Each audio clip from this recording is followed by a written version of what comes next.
Good morning again, everyone. I'd like to call us to order. This is a joint meeting of the Emergency Preparedness and Protective Services, as well as the Public Works and Infrastructure Committees. It's good to see everyone this morning. I do want to acknowledge that we gather on the unceded and never surrendered territory of the Algonquin and Anishinaabe First Nations people. They have been inhabitants and stewards of these lands for millennia, and we honor and recognize them. At this time, I would like our committee coordinator to call the roll, please.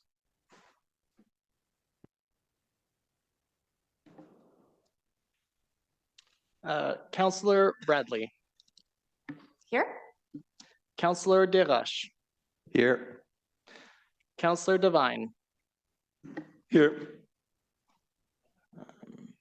Councillor Dudas. I'm here. Councillor Gower. Here. Councillor Hubley. Councillor Johnson. Here. Councillor Kelly. Present. Councillor Lowe. Present. Councillor Lulaf. Present. Conseillère Plante. Ici. Councillor Troster. Here. Vice Chair Kitts. Here. Vice Chair Hill. Present. Chair Tierney. Present. Chair Brockington. Here. You have quorum, Chair. Thank you. Full attendance. That's great to see for the joint meeting this morning. I appreciate that. I just wish to inform the committee at 7 o'clock if we're still meeting. I personally have a hard stop. I'll be leaving. Chair Tierney will take the chair at that point. And we will be breaking for lunch today, approximately 12:30, but we'll see how things are going at that point. We certainly have a full day ahead of ourselves. Are there any declarations of interest at this time? Seeing none, we will start with a consent agenda today. For item 3.1, review of the special events bylaw, we do have a staff presentation and there are delegations. We have 8 delegations registered, so we will hold that item. I also wish to flag we've received written correspondence, which is in the shared drive if you would like to look at that. And for item 4.1, the feasibility assessment vulnerable social infrastructure bylaw, I understand there's a desire to lift this item. I don't think we need the formality of a motion. Is that item, do we have consent to lift this item? All right, so that item is lifted. So just for folks in the gallery, what that means is we will now debate item 4.1, which facilitates delegation. So that is now in order for us to do this morning. And there are no other matters of substance other than 3 and 4. So we will come back to item 3 now, which is the review of the special events bylaw. And we do have a staff presentation on this matter. Both presentations this morning will be brief, and I think I'll start with our general manager this morning. Good morning, General Manager Prot. Good morning, Chair, and good morning, members of Joint Committee. Today's staff are bringing forward recommendations to modernize how special events are managed in Ottawa. This initiative, identified in the bylaw review work plan approved by Council, aims to improve the efficiency and safety of events across the city. It also serves as an excellent example of agile government in action, adapting quickly to the evolving needs of our city while maintaining service excellence.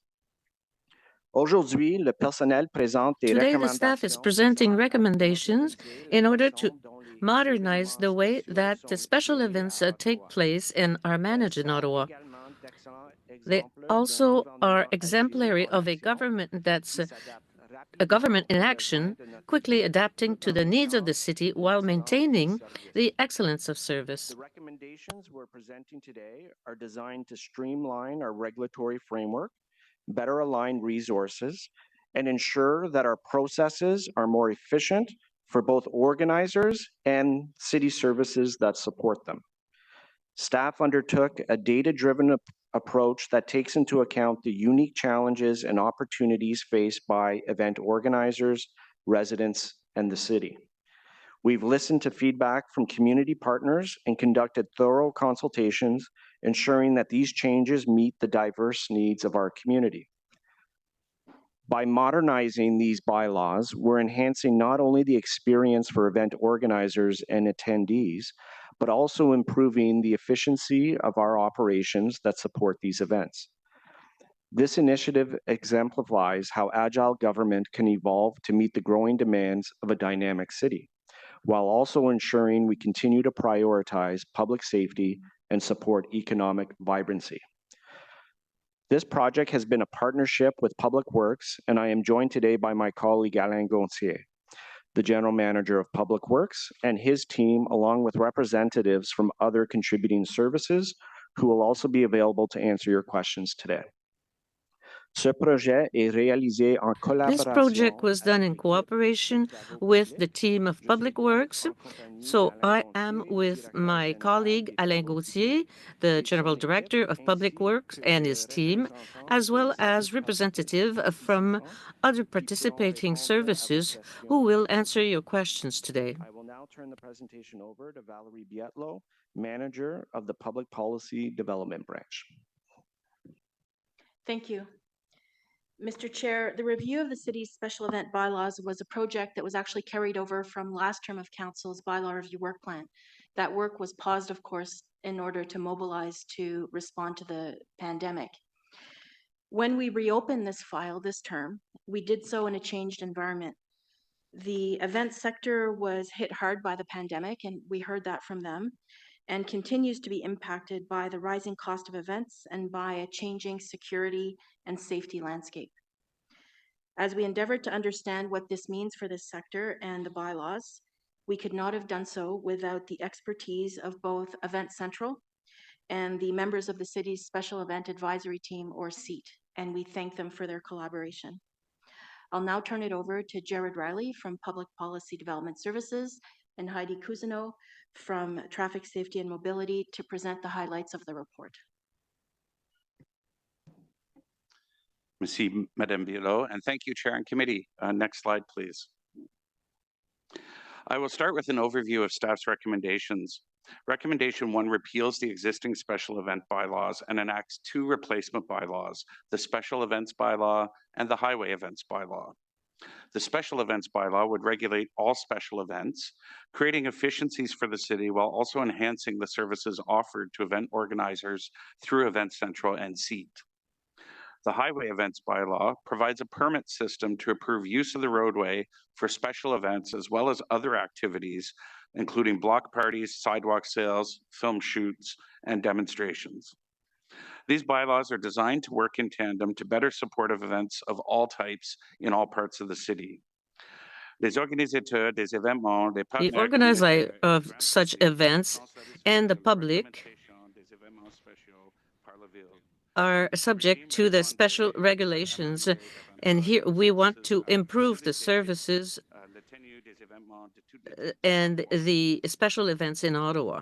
Recommendation 2 provides for the early adoption of the new weekday road closure approval process for events on city streets.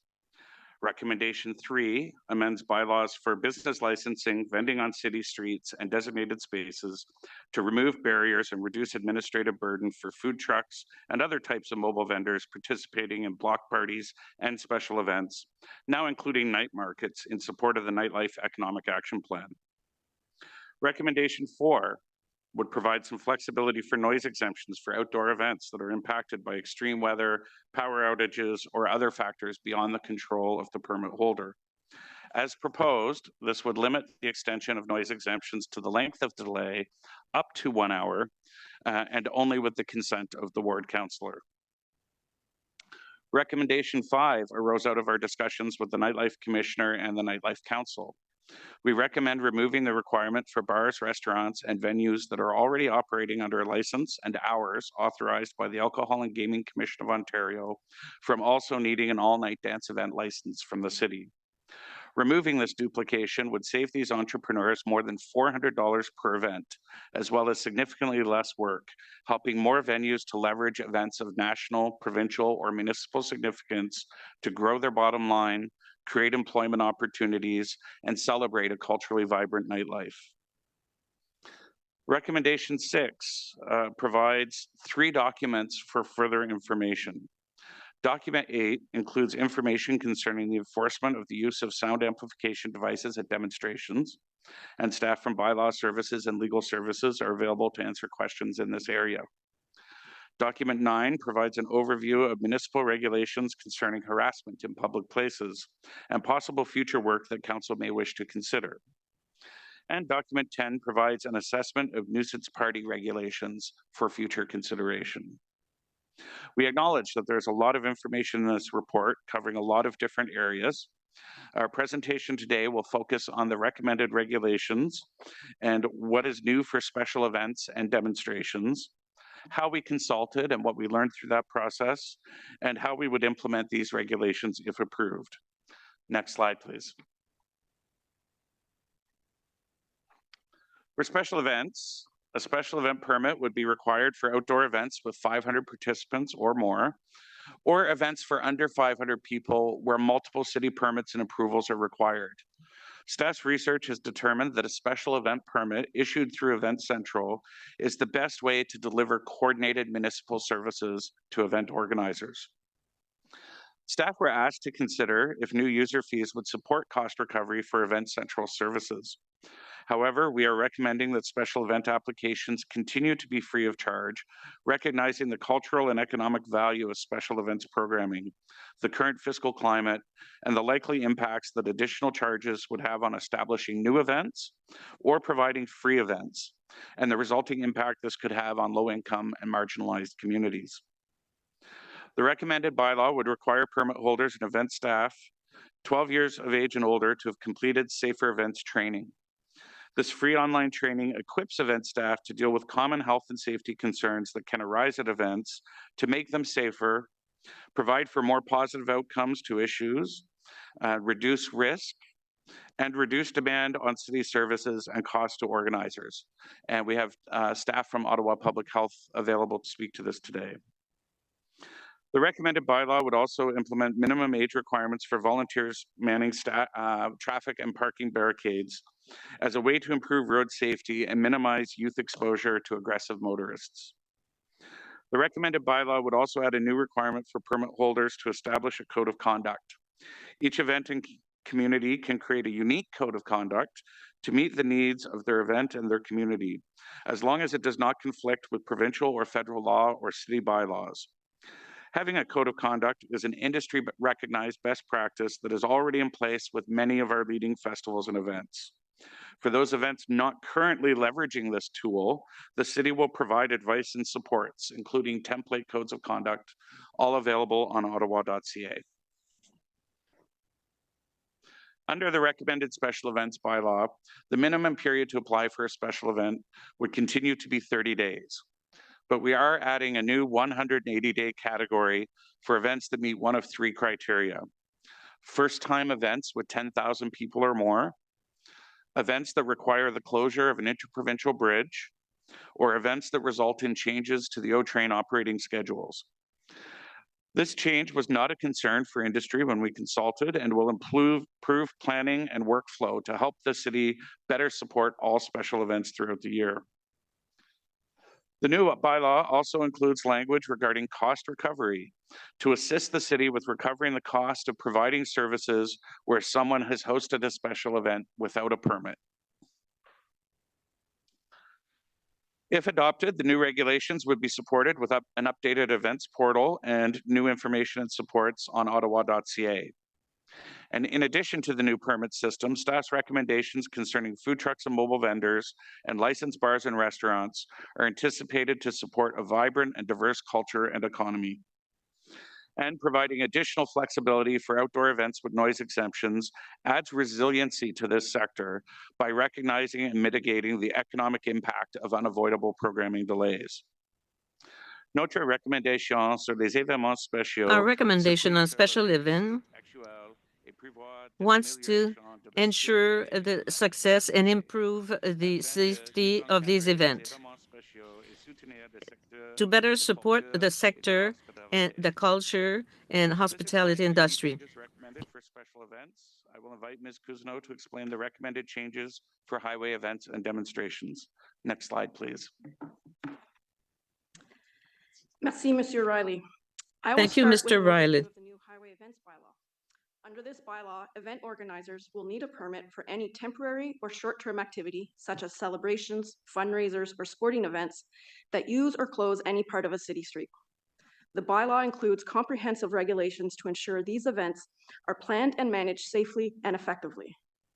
Selon le nouveau règlement sur les événements sur voie publique, According to the new regulation, a permit will be required for any short-time event requiring the closure of a city road in order to improve the safety.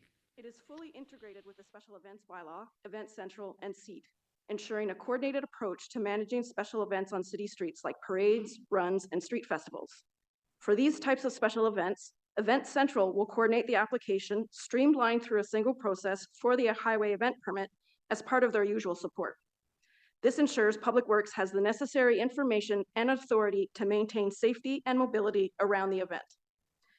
It also regulates multiple other types of activities on city streets beyond the scope of a defined special event, such as block parties, sidewalk sales, film shoots, and demonstrations. It does not impose fees for permit application. This aims to keep it easy and accessible for organizers to host events without the burden of additional costs. We've streamlined many processes to improve efficiency, including new delegated authority for weekday closures to the GM of Public Works. For higher impact weekday closures on major roads, Ward Council concurrence would also be required.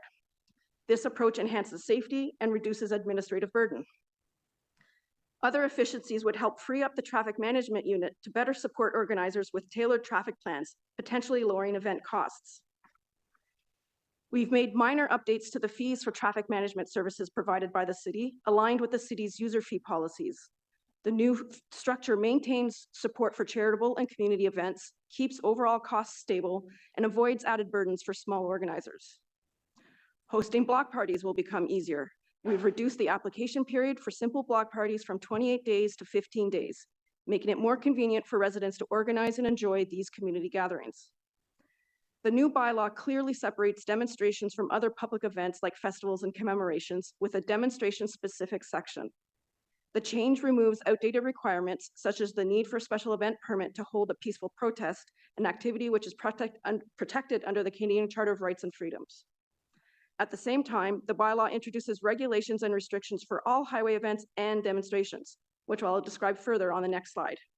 Next slide, please. Now for demonstrations, we are proposing a new approach. Les manifestations seront réglementées de manière distincte. This will be regulated in a different way, such for festival, celebration, and demonstration. Allow the city to continue supporting the Ottawa Police Service in ensuring public safety, maintaining mobility, and managing community impacts during demonstrations. We're recommending a collaborative notification process to improve planning and coordination. While most municipalities direct protest organizers to police, as the national capital, we are committing to supporting information sharing and working with our security partners. We will continue encouraging organizers to notify the city and will expand the application form to collect key details.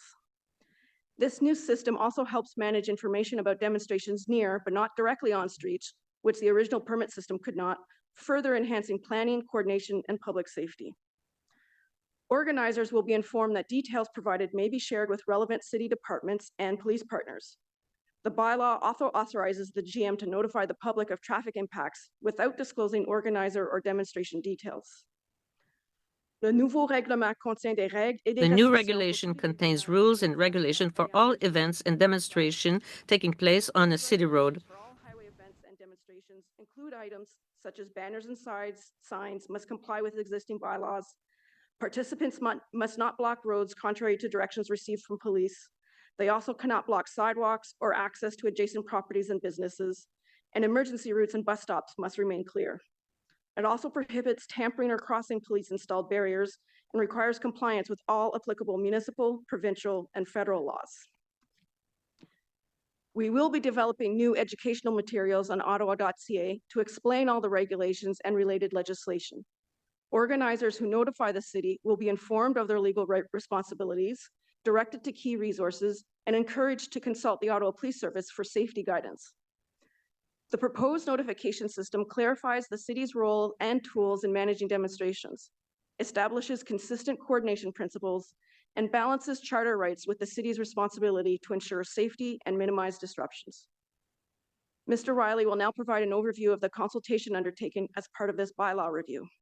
Next slide, please. We invited more than 690 community partners to participate in this review, including our Algonquin host nation, all community associations, BIAs, and business groups, as well as everyone who has applied for a special event permit in the last 3 years. We also consulted with internal city staff from every department with a role to play, including members of the Special Events Advisory Team, Economic Development and the Nightlife Commissioner, and Legal Services. We consulted with event organizers through an electronic questionnaire, surveys, roundtable discussions, and one-on-one meetings. We also engaged with the public through an Engage Ottawa webpage and 7 public surveys on topics such as accessible, safe, and inclusive events, environmental sustainability, economic development, and demonstrations, culminating in a final survey with more than 1,100 responses.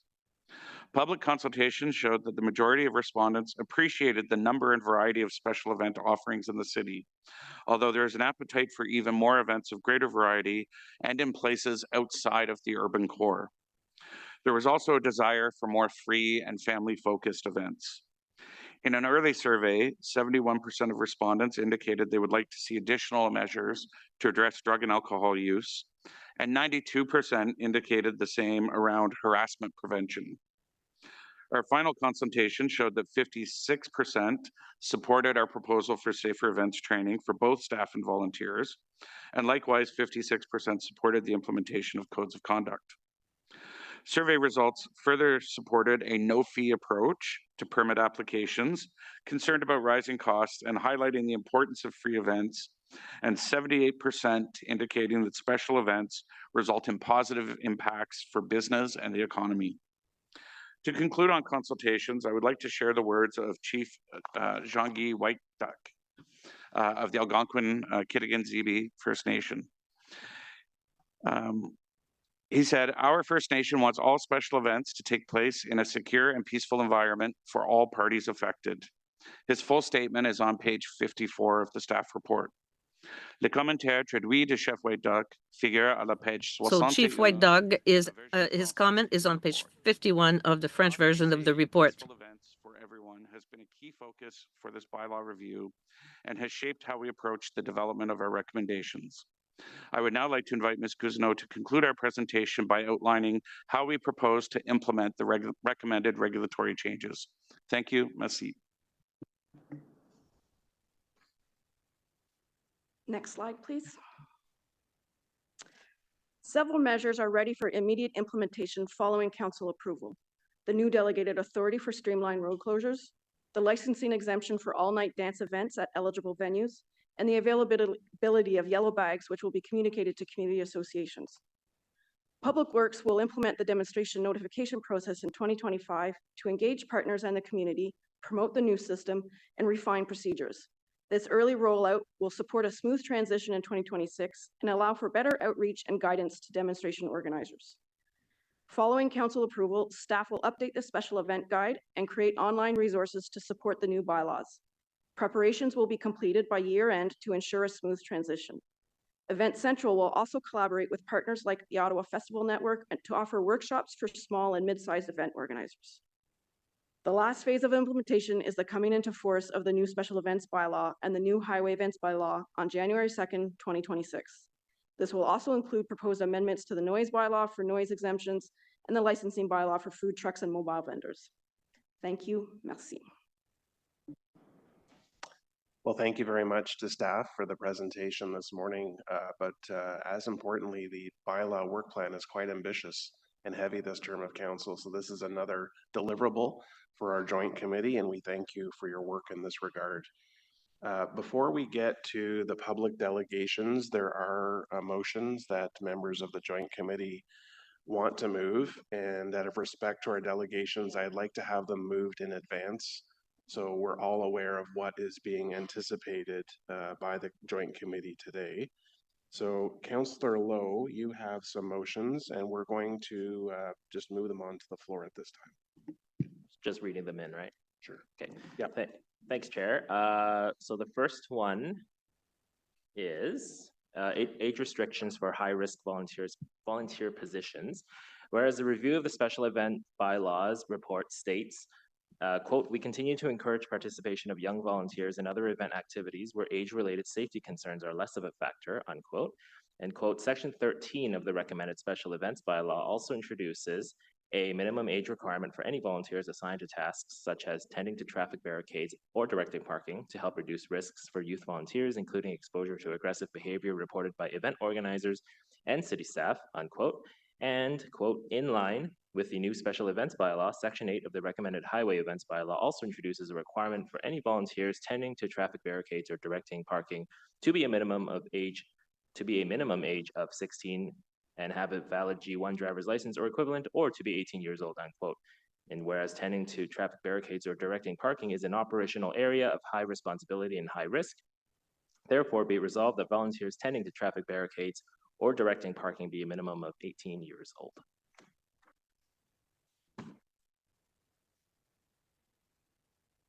My second motion deals with the codes of conduct.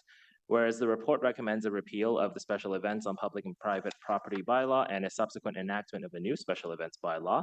And whereas the review of special event bylaws report states, the recommended special event bylaw introduces a code of conduct as a requirement for all special event organizers in section 14 of document 1. And whereas this new regulation would require all event organizers to develop and enforce their own code, ensure staff and volunteers are aware of it, and make sure it is available to patrons before they buy a ticket or enter the site. And through event organizer workshop consultations in the area of special event safety, there is general support for measures to enhance safety, including support for developing a code of conduct for special event participants. And however, special event organizers also raise concerns about a code of conduct being a requirement, looking for support in developing their code of conduct and guidance on how to use it. And event organizers were also concerned with the potential for increased liability associated with having a code of conduct and any requirement for them to enforce it. Therefore, be it resolved, the requirement to develop and adopt a code of conduct for special events be optional and not mandatory. Be it further resolved that section 14 of document 1 be amended to read as follows, basically replacing the mandatory language with an optional language that points to it being optional. Third motion from me relates to the special events training. Whereas the report recommends a repeal of the special events on public and private property bylaw and a subsequent enactment of a new special events bylaw, and whereas the report states section 13 of the recommended special events bylaw introduces a new requirement for event staff and volunteers to complete Ottawa Public Health's free online safer events training prior to working or volunteering at a special event. And staff are recommending this annual requirement for all event staff and volunteers 12 years of age or older, consistent with advice from OPH. And through event organizer workshop consultations, attendees had mixed opinions on mandatory safety training, especially for volunteers, and raised questions about the responsibility and process for reporting harassment or discrimination on site at events. And special events organizers were unclear as to what they should do with reports of harassment and discrimination at special events when incidents do not violate federal or provincial law. And whereas although the intention of imposing such a requirement is understandable, a blanket requirement such as this may lead to decreased volunteer recruitment or retention, particularly for events which may not feel that this type of training is necessary for their operation. And whereas it is desirable to ensure that it is easy as possible for volunteers to get involved with special events in the City of Ottawa, while also recognizing that some event organizers may see benefit in mandating this training course, therefore, be it resolved that the requirement for event staff and volunteers to complete Ottawa Public Health's online safer events training prior to working or volunteering at a special event be recommended and not mandatory. Be it further resolved that section 13 of subsection 1 of document 1 be amended to read, Event Central must inform permit holders of the Ottawa Public Health Safer Event Training course and the benefits of this training, and that permit holders at their discretion mandate the training, etc. Thank you. Thank you, Councillor Lowe, for reading those onto the record, and Councillor Devine has a direction. What I'm going to do is we'll table the direction. We won't necessarily approve it yet. I just want it tabled so people are aware of it, and then we'll get to that when we get to debate. So if you want to put your direction on the floor, please. Thank you, Chair. And the direction does not pertain specifically to amendments to the special events bylaw, but the conversation came from proposals to the bylaw, so it's germane, I suppose. And thank you to my colleague, Councillor Hill, for working on this with me. Direction to staff on the identification of nuisance car rallies as an emerging issue. Direction that staff include the issue of nuisance car rallies as an emerging issue to be considered in the development of next term of council's bylaw review work plan, and to include within the scope of this work consideration of the new regulations and enforcement program implemented in the city of Vaughan in partnership with Peel Regional Police. Thank you, Councillor. So that's tabled. We'll get to that in a few minutes. So now we will transition to delegations. We have 8 delegations to speak to the proposed changes. All delegates have up to 5 minutes. There may be questions from members of the committee. I'll just ask as a reminder for those in the audience, we kindly request that there's no clapping or cheering of support or any other interventions. We just want to keep the meeting rolling and respect all of our speakers today. So thank you. So we have John Curry, Keanu Louis Charles, Robin Brown in that order, 1, 2, 3. So I invite Mr. Curry down. All delegations will speak right here on the side.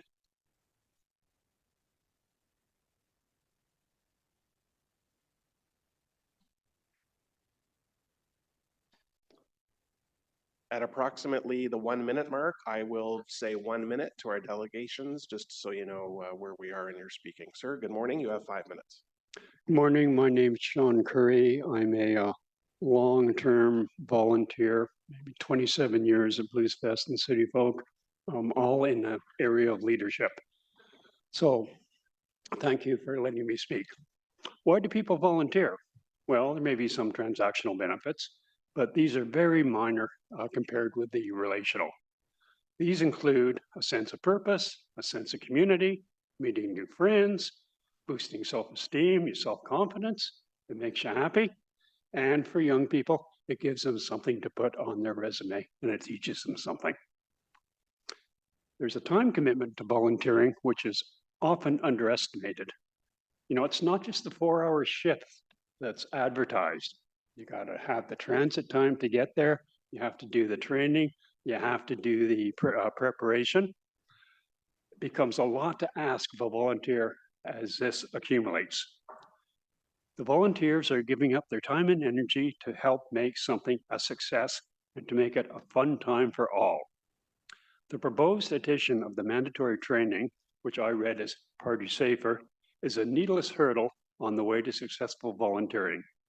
Will the volunteer who is already registered suddenly come across a requirement to do this course and say, well, geez, I've done this any number of times before, you know, and just give up? But instead of canceling their registration, they just won't show up, even though we are expecting them to, and we've planned for it. So I looked on the at the information on the Ottawa Public Health site, and it's very good information, but to me, it appears to be a little overambitious. It's geared towards the general public. It is not volunteer specific. This is the sort of information as a whole that we get at work, that we get at school, and above all, at the orientation meetings for our festival. We're volunteers. We're very good at what we do, but we're not trained first aid providers. We're not trained security providers, and we should not be expected to perform their duties.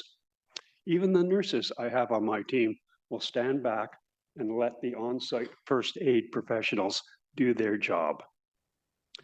The training is also not appropriate to all volunteers. I have an entire shift at Blues Fest of 35 people who will not see a patron every single day. There's other areas too, pageantry, IT, transport, inventory control. They will never come in contact with the general public. All our work is done behind the scenes. We also have to ask from a cognitive and learning perspective, how effective is online training compared to a different method? It's expedient, definitely, but is it effective? How much of the information will the volunteer actually retain? Will they simply print off their certificate and say, well, good, that's over with? So, while it's a good concept, it's a great concept, it should not necessarily be applied as mandatory. Surely not every single city employee who works at a beach must be a first aid or must be a lifesaver. Some guys only look at parking or do the gardening. We also must be careful when we're doing this not to install a systemic barrier. Not every volunteer has access to a personal computer or a printer. Some must use public computers at the library. Sometimes BluesFest staff or myself have to register people. Will the public library even allow someone to monopolize their computer for the time it takes to do this process? 1 minute. Okay. Not all volunteers have the ability to complete the course as well, or many have to be helped to register by their parents or by a personal support worker. But they're still good volunteers. Some have up to 15 years experience. They do a great job. They just can't operate a computer. So in summary, as I said, volunteers are not employees. They have to be encouraged to donate their skills and their time. So do not confuse, please. This would be nice to this must be mandatory. Thank you. Thank you for your delegation. I'll just see if any of my colleagues have any questions. I do see one from Councillor Lowe. Morning. Thanks for your delegation. I think a lot of what you addressed there, at least most of it, I think is addressed by one of the motions that I had moved, where the training becomes recommended rather than mandatory. Does that address? Am I correct in that assumption, belief? Yes, you are, sir. Okay, thanks very much. Thank you, Councillor. Thank you, sir. Appreciate your delegation. Next, we have Kiana Louis Charles, followed by Robin Brown, and then Tara Shannon.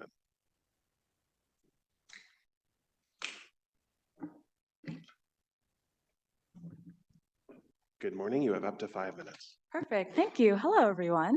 My name is Kiana Louis Charles, and I am the Volunteer Manager and Community Engagement Manager at Ottawa Blues Fest.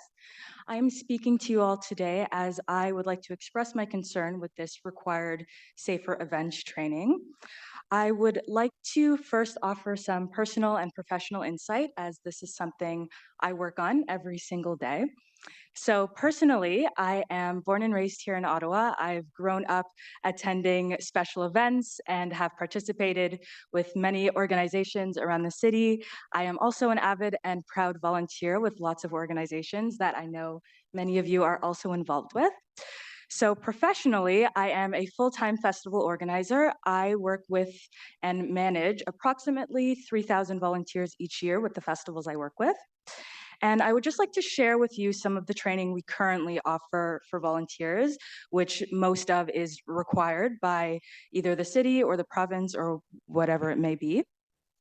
So the first training is during our registration process. So aside from volunteers answering the registration questions about themselves, they also are required to do their trainings and certifications.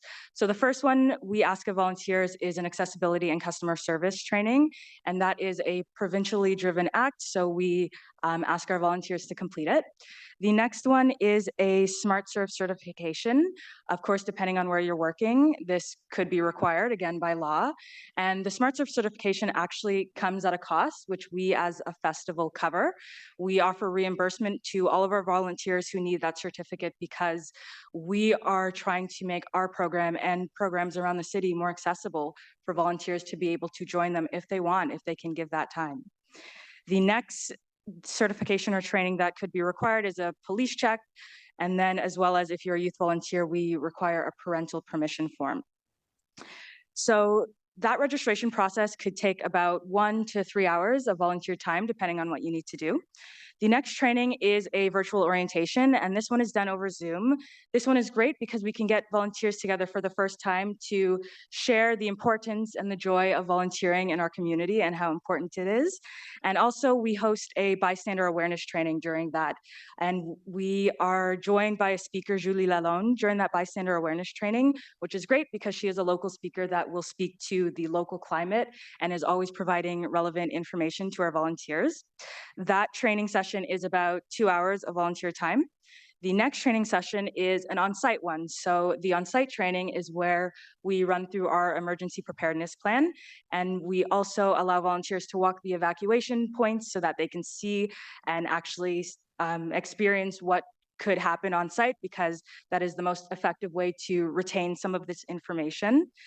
And this training on site is about 3 more hours of volunteer time.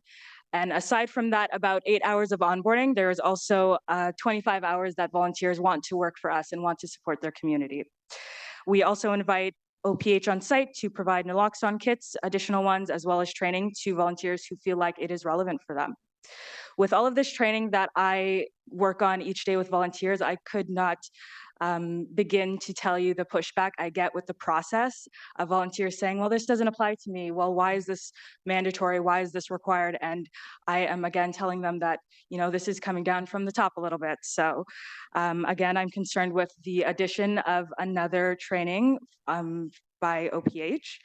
And my greatest concerns here are accessibility. So my job as the manager is sharing programs like this with volunteers and with the community. And I would definitely be worried for some aspects of this, the technical aspect, the capacity aspect of some of our organizations, and mainly nonprofits that work with volunteers, as well as the willingness. So technically, many of our volunteers do not have laptops or access to Wi-Fi. They are seniors calling us with their personal support workers, signing up through telephone or coming into our office. The capacity of these organizations, they're mainly nonprofits that are small and mighty teams that are trying to better our community in any way possible and making that accessible to anyone who wants to get involved. And then finally, the willingness and eagerness of volunteers. Volunteers want to participate, and the first thought they have is, how do I get involved? How easy is it? Where do I go? And having these barriers of constant added training and requirements are reasons why volunteers take a step back in volunteering in our community and say, never mind, I'll do something else. So it would be very disappointing to hear that we continue to add some of these barriers to our volunteer programs. Thank you. Thank you for your delegation. My colleague has a question for you, Councillor Troster. Hi, thanks so much for being here. Thank you. So there's a lot of developing research on the subject, but the organization Our Music, My Body surveyed music fans and found that 92% of female and non-binary attendees reported having experienced harassment at music venues or festivals. So Julie Lalonde is fantastic. We've done work with her too in my office, so I think it's fantastic that you're offering this training and that's something you fold into your process. Who knows? It could be possible that you are already meeting the requirements that the city might be imposing. So you don't think other festivals should have to do this kind of training? Great question. So we feel that we as a festival, and as discussions with other festivals as well, we are constantly thinking of volunteer safety as a #1 priority when we're bringing a big group of volunteers, especially youth or vulnerable people, together. So that's #1, and that's why we work very closely with city officials and city services. And what we do, and many festivals do, is when we prioritize this volunteer safety and patron safety, is we are adhering to any of the guidelines, recommendations, or regulations and rules that are put forth by the city. So I would suggest, and this was a part of the motion, that it should be a recommendation or a guideline, and that all of these guidelines should be put together in a document or a resource so that festivals have an easy place to say, these are all the trainings that are offered in Ottawa. I can go to Julie Lalonde and know that it's a free, accessible training that is face-to-face, that is relevant to my volunteers.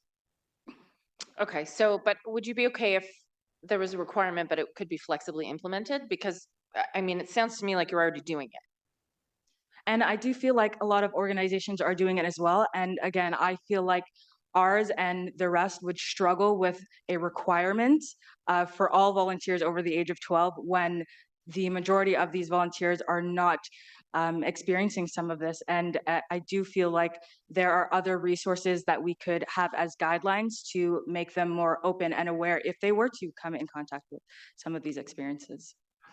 Okay, how young are the volunteers? What's the youngest threshold for volunteers at Blues Fest? At Blues Fest, it's 15, and we also do City Folk, it's 14. Okay. Yeah, I mean, those are really young people. Yeah. And, you know, festivals in other part of the country, they're doing things like having drug testing available. You know, we've seen the deaths of several young people at music festivals across Canada. I know my daughter is looking forward to volunteering at City Folk and at Blues Fest one day. I'm really happy to hear you doing that training, but I would like her to have that training because even if her role, strictly speaking, is not serving alcohol, it's possible she might encounter one of these scenarios. And so I understand where you're coming from in terms of being worried about additional burdens, but it sounds like you're already meeting that burden and it sets a gold standard. I think what we're saying is we want other events to do the same thing because there are a lot of festivals in the city, and these challenges are not getting any easier. So, but I do appreciate your perspective. Thank you for coming. Yep, thanks. Thank you. Thank you for your delegations. Appreciate. Oh, sorry, Councillor Tierney. Question to the delegate. Great, thank you. And thank you for the great work you guys do. And again, I'm just looking at this as someone that before I got into political life, I was a community activist, got out there and rallied people, and getting volunteers is not easy. It's very difficult. So I love the word barrier because I think that really highlights things. You guys follow all provincial guidelines that are issued by the province, is that correct? That is correct. So when we hear of Made of Ottawa solutions, that's just another level of bureaucracy in my mind. Would that not be the case from your perspective? It would be. So when I see something like this, it's hard to get volunteers. I'm looking at the three motions on the table right now. I'm looking at Councillor Lowe's motion in regards to 18 plus. I think that's a little draconian, but I do think Councillor Lowe is willing to amend that motion to 16. Would that be correct, Councillor Lowe? I spoke to Councillors Gower and Hubley, and I've accepted an amendment where if they're under 18, it's just adult supervision. So we'll get to that in a second, but if you could direct your question. But there is, Chair, there is a correlation to this, and I want to discuss it with the proposed change so that our delegations will be fully aware of what we're discussing. I think Councillor Lowe has confirmed that there will be an amendment coming. Yes. We'll leave it there. If you have a follow-up question. Great. So again, back to this. So you hear it's going to be dropped to 60, and I hear Councillor Gower is looking at changing the driver's license thing. That's a little ridiculous and draconian as well. There's two other motions on the table that are going to see some changes. I really like the option in Councillor Lowe's when it comes to Ottawa Public Health, as well as the other motion in regards to additional training. In your mind, is that satisfactory? Is that going to encourage or at least keep the levels of volunteers? Do you truly believe you'll see less people coming if they have to fill in additional bureaucratic paperwork like we're seeing already, especially the seniors example, great example. Yeah. I do agree that that motion could appease volunteers for a recommendation rather than a requirement, and volunteers would see that as the city being more encouraging to volunteers wanting to get involved, and as well as it being a recommendation would be something we'd add on our list. You know, we follow those guidelines, and anything the city wants to offer that we can recommend to our volunteers who have the capacity to do that, and the know and the desire and the capacity, and feel that it's relevant to them. We feel that volunteers would be more willing to do it if they knew that it's not something that bylaw would come and check in on them, and that they could get taken away from their volunteer opportunity because that they didn't have Wi-Fi that day, or their printer broke down and they couldn't print that and bring it in. So it would be unfortunate to tell these volunteers that there's that another barrier that is coming their way. Great delegation today. Thank you very much. Thank you. Thank you, Chair, and thank you for your delegation again. Okay, Robin Brown, followed by Tara Shannon, Hannah Steeds.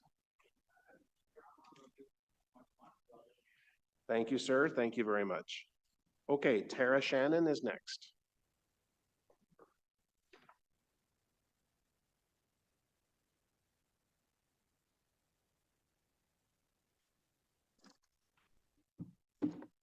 Good morning, Ms. Shannon. You have up to 5 minutes. Good morning. Thank you. Good morning, Mr. Chair, members of council and city staff. Bon matin à tous. Ça me fait plaisir d'être ici avec vous. It's a real pleasure. And I'm the executive director of the Ottawa Festival Network. Thank you for the opportunity to speak today. I want to recognize the incredible work that's gone into this bylaw review. A sincere thank you to all the staff teams involved, especially Event Central, for the time, care, and expertise they've brought to this process. It's clear that there's been meaningful consultation and a real effort to reflect the needs of both the city and the communities we serve. This review is a strong step forward. As a city that hosts hundreds of festivals and events every year, we appreciate how much they bring to our collective life, economically, socially, and culturally. Festivals in Ottawa contribute over $320 million in spending to the local economy each year and support more than 70,000 jobs, and offer platforms for inclusion, creativity, cultural exchange, and placemaking. It is an engine of civic and economic vitality. At the same time, Managing this scale of activity from a city resources standpoint comes with consideration.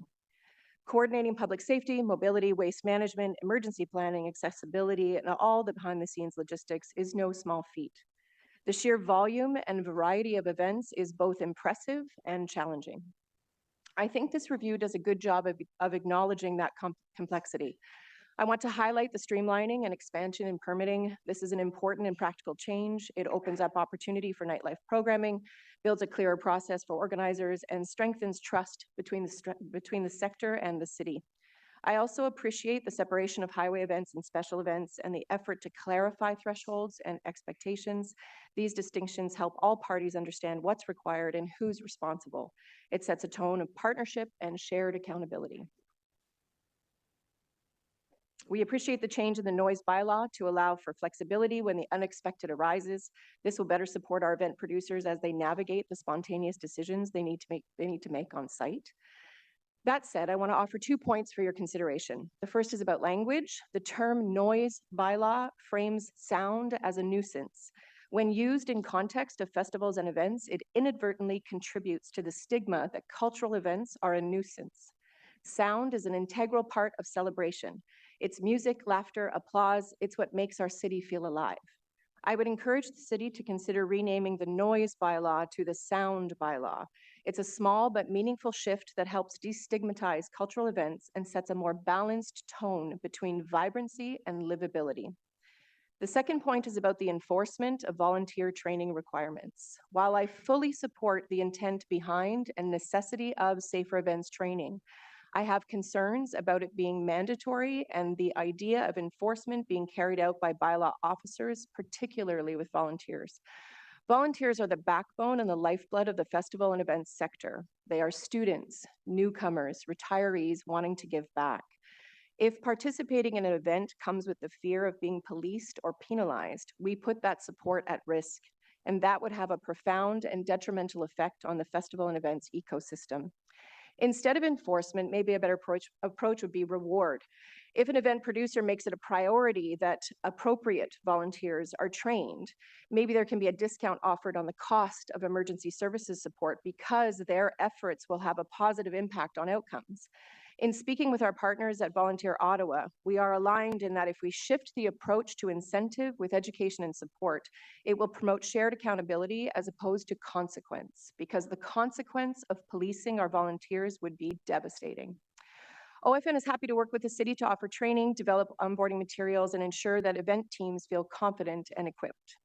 In line with the recommendation to explore the development of workshops to build knowledge and capacity for event organizers, I'd like to propose OFN working together with Event Central on establishing an innovation hub for festivals and events, a collaborative space to pilot new ideas, share tools, and build sector-wide capacity so that by the time the event producer is moving through the Event Central and seed process, they are better equipped to navigate it, with a successful outcome easing pressure on Event Central while helping organizers deliver safe, more accessible, and more sustainable events. Thank you for the care you've brought to this work. It's an exciting time for the city with multiple initiatives all working together to elevate Ottawa in becoming a world-class arts, culture, and entertainment destination. The work of this bylaw review signals that these initiatives are being taken seriously. Thank you for your time. Thank you very much for your presentation as well this morning. I do not see any questions from my colleagues, so thank you very much. Colleagues, there's been a request for us to go back to one of Councillor Lowe's motion that he wants to make a slight tweak to better inform the delegates that will still speak. So if you just want to identify which motion it is, and maybe we can get it back on the screen. Thanks, Chair. Yes, so after a conversation with some colleagues around the table, including Councillors Gower and Hubley, I've agreed to a minor amendment to the first motion, which speaks to volunteers who manage traffic barricades and direct parking. So instead of just to be a minimum of 18 years of age, it's 18 years old or supervised by an adult where they are younger than 18. Okay, thanks for that, that amendment for committee's awareness. Now we'll hear from Hannah Steeds, followed by Mark Moynihan, Josh Lalonde. Ms. Steeds.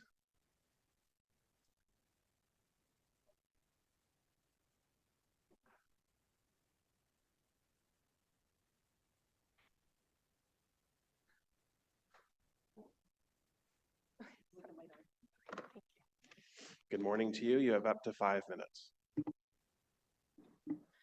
Hi, my name is Hannah Steeds, and I am here representing City Folk Festival as an assistant with the organization's volunteer services team. I was born in Ottawa and have lived here my whole life. I completed my high school volunteer hours in this city. I completed my post-secondary in this city, and I'm now fortunate enough to be working in the event industry as a part of a volunteer management team. I'm here to share some thoughts about the potential implementation of the mandatory safer events training for volunteers. Specifically, I'm concerned about the risks it could pose to volunteer safety and the impact on youth, senior, and vulnerable volunteers, including those with accessibility needs and those whose first language is not English or French. My first concern is that by requiring volunteers to take this training, there may be an implication that volunteers must intervene, which could pose a threat to their safety. Being a part of a volunteer management team, one of our top priorities and responsibilities is to ensure that volunteers are safe while at our event. We collaborate with other departments in our organization and actors outside of our organization on emergency planning and preparedness, open and transparent communication with volunteers, and training that focuses on volunteer safety above all else. We never want to put a volunteer in a position where their safety is at risk because they feel a responsibility to intervene in a situation that they are not fully equipped or comfortable to deal with.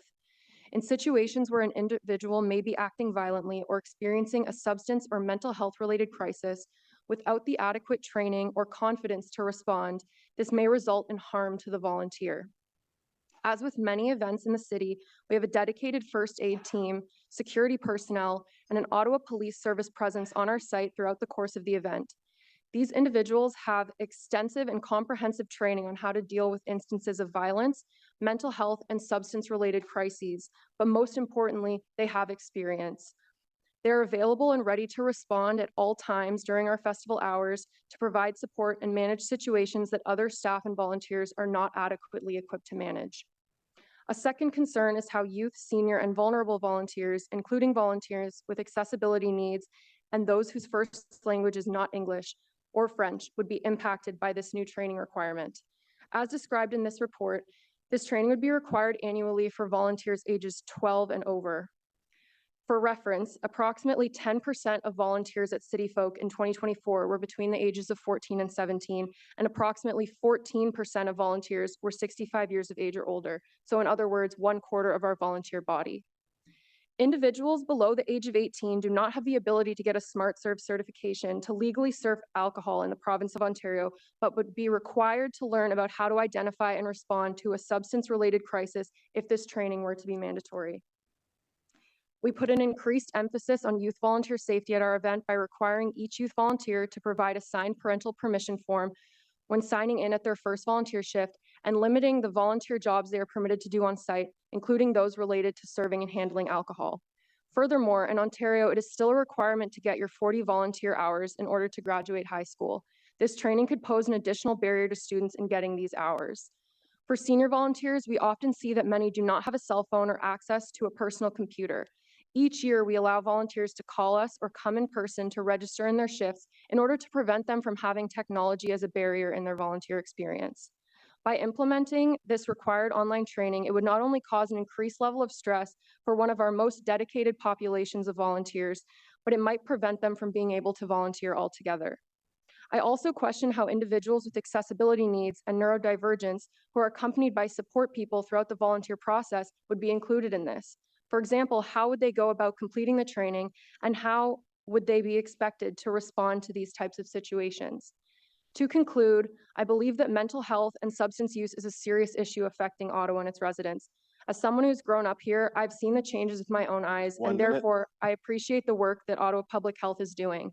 Despite this, I believe that requiring the safer events training for all volunteers would produce issues for many who wish to continue contributing to events in our community. Thank you. Thank you for your presentation. We do have a few questions from my colleagues, starting with Councillor Plante. Oui, bonjour. Thanks so much for that presentation. I hadn't actually thought about the ethnic festivals that we have, so thank you so much for bringing that up.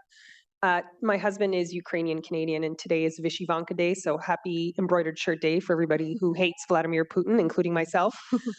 So thank you for bringing that up. And it's true, we've had a lot of influx of newcomer Ukrainians. Most of them I've met, a lot of them, they don't speak English or French. They're struggling with trauma and all sorts of things from having to leave your homeland because of the invasion. So thank you for bringing that up. It's something I am going to take with me when I make my decision today. Merci. Councillor DeRoche and then Leaper. Yeah, thank you very much. Right here. Hi. Over here. Oh, hi. Yeah, hi. Sorry. That's okay. There's a lot Happens of all the people. happens all the time. Thanks for your delegation. I love hearing stories of young people who grow up here, go to school here, and then want to stay here. Right? That's what we want to do. So great story. Thank you. Can you talk about the insurance that you have to get for events, and does the insurance policies require you to have certain standards and have certain policies in place? Oftentimes, government can intervene, but oftentimes the insurance companies are as well saying, we're not going to insure you unless you have X, Y, and Z, so that they can minimize claims. Are you able to speak to just what requirements are for your events to be insured? So that's a wonderful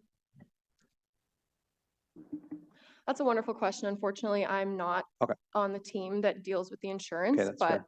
the team that does is very diligent when it comes to our insurance and making sure we meet regulations. And Okay, whatnot. that's fair. Thanks again. No Appreciate it. Thank you, Councillor. Councillor Leaper. Thank you very much, Chair. Thank you for being here. We're fortunate this morning to be hearing from some of the most professional festival organizers in the city, and you run very well-managed events, and we're grateful for what you do. I am worried about the next tier of festivals that don't have professional management. I know a lot of the special events around the city are organized entirely by volunteers.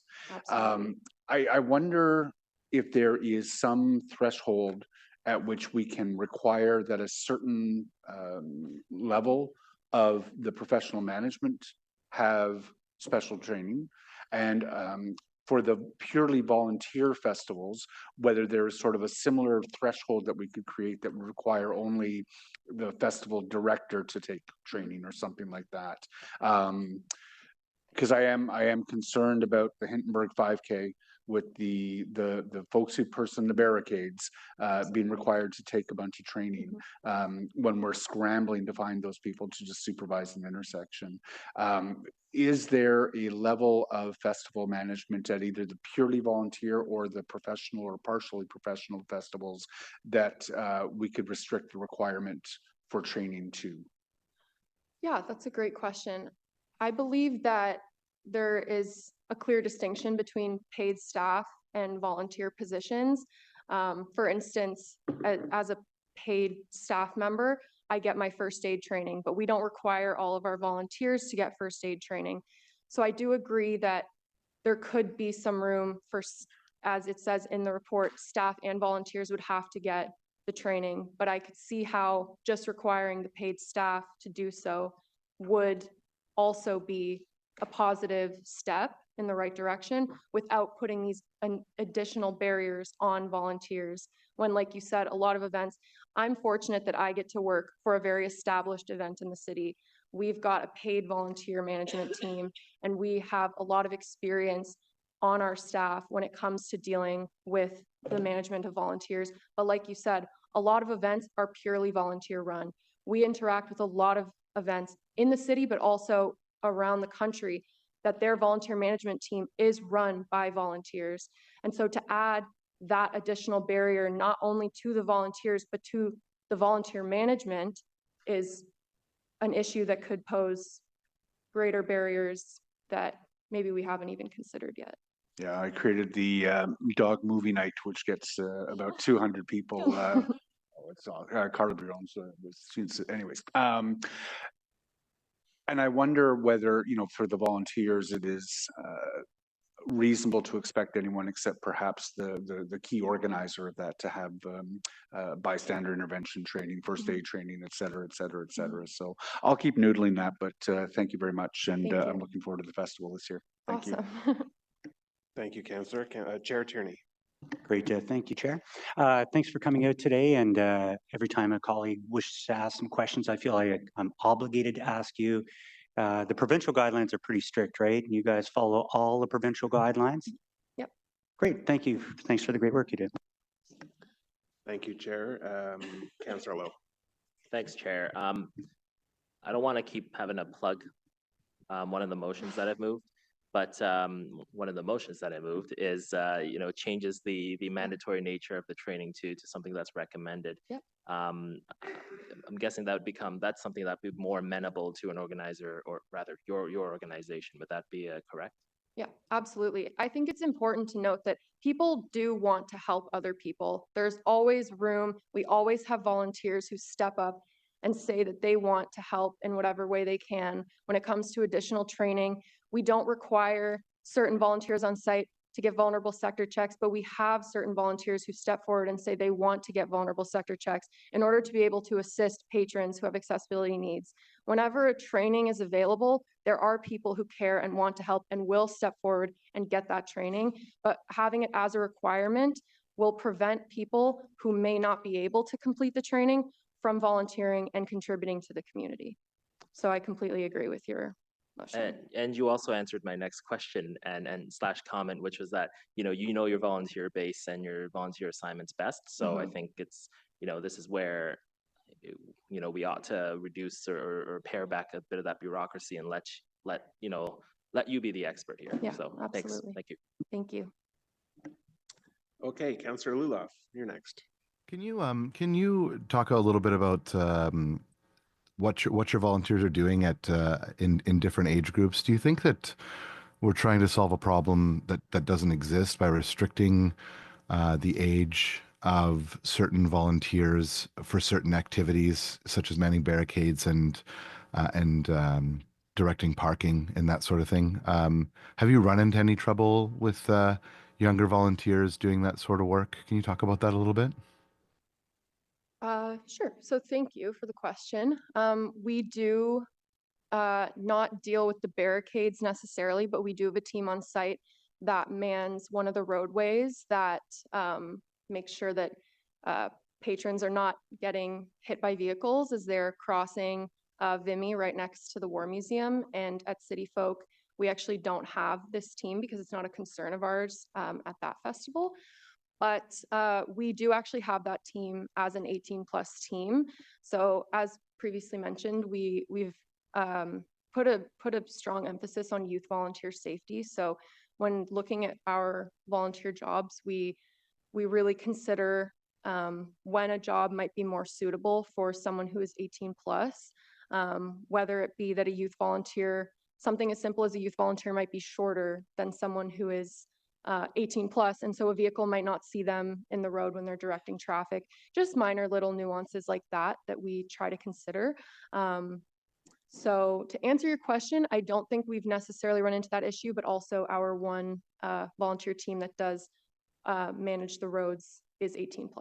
So I hope that answers your question. It does, and I do appreciate that very much. And I also appreciate your insight on the training that you do offer your volunteers already, and that, a volunteer who will not be engaging in activities, or perhaps it's not appropriate for them to be engaging in activities, may feel a responsibility after having taken this training to intervene in an area where perhaps it'd be better suited for somebody from security or somebody with Smart Serve or a police officer. I really take that point to heart, and I really appreciate your very thoughtful delegation today. Thank you for the work that you do to make our city a vibrant place. And thank you very much for the work that your volunteers do as well and making our festival safe. Thanks. Thank you. Thank you, Councillor. We'll go back to Councillor Leeper. Thanks. One of the other motions on the table addresses the requirement for codes of conduct. Have you had a chance to take a look at that requirement or have any thoughts on it? I had not had the opportunity to take a look at it, but we do have a volunteer code of conduct that has been around far before I joined the organization. So we're always looking at our code of conduct and how that can be implemented and what we include in that. But again, just reiterating that we have a full-time paid volunteer management staff that is able to take the time in the off season to do that administrative work to assess our code of conduct. And so I'm not sure I'm the best person to speak for how that would be implemented for smaller organizations or how that would affect smaller organizations. Okay, no, I appreciate that. Does your code of conduct include things like creating a safe and inclusive space for everyone, all participants, whether they be volunteers or attendees? Yep. Thank you. No problem. Thank you. Seeing no other questions, Ms. Dees, thank you again Thank for you. your delegation. We appreciate it. Our last three are Mark Moynihan, Josh Lalonde, and Rob McClellan. Mr. Moynihan, I see you online. Yeah, thank you, Councillor, and I appreciate you having me here to speak to the bylaw. Obviously, you heard from some of our staff around our feelings about the mandatory requirement for the volunteer training. I'm not going to beleaguer that point, but I just want to address in general a couple of things. I know the staff delegation has said that that there have been sort of extensive consultations with the community. I just want to caution everybody that, and again, it's our fault in many ways. The stream of documents that we deal with sometimes is overwhelming. And we are, although a full-time staff, also seasonally focused. So we have not properly engaged with the city, and that's on us. But I think when things like this come up and the media starts reporting on them, everybody jumps to attention because we're suddenly engaged. And that's why we're here today. I want to point out, just to give council an idea of what's required. As some of the delegations have said, we have a full-time staff. I'm not sure if everyone understands how many documents are currently required for us to get a city permit. I did a survey from our staff. There are currently 15 documents that we're required to upload to the city portal. This includes building permit applications, paid duty contracts signed and returned, occupant load updates, medical management plan, alcohol management plan, Ottawa Police trespass letter, list of all vendors and contracts, site map, copy of insurance. There's 15 documents. Now, I don't know any organization that is volunteer driven which would have the resources to provide these. So there's 15 documents, including an emergency plan. In our case, our emergency plan is over 100 pages long. Now, I just want to add that I did hear staff say that they are trying to minimize red tape. And one of the arguments was that these new regulations could be made available online, which is easier. Well, I just want to note that as of last week, Events Central added 5 more documents that are required for 2025, which include a traffic road use waiver, a notification to affected residents and businesses, a residence access letter that's required, an upload of your contract with all security companies, and an electrical safety authority permit. So that is now 20 documents that all events who require a permit are required to submit prior to getting their city permit. Someone asked the question earlier about what our insurance requires. Nothing like this. We get $5 million worth of liability insurance. We don't have to provide anything like this. We provide our emergency preparedness plan. That's about it. So I would just want to stress that this is not getting rid of red tape. This is just creating more red tape. And we do this. It's required. We have 17 year-round full-time staff. We need 1.5 people just to consider the permits. So these things are not making it easier for events. Those of us who are able to afford it, we can deal with it, but many cannot. So I just want to stress that, there's some issues that this bylaw and the changes don't address. And we would love to engage with Ottawa Festival Network, with OPS, with a number of the festivals who I think would like to be engaged in terms of trying to really create less red tape and make it more affordable for some of the smaller events actually to operate.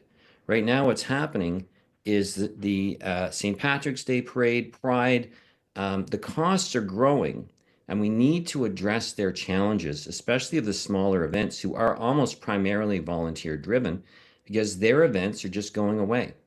So I hope we can address this, and we'd love to be part of that. Thank you. Thank you for your delegation. We do have some questions for you, starting with Councillor Leeper. Okay, thank you, Chair. Mark, first off, hello, and thank you for what you do, and thank you for bringing the Murphys this year. I'm looking forward to that show.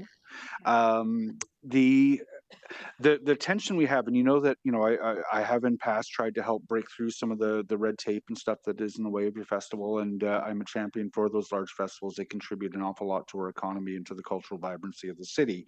But shouldn't I, as a parent, know that if my son is attending your festival, that everyone involved in the festival is trained to at least recognize sexual assault that may be in progress, or trained to recognize overdose? Councillor Troster and I were talking about some of the signs of overdose that could be mistaken by somebody for being asleep when your green team is cleaning up. Do they know to recognize that somebody may be experiencing medical distress? I'm struggling here because I lean on the side of wanting to know that everyone involved in your festival is trained to keep people safe. How do you respond to that? How I would respond to that is that is everyone trained? No, absolutely not. We deal with over 2,000 volunteers. Many of them literally show up for their shift 15 minutes and don't have a chance to ever, be engaged prior to that. But what we do is we make sure we have adequate people who are prepared. We have a paramedics team on site. We have a ski patrol who handle on site. We have 3 different security companies, each of them specifically trained with these. It is not realistic to have everyone involved, several thousand people, all trained in all aspects. It would never happen. I'm still contemplating. I don't sit on this committee, and I won't have a vote until council. But I'm still contemplating whether there are different thresholds that are possible for the professional festivals of your size, and then the smaller festivals. Okay, I'll leave it there and keep noodling it. Mark, see you later this summer. Thank you. Thank you. Thank you, Councillor. Councillor Lulaf. Thank you very much, Mr. Chair, and thanks again, Mark, for again all the great work that you do in the city, and for your continued focus on providing space for local musicians as well at your festivals. You do a really wonderful job of that, partnering them up with bands that are going to have a very large following, and ensuring that they get in front of a local audience as well. You've done really, really wonderful work. And while Jeff is excited for the Dropkick Murphys, I'm most excited for Morrissey. So thanks for that as well. Can you talk a little bit about how this has been presented as measures that would reduce red tape? In your opinion, as somebody who's running probably the largest and most successful music festivals in the city at this point, what red tape reduction, while maintaining sort of the gold standard level of safety that you've been able to demonstrate over the course of the last few decades, what red tape reduction would look like to you if that was the work that this committee was undertaking? What can city staff and council do to make things easier and more streamlined without compromising safety and integrity? Yeah, good question. I think first of all, I would divide it into, we're talking about some of the more established events and some of the others. First of all, for the established events like ours, who've been around for 30 years now, I would argue that you don't need to redo this every year. You need to accept the fact we've done the work on all these things. We understand it, but they're not required to resubmit every year. It's good enough for us to say we have it.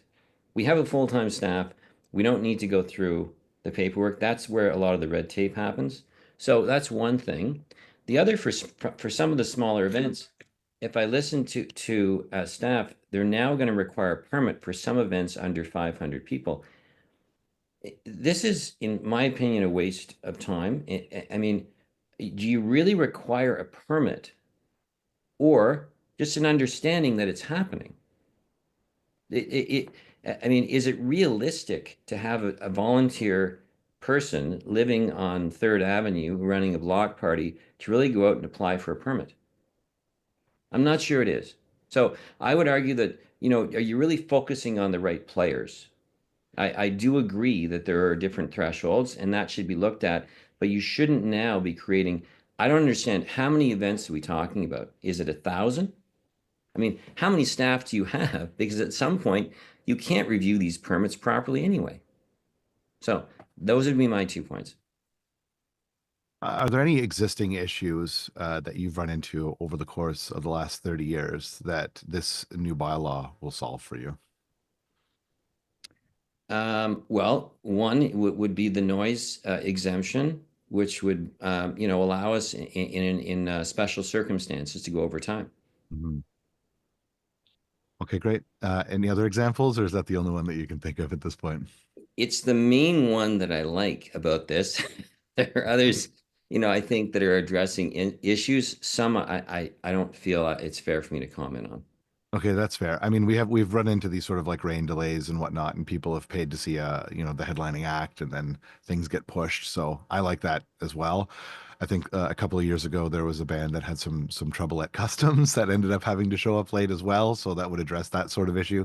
People pay good money to come and see a band that they've been waiting for sometimes forever because they've never been to Ottawa. So I think I like that provision as well.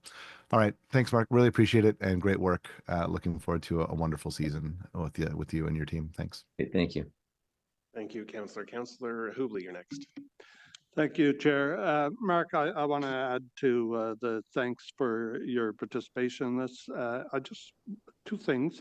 I'll thank you for highlighting the need for the change in the noise bylaw. I know you've reached out to multiple councillors about that and raised the concern, and that's how it got in here.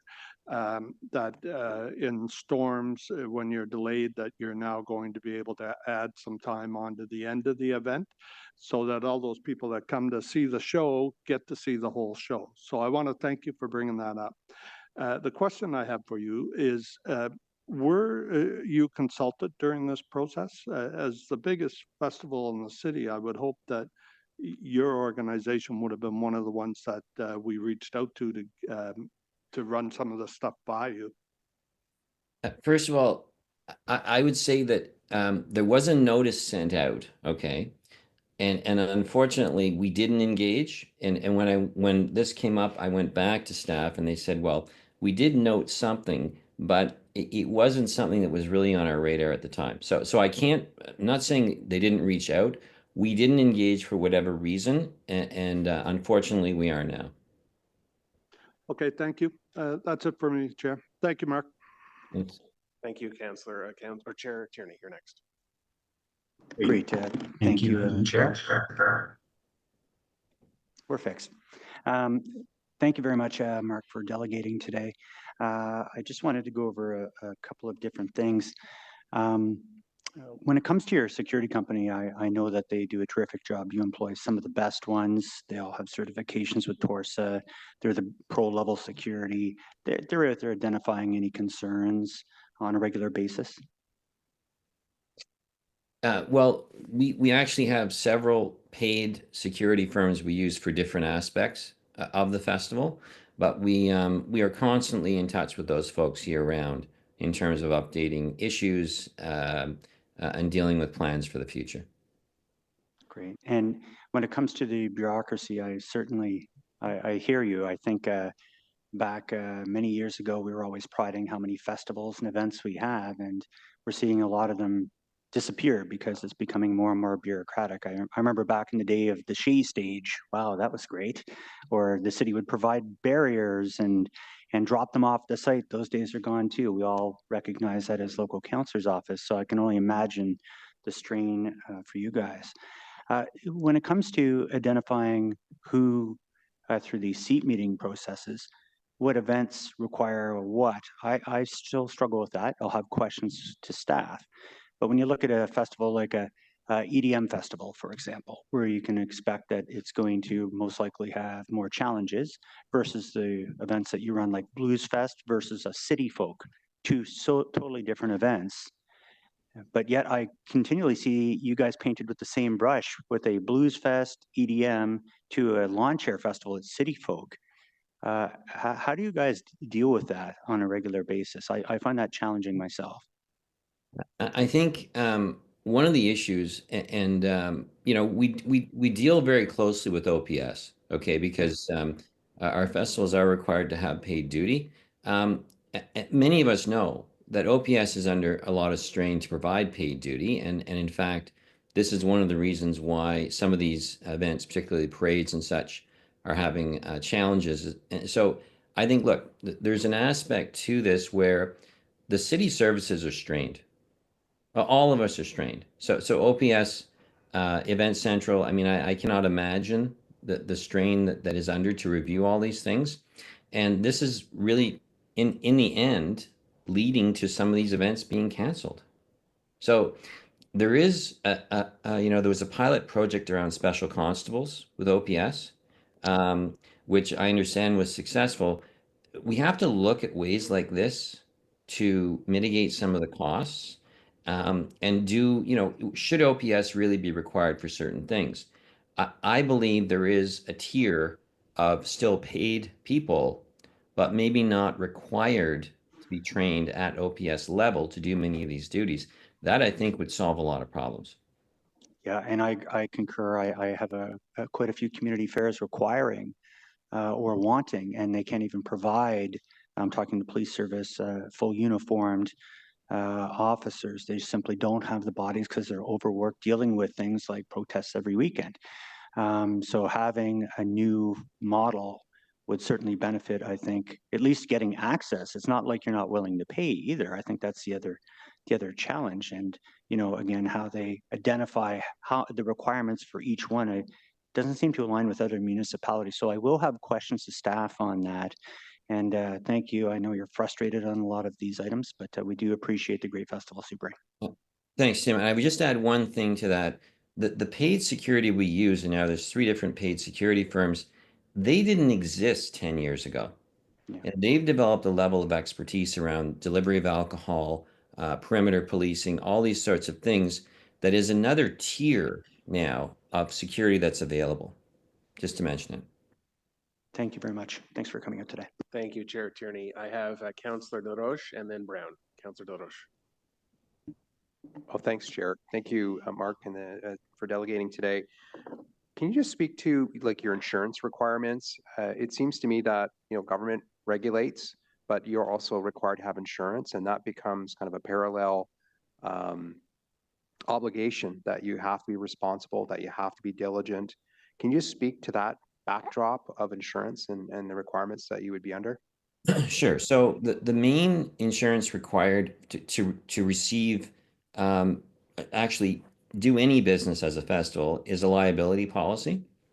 So we would be naming, for instance, the NCC in the case of Le Breton as a third-party insured. We also are required to name some of our headliners as third-party insured, so provide a certificate. So that general liability is a minimum of $5 million, and some are now requesting 10 million. That's probably the biggest cost. The other insurance would be things that you're probably familiar with, like business insurance. You know, we have director's liability insurance, but the main one is really about liability. And just on that vein, is there requirements that, again, they would expect to see security, they expect to see, you know, health and safety provisions, they would expect to see compliance with provincial laws and the municipal ones? Do they put any additional expectations on you in terms of your operations so that you can be insured? Very few, to be honest with you. They would require us to have a permit to operate. And we would provide some of these documents, these plans, emergency preparedness, and so on. But a lot of the decisions on the insurance side are based on previous operating procedures.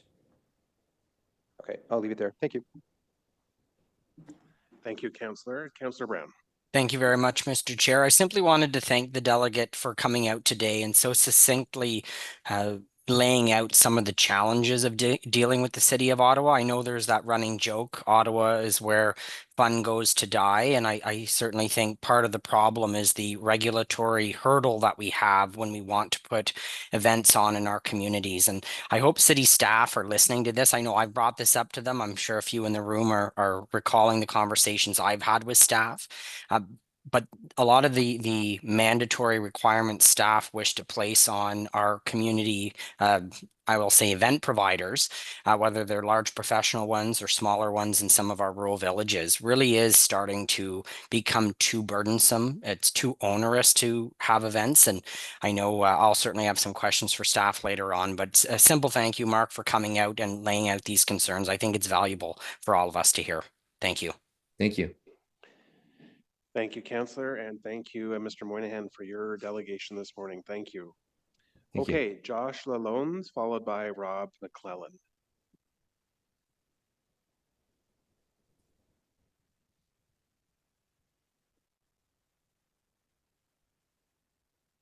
Good morning, sir. You have up to 5 minutes.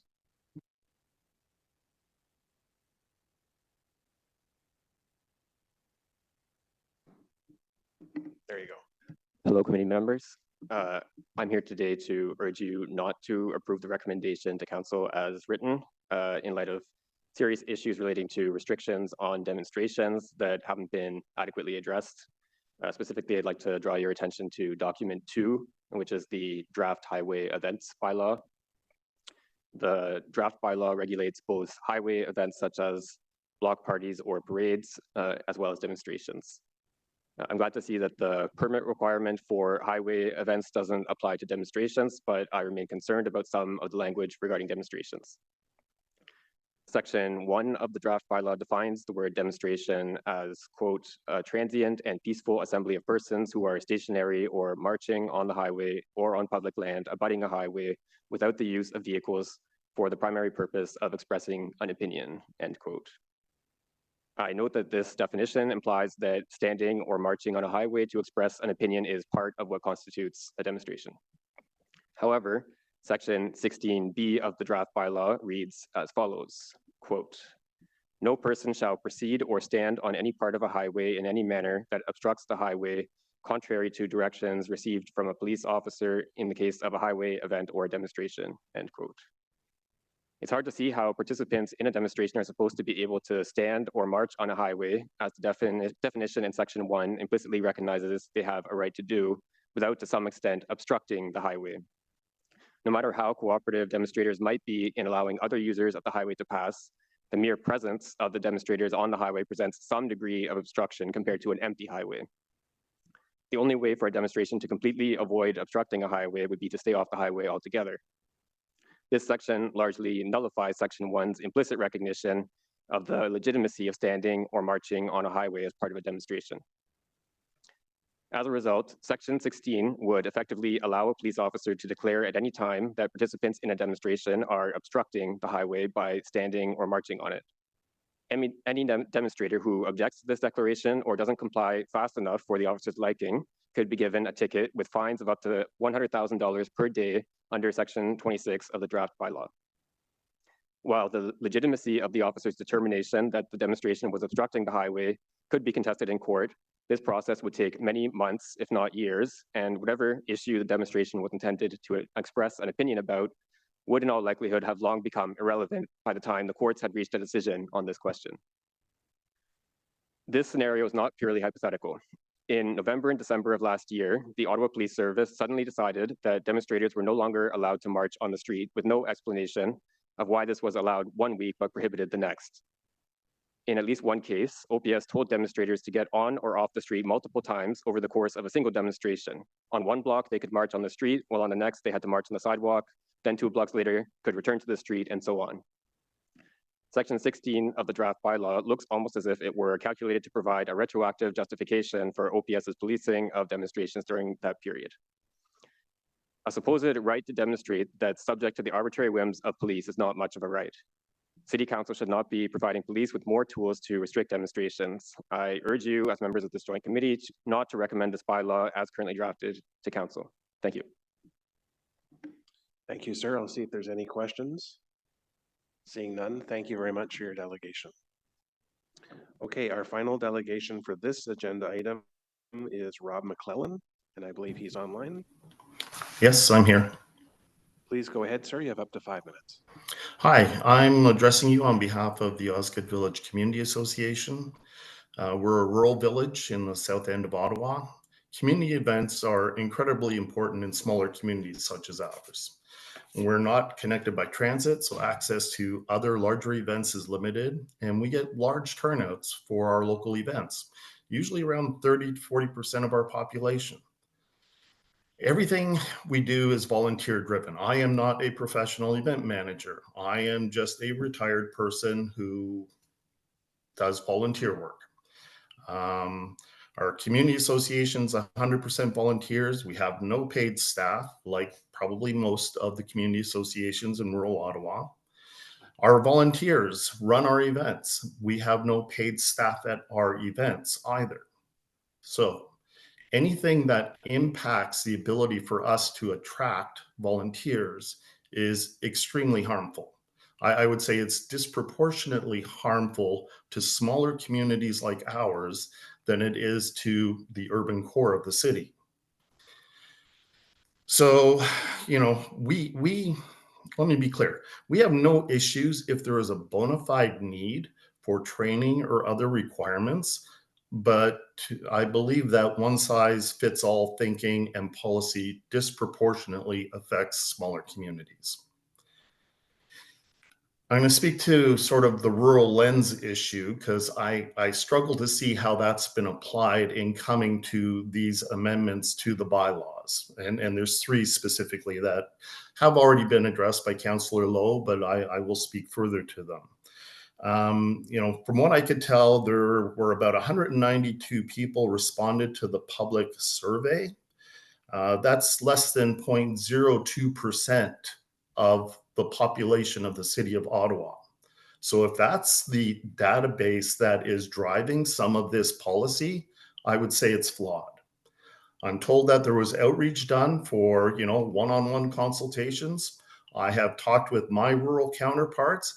I have not found any of them that have spoken with staff on this matter. So where is the rural lens that was committed to by the mayor at the Rural Summit last year? So based on my experience, we don't get a lot of the concerns that are being supposedly addressed by this bylaw. We don't see issues of harassment. We don't see issues of fighting.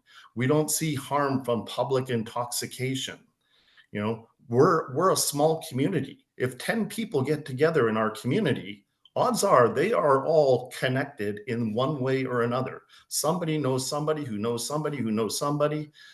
People behave better when they're in a smaller group setting, in a smaller community, because they know somebody knows who they are. There is no anonymity in a small community like ours. So that's the nature of rural life. And we try to promote that by hosting events, bringing community together, making sure they know who their neighbors are. And some of these proposals really hurt that effort.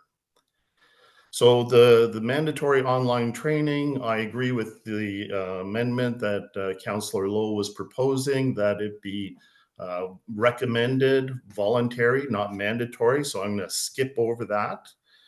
The other depositions that have talked about the issues with volunteers, etc., you know, I agree with all of that.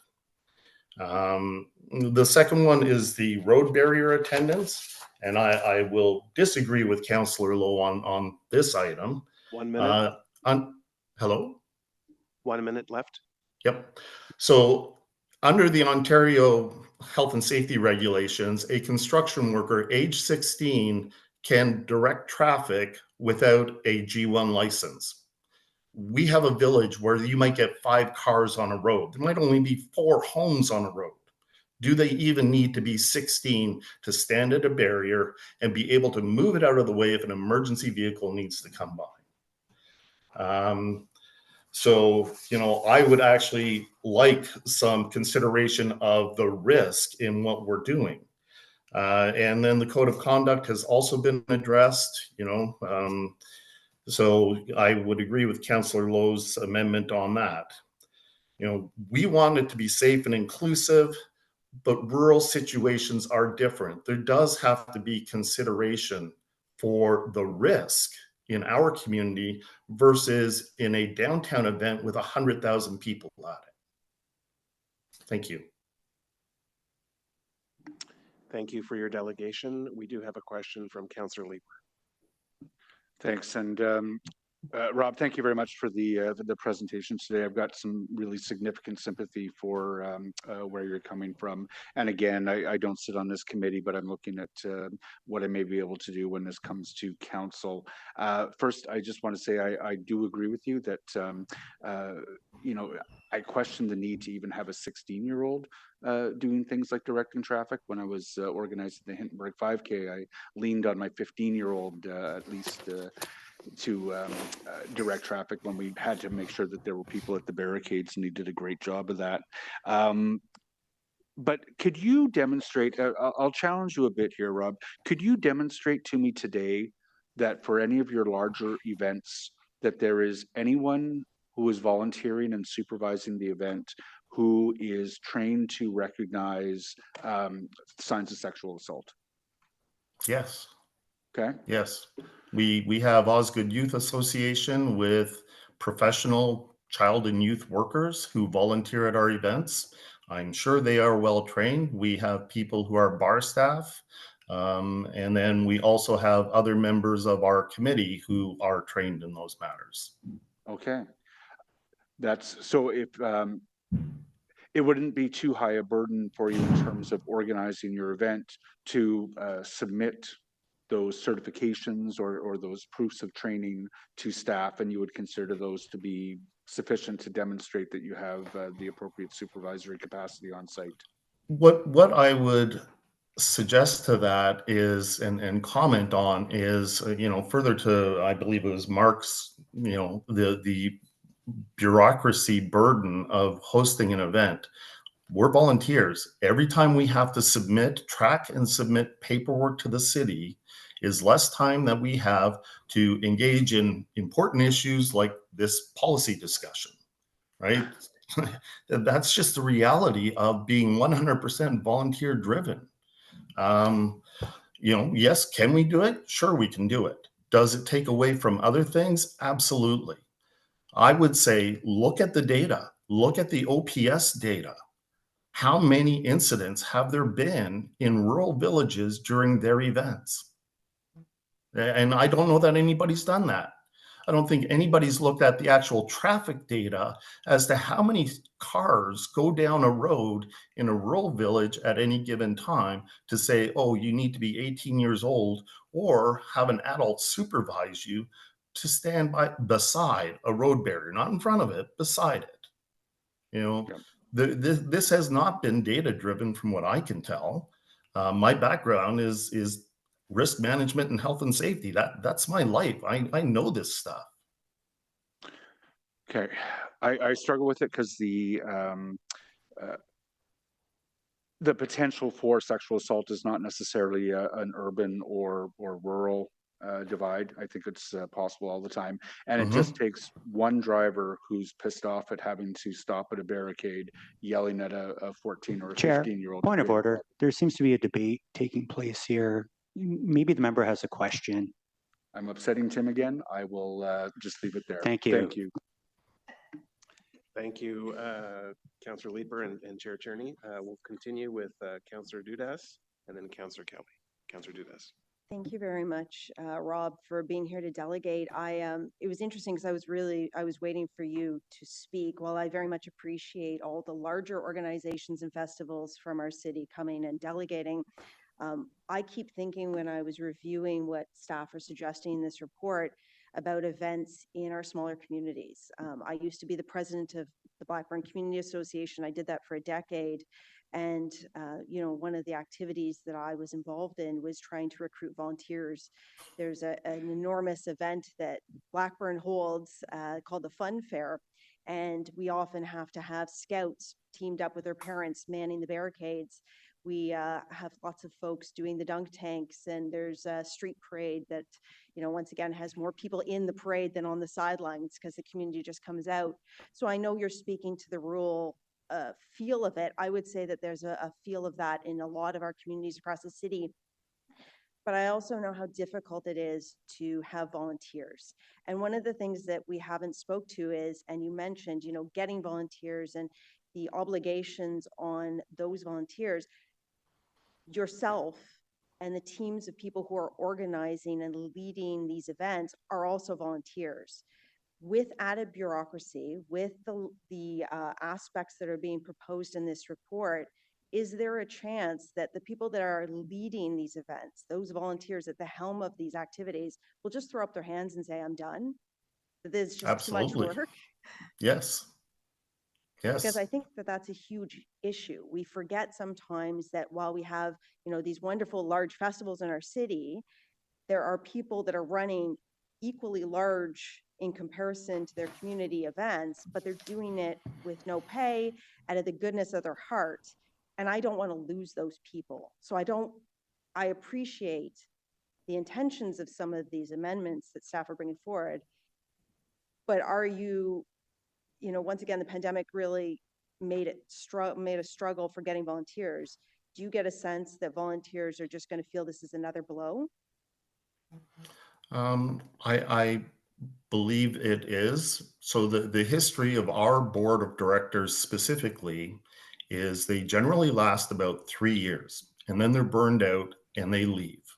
And they don't volunteer for anything after that because they are just so toasted from trying to make things happen in a small village. And I don't want that to happen. Yeah, I don't want that to happen either, Rob. Thank you very much for being here today. Thank you. Okay, last but not least, Councillor Kelly. Thank you very much, Mr. Chair, especially for that final comment. I wanted to thank you, first of all, for being here today and providing that rural lens. It's nice to have a rural delegate here, and wanted to follow up on a couple of things that I heard you say. And I'll first and foremost will agree with your sentiment that some of the mandatory trainings and processes that are proposed in this new bylaw have the very real potential to be a barrier for volunteers, which is extremely important in all communities. And having grown up and lived my entire life in a rural community, I can tell you that that it does make a massive difference in terms of being able to put on those events. The one comment that I may disagree with you on is the nature of the events that occur in rural wards. I think scale absolutely does matter, to follow up on the exchange you had with my colleague previously. But there are so we have a wide range of events in my ward. We have everything from the Fitzroy Santa Claus Parade, which I'm pretty sure that they don't even get the streets closed down for that. It's such a small event. But we also have the Carp Fair, and there's like thousands and thousands of people on the grounds, and most certainly people are intoxicated.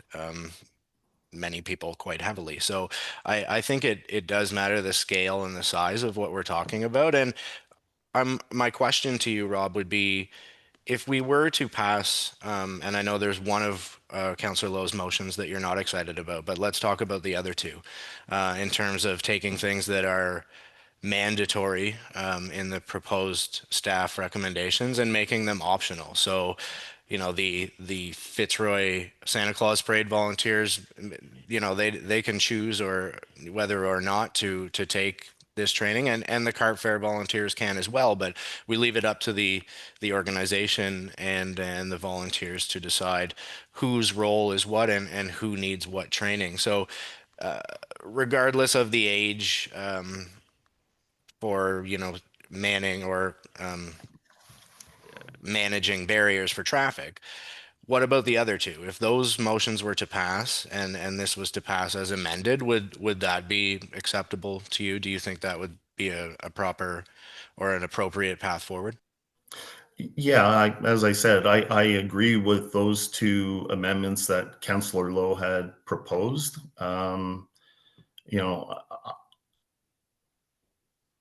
and if the age limit were 16 on the barriers, I could at least see some consistency on that with respect to provincial legislation where you can be 16 and working out on an 80-kilometer-an-hour highway and managing traffic. So I just don't understand the consistency, the rationale for being so conservative about it. But the other two, yes, the approach I would love to see council taking or directing staff is provide education opportunities for the organizers. We, at the end of the day, are accountable. We're already responsible.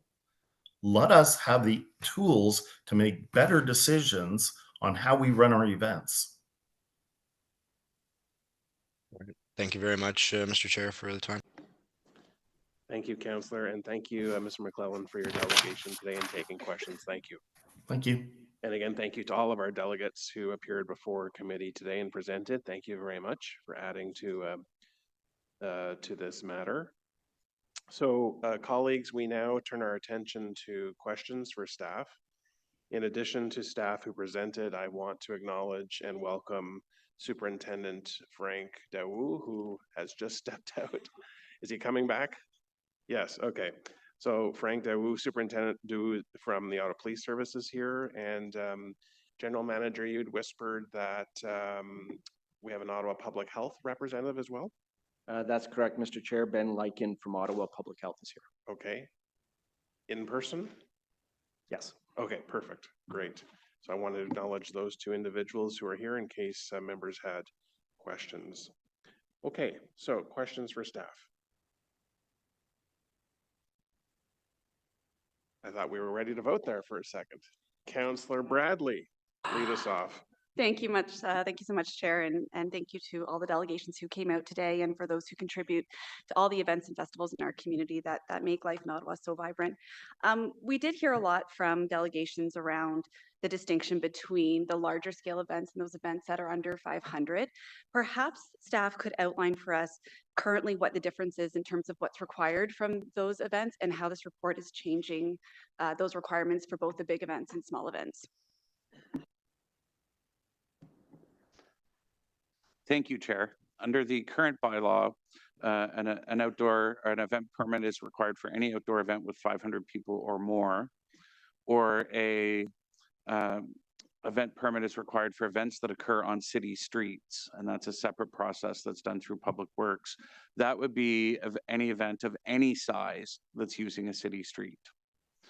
Under the new recommended regime, any event of 500 or more, or any event of under 500 people that requires multiple city permits and approvals, including one for use of the roadway, would fall under the special events bylaw as the starting point. And this gives Event Central and the Special Events Advisory Team that coordinating role for helping the event organizer to get all of their city permits and approvals.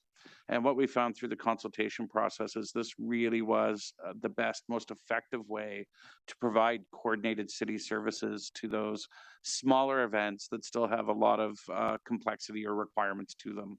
That those would move through SEAT. But if it's an event under 300 people, or sorry, under 500 people that does not require all those additional cities and permits and approvals, it would not require a special event permit and wouldn't be subject to Event Central and SEAT. Thank you for that answer. So now under the new regime, it would be that if you're less than 500 people, but you require more than, let's say, 2 or 3 different city interventions, then you go through the standard process that a large scale event would go through, which I think it was Mr. Monahan that spelled out like 20 documents that were required. Is that what we're looking at for those smaller events now? Thank you for the question. The number of documents required for each event will depend on the size and scope of the event.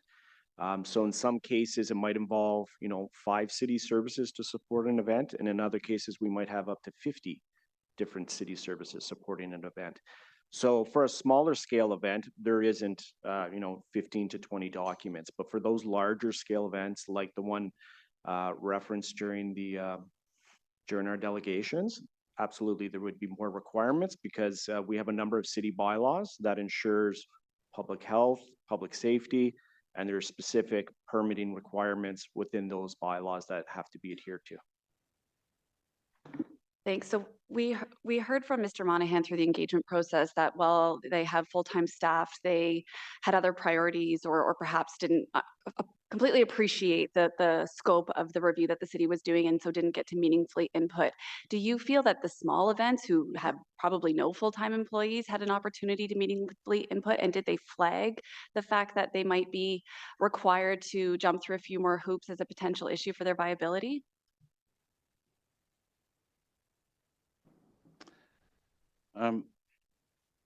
Sorry, could you repeat the first part of your question? So if a large festival organizer did not have the opportunity to engage because they had perhaps competing priorities, do you feel that smaller event organizers actually meaningfully inputted into these recommendations? And if they did anyone flag to you that the potential additional hoops that these smaller organizers might have to jump through could impact the festival or event's viability? Thank you for the question, Chair.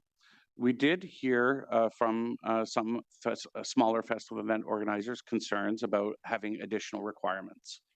So, as we looked through this process, we did look to minimize requirements where possible, where it made sense to do so. And where we looked to new requirements, like our proposed safer events training, we looked to minimize the burden that would create for organizers. But we did reach out, as I noted, to 690 thereabout community partners. And we heard back from them through a variety of formats, including our roundtable discussions, which we'd set up with industry, which included representatives from both larger and small organizations, as well as rural organizations. And if I may, I just want to add to what Mr. Riley just said there as well. So instead of jumping through extra hoops, I would suggest that we're streamlining for those smaller events as well. So instead of those smaller events having to go across different city services to obtain their approvals, under this revised regime, they would be going through Event Central, which is a one-stop shop, to be able to get the support that they need to get those approvals. And then if this is approved as is or with amendments potentially from Councillor Lowe, will staff review how this actually plays out in reality within a year and let us know if you see if there's a need for any potential updates? Like if we see smaller events no longer taking place as a result of what's required of them, how will you flag that to committee? Mr. Chair, yes, we would be communicating with our partners in Public Works and in Event Central within that first year of implementation to make sure everything's going well. If there are issues to be flagged, something's not working, we would look at that and find a proper way to address it. That's what we'll do on the ground. At the other end of the spectrum, Mr. Chair, as you know, there's a bylaw review framework in place approved by Council that requires bylaws to be reviewed regularly. So a more formal process would also be triggered in due course to make sure these new bylaws are working well. Okay, thank you very much. I would be interested to know that within a year of implementation, if we see any decrease or significant decrease in events in the city, and perhaps there could be a memo to committee as a result if we're noticing anything that could be significant. That's it from me, Mr. Chair. Thank you, Councillor. Councillor Lowe, you're next. Thanks very much, Chair. During the presentation, during the section of the presentation on the highway events bylaw, there was one point where I guess I might be asking for more clarification. It does say no application fees, but then there are fees for traffic management. So I guess the permit itself is sort of exclusive to like a larger traffic plan that the organizers might seek. That's correct. The permit itself, there is no fee for the permit, but if an individual event does need support, changing of regulatory signs, adding no parking signs, things like that, there might be some small fees for the services provided by the city. Okay, Thanks, thanks very much. I'll come back on for the motions later. Thank you, Councillor. And Councillor Dorosh? Thank you very much. Earlier this term of council, we set up the Agile Working Group, and I think it came from a spirit of trying to reform City Hall and bring innovation to City Hall and respond to the comments from some of the public that it needs to be easier to do business in the City of Ottawa. Our processes need to be faster. This applies, I think, as well to the huge mandate that we have when it comes to regulation. Overall, the package that's before us today, would you characterize it as providing more regulation or deregulating some of our processes in response to, again, that feedback for a very agile City Hall? Thank you for the question, Mr. Chair. I would suggest that we are deregulating in many areas within this review, including also streamlining some of our processes through Event Central as well. Okay, thank you. I think so too. With respect to the demonstration permits, and I'm going to support the staff recommendation. I know that there's many groups that choose to follow the permit process and work collaboratively with city officials to enable the protests to happen and not prevent them from happening. But I think there is a minority of groups that see it as defiance, right? They see that as part of civil disobedience, that they will not seek a permit. And I'm wondering how we communicate to these groups and all groups that a big part of the reasons why we want to have a dialogue with the leaders of demonstrations is for the very safety of the demonstrators, the people that they're walking shoulder to shoulder with, that if there's a heart attack or a medical emergency, that we have staff on standby to get them there quickly. If there is a counter protest that manifests, that we have the police that are able there to diffuse it. And if there are children present, again, that they put the safety of the children that are part of this. So what do we do to communicate that this is not about infringing or denying rights, but putting the safety of the demonstrators first so that we can get to them when we need to get to them, especially children? Thank you. Thank you, Councillor. As part of the early rollout of the notification process, we plan on developing a communication strategy, a communication plan for exactly that purposes, so that we can reach out to community groups and organizers to inform them about the new processes, but also bring about that new education component that would come with it to inform them of all of the regulations and their rights. Okay, thank you. That's all for me for now. Thank you. Thank you, Councillor Dorosh. Next, Councillor Gower, and then Hubley. Councillor Gower. Thanks, Chair. I want to thank Councillor Lowe for jolting me awake today with his original motion. The wording really had me concerned because if we had restricted volunteer age to 18 or older, it really would have been a barrier, no pun intended, sorry, to organizing parades in our community. Our Stittsville Village Association has an annual Christmas parade. They have over 100 volunteers who operate the barricades, supervise the barricades. Many of them are under 18 years old. They're also quite capable. So thank you, Council Lowe, for revising that. It also makes a change that I think is important in removing the requirement for the volunteers to have a valid driver's license. I think there's many reasons why a responsible young person may not have a driver's license, and that should not disqualify them from volunteering in community events. In fact, we should not be making driver's licenses a condition of volunteering or employment anywhere in the city unless there's a specific requirement to operate a vehicle while they're doing that job. But I wanted to ask staff, I mean, obviously you believe you've identified in the report there's an issue with safety at barricades, and you are trying to add a higher level of training or qualification to make sure volunteers are prepared. Are there any other alternatives that you've considered to help prepare volunteers for that important work of supervising barricades, other than requiring a driver's license or an age restriction? Thank you, Mr. Chair. Perhaps I'll provide an initial comment and then turn it over to our Public Works colleagues. This issue came about because of concerns that had been flagged anecdotally about the difficulty that can arise in staffing traffic barriers specifically. And that's what our regulation specifically addresses. So that young people that were staffing barricades often had to deal with pushy or aggressive motorists who didn't want to respect the barricades. Our policy recommendation is that if there is going to be a volunteer staffing a barricade, it should be at a minimum a 16-year-old with a driver's license. And the idea there is that that 16-year-old will have had some education about the rules of the road and vehicles and provincial legislation around vehicles, or that it be an adult, so someone 18-year-old. I'll turn it over to Ms. Cousineau to add specific traffic comments. Thank you. So yes, it was anecdotal experience that was heard from those conditions of both protecting the volunteer from some aggressive behavior, but also protecting all the participants of the event. There have been some recent examples of racing events where barricades were opened significantly early or inappropriately, and then vehicles were now entered into the race course with the participants.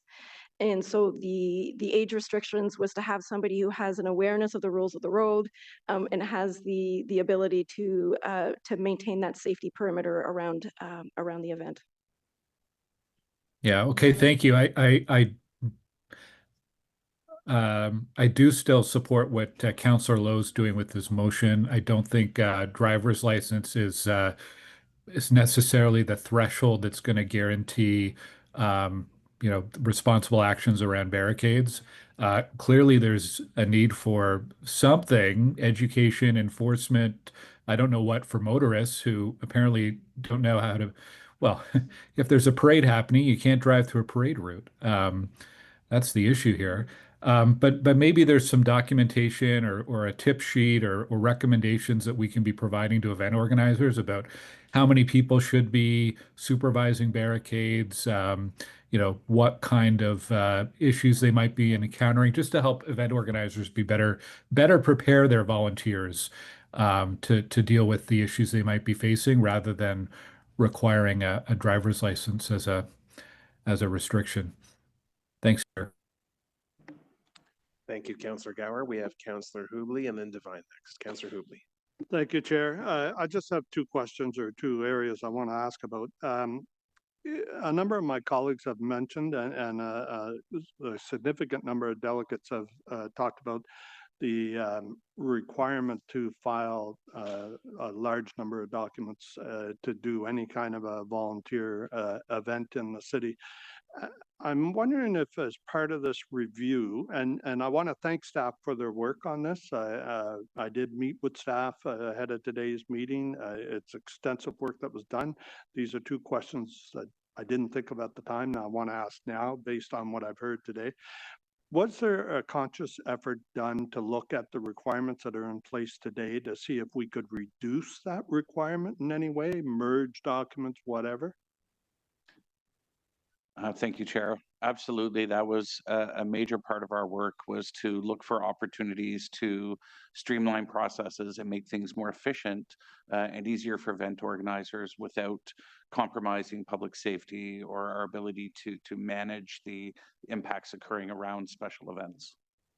I think that might be something worth highlighting before this rises to council, so that the public knows that the effort wasn't just about how to put more requirements on them, but also to try to make participation in volunteer events smoother. My second point follows along what my colleague Councillor Gower was just talking about. I think a lot of us around the table are not convinced that that requirement for the driver's license is there. I can tell you that I have personally worked parades where there was adults at the barricades and still had a car go around because they were determined to crash the parade. So I don't see it as an age or a driver's license thing. It's purely, we put the barricades at some roads. I'm still very involved with Councillor Curry. We do a Christmas parade every year. On streets where that's a risk or a high traffic street, we often put 2 barricades. And that means you've got at least 4 people there. You're certainly, I fully support Councillor Lowe's amendment to say that in a case like that, if you've got 2 barricades across, you certainly want adults there to help. You can't man that with just you. They're learning. It's great they want to volunteer, but you're also helping them learn. But whether or not any of them have a driver's license, I don't see that. I know a lot of young people in my community that are approaching 30 years old that still haven't got their driver's license. So I think that's something that hopefully with the amendment we drop. So, okay, thank you. That's all I want to say. Okay, thank you, Councillor Hubley. Councillors Devine and then Chair Tierney. Councillor Devine. Thank you, Chair. Thank you, staff, for your hard work on this. I want to focus on the changes in the bylaw that are specific to protests and demonstrations. And the questions I have, they're about the dropping of the permitting requirements for protests and demos and going straight to a voluntary model for notification. And I'll be honest, while I'm not at all sure how to mitigate my concern, and while I absolutely support freedom of assembly, the challenge I'm having, especially with our larger protests and demos, is over the potential loss of information that the city is typically provided for protests and demos, information which helps us not only coordinate traffic operations, other safety concerns, but helps us know the nature and details of a protest, which can even distinguish an organized protest from a disturbance. Without getting that notification, we might not even know who the organizer is, which could make it harder for the city to dialogue with those persons should there be a need. And so can staff elaborate on the rationale for making such notifications voluntary as opposed to mandatory? Thank you, Chair. Yes, we've had a permitting system in process for many years, and we know it's not working. We know a lot of people see it as a barrier to free expression. And so we agree it's important. We would like to have more information ahead of time in order to plan services better. And therefore, we want to reach out and have this collaborative approach with the organizers to share that information with them. We can work with them. We can work out the logistics. Most cities direct organizers directly to their police. We want to go above and beyond that and have our system that we work, like I said, collaboratively with these organizers and educate them and coordinate everything. It would allow them to engage with us and provide more information, even where they may not necessarily agree with all of our city policies. And making it necessary could have an appearance of something that we are endorsing, and that's not the tone that we want to set. No, I appreciate that, and I do appreciate the spirit of looking to collaborate with event organizers. So just a couple of follow-up questions. In whatever language that we are putting out, and assuming that the voluntary conveyance of information notification can be of benefit both to the city and to the organizers themselves, do we have language that at least speaks to strongly recommending, even for mutual benefit, of that kind of notification? Yes, we will be putting that language out. The language in the bylaw says that we request them to provide that prior notification to us. And can I ask a follow-up question to that? Whereas a permit application has very, very strict questions and you have to answer those questions, in the kind of voluntary notification system we're going to be recommending, do we at least provide some way of steering towards what kind of information people might be voluntarily notifying us? Absolutely. We'll be expanding on the type of information that we've been collecting so far. Great. May I assume that we already have established relationships with most of the organizations, groups, and individuals that are most commonly involved in protests and demos, and that we will be proactively communicating this new system to them? Yes, we'll also be working with our colleagues in the Ottawa Police Service and the police liaison team so that they can also share that information with organizers to make that recommendation to them to reach out to us with the notification system. So thank you for that. So I appreciate that element of the system in order to make to ensure that we have freedom of assembly. But just to speak to the risk element of it, so can staff identify what potential concerns or gaps or risks there may be from an operations level of not possibly having this kind of information readily and consistently available?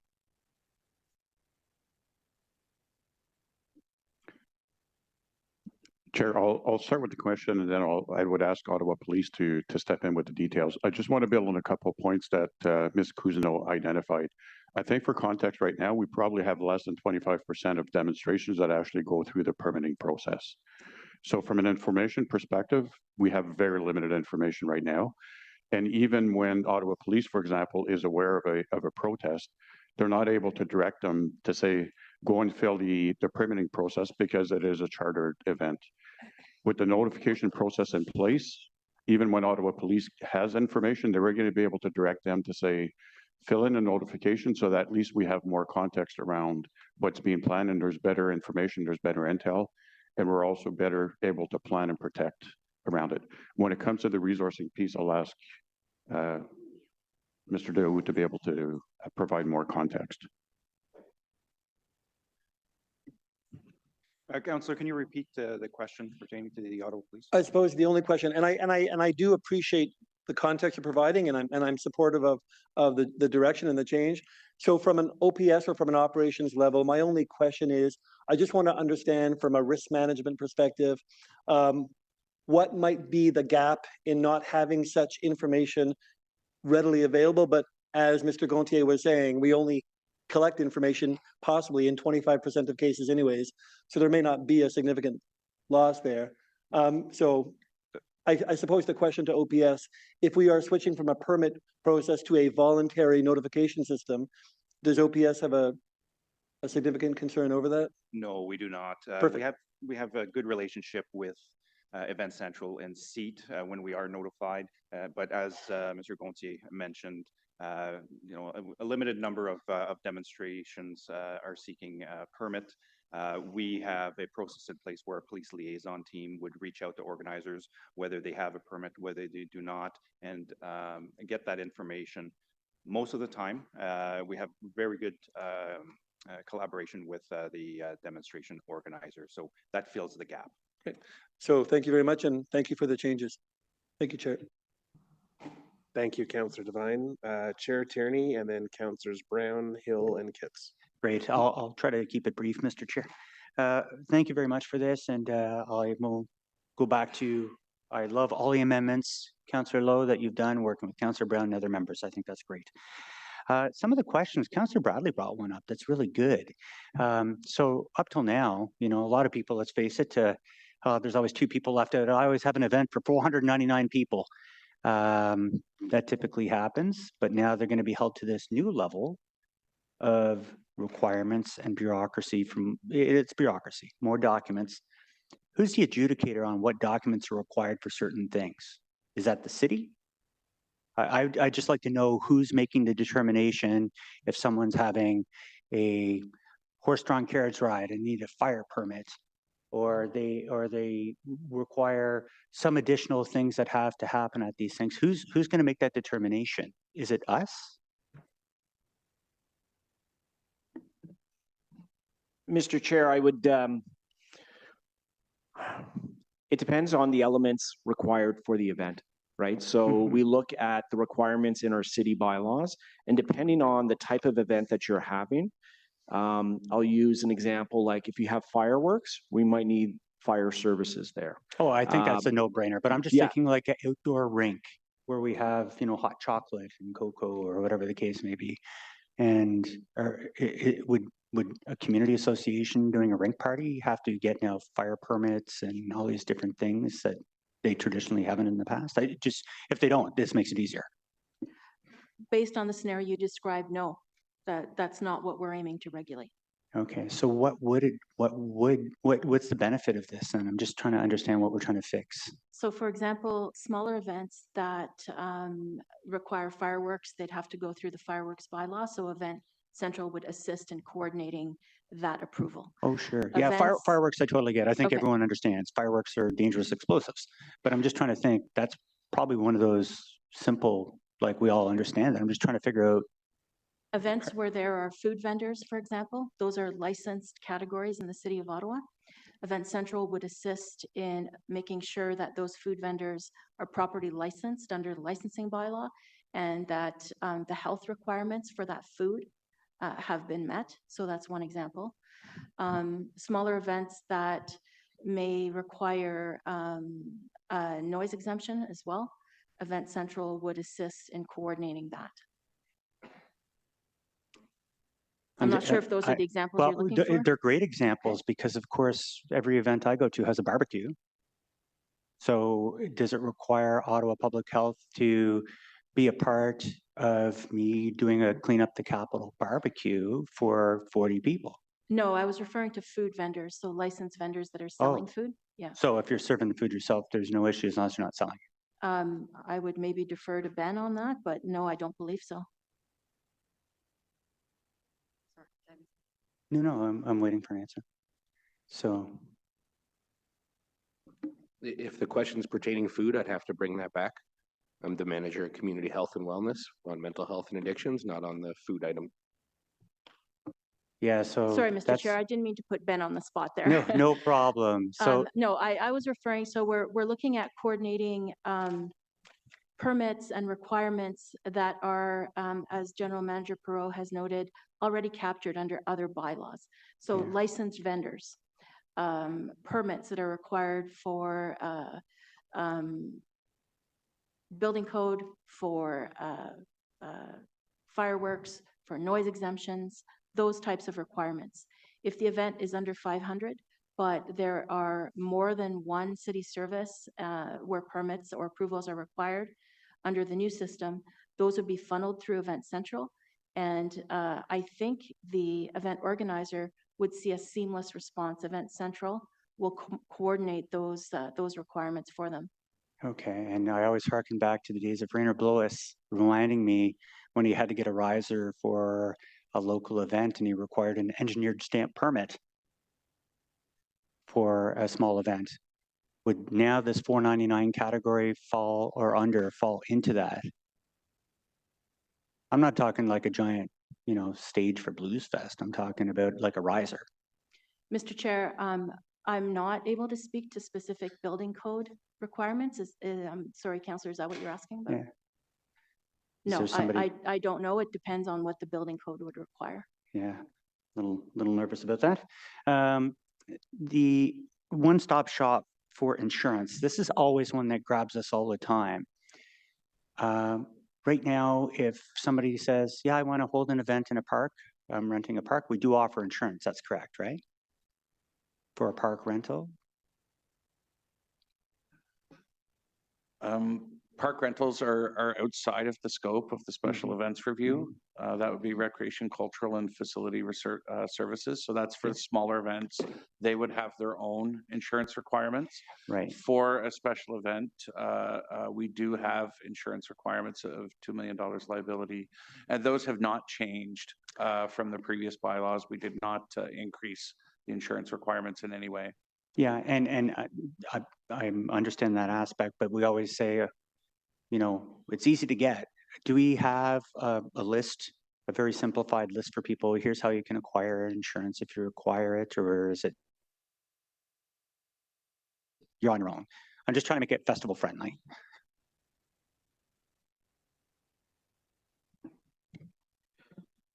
Councillor, I see Barb Stacy, our program manager for Event Central, is here. I'll ask her to come up and see if what that looks like from an application process for insurance. I appreciate that. Thank you. And while we're waiting, maybe I'll look at, Councillor Hubley mentioned, yeah, it doesn't matter if it's adult or not. I remember one of my first events, Royal Gallipo was helping me do the barricades back in the day, and someone literally almost tried to run us over. So the license thing I completely concur with, but what do we offer? And Superintendent Dow, what do we offer advice to our community events in situations like what do we tell people right now if someone is trying to run through a barricade? Obviously, we're not peace officers. We shouldn't be interfering or touching or involving. Is there suggestions from the police service or through our booking central to our groups to say if someone does this, just record it, stay away, call police? Like, what is the avenues for that? Right now, we don't provide any training for any volunteers or staff staffing carnivals, parades, or anything like that. We recommend calling the police if there's any suspicious activity or behavior or any disturbances.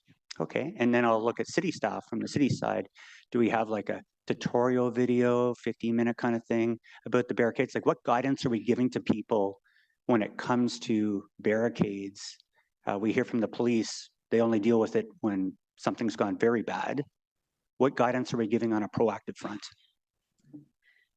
Through the SEAT process, we would be working with every event organizer to make our recommendations for maintaining the safety requirements. And then so in a high conflict zone, we may be making recommendations for additional barriers in order to have that protection, that safety for the organizers, the event participants, and all the spectators. And then we do also have some event guides for general things to watch out for and things to keep an eye on. Great, thank you. And maybe we're in the video age, people don't like reading anymore. Maybe a quick couple of video tutorials as part of this site would be helpful, especially if it's somebody runs through it, call police or, choose your own adventure, right? So back to the insurance question, now that we have the right people at the table. Ms. Stacy. Oh, thank you. Sorry, looking over here now. Mr. Chair, maybe if I can just help on that question. My office does have an insurance administrator, and a person works closely with various departmental staff on providing information on the various insurance programs that the city administers, as well as providing information on what's available in the marketplace. So I would anticipate that sort of process would continue under this regime as well, if that helps, Councillor. Okay, great. Thank you. So it's just making it simple for people. It's always hard to start a festival and hard enough to keep it going. So thanks for that. And the last question is around privacy. I think a lot of what we've had on the table, and this is why I actually like Councillor Lowe's motions. I'm concerned if there's a mandatory aspect of things. Housing information, private information of people would most likely be a requirement, would it not? If we were to go down a road where we didn't support Councillor Lowe's motions just for voluntary versus mandatory. Like obviously that information must be housed somewhere, I would think. Thank you, Chair. Under the recommended proposal for safer events training, the city would not be collecting personal information. Ottawa Public Health does have logon information required when people are logging on and registering, but the city would not be collecting that. It would be retained with public health and kept in accordance with their privacy protocols, whatnot. Ben, I don't know if you have anything to add to that, or? Yeah, great. No, that was correct. Thank you. Great. That's all the questions I have for today, Mr. Chair. Thank you. Thank you, Chair. Just before I go on to the next speaker, Ms. Stacy, you're here. You manage Event Central. Is there anything else you wanted to add to the line of questioning, or? Thank you. No, I think everything was covered. Okay, very good. Thank you. Okay, next we have Councillors Brown, Hill, and then Kitts. Councillor Brown. Thank you very much, Mr. Chair. And I want to start off by saying that many of the recommendations coming through the report are good. I think it's going to help. I think it's going to make putting an event on in Ottawa a little easier. And I think it's going to streamline some of those pinch points that we've experienced in the past. So, on the whole, the majority of what is in front of committee today, I think is reasonable. And I think it's going to garner the support of the committee, although I don't have a vote today. What I would say, though, is any barrier that we place in front of a volunteer who is already coming out, spending their own time, and in some cases their own money, depending on, if they need to buy lunch while they're out volunteering or commuting to the location, there's always a cost, whether it's money or time. And I would think that we want to ensure that it is as easy as possible to volunteer in Ottawa. From the staff report on page 17, in 2019, there were 345 events facilitated through Event Central. In 2024, there were 228. And the next line says that the industry hasn't recovered since the pandemic and there's still continued room for growth. And so my question to staff, do staff believe making training mandatory if you are a volunteer in any event that has 500 people or more? Do you believe that this will help recruit volunteers to come out and spend their time volunteering in the community?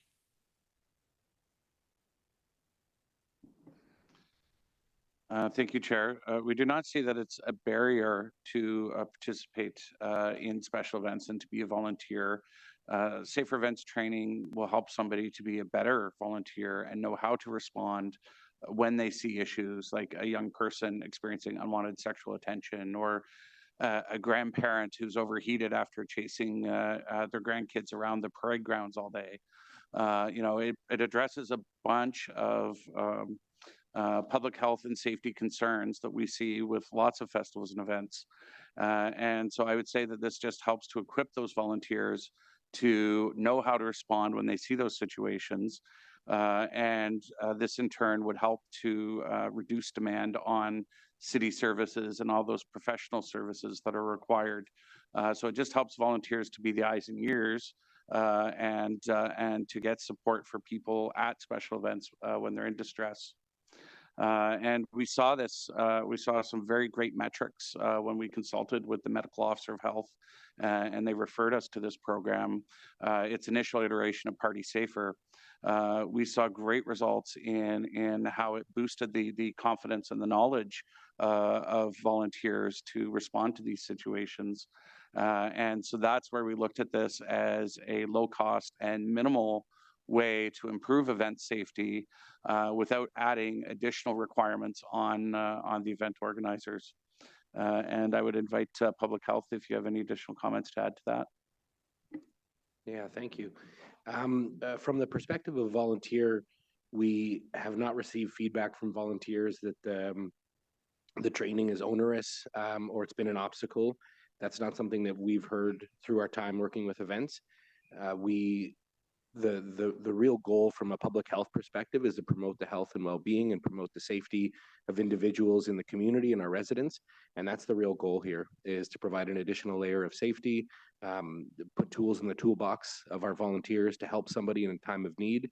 And it was mentioned just now, we have seen from our evaluations that individuals go from 40% to 90% after the training of knowing how to intervene, how to help, and where to connect people to services. So from our perspective, this is about promoting and protecting the health and well-being of our community, and that's why we're proud of the program and hope to see it take place. Thanks.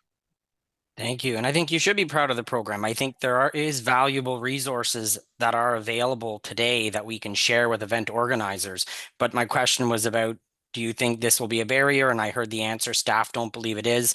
We heard from delegates today that it would be a barrier, and I'm inclined to agree with them.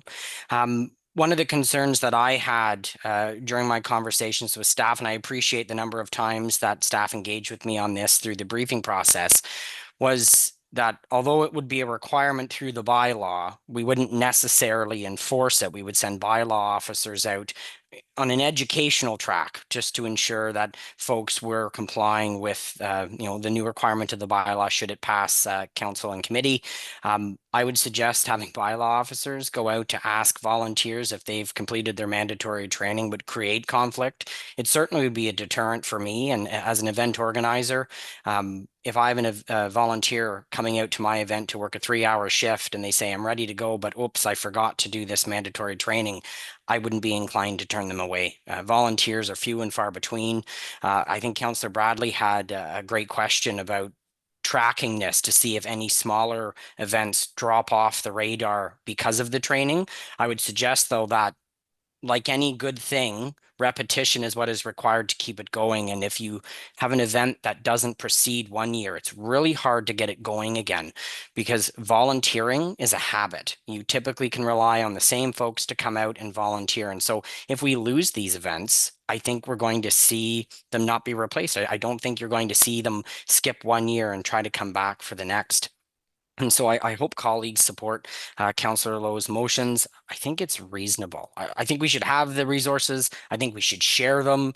We're not saying that there isn't value in the program. I think what you're hearing from delegates and colleagues around the table today is that we need to make sure that we're doing all that we can to ensure these events carry on. Anytime a good thing is happening in the community, it is likely because it is being run by a volunteer group or a community association who are trying to make their community better. Rarely is it the government sending paid staff out to run fun events. And so I hope as we go forward, we keep that in mind. I also would like to echo and suggest that there's still more streamlining to be done with the Event Central program. The staff there are great. I think they do a wonderful job at helping facilitate event organizers through the process. It is all of the other pieces, all of the other city departments that come to the table where I still believe there is a disconnect, and I've shared that offline, Mr. Chair, with staff. I think we need to ensure that when city staff come to these tables, they're paying attention, they've done their homework, they've read the reams of documents that these events are required to submit, and that they're prepared to help facilitate. Because as we find often around the table with staff, it's sometimes a slow no. We need to ensure that city staff are there working towards the yes. Like, these are important events that happen in our communities. They bring our communities together, and we need to do what we can to support them. Thank you very much, Mr. Chair.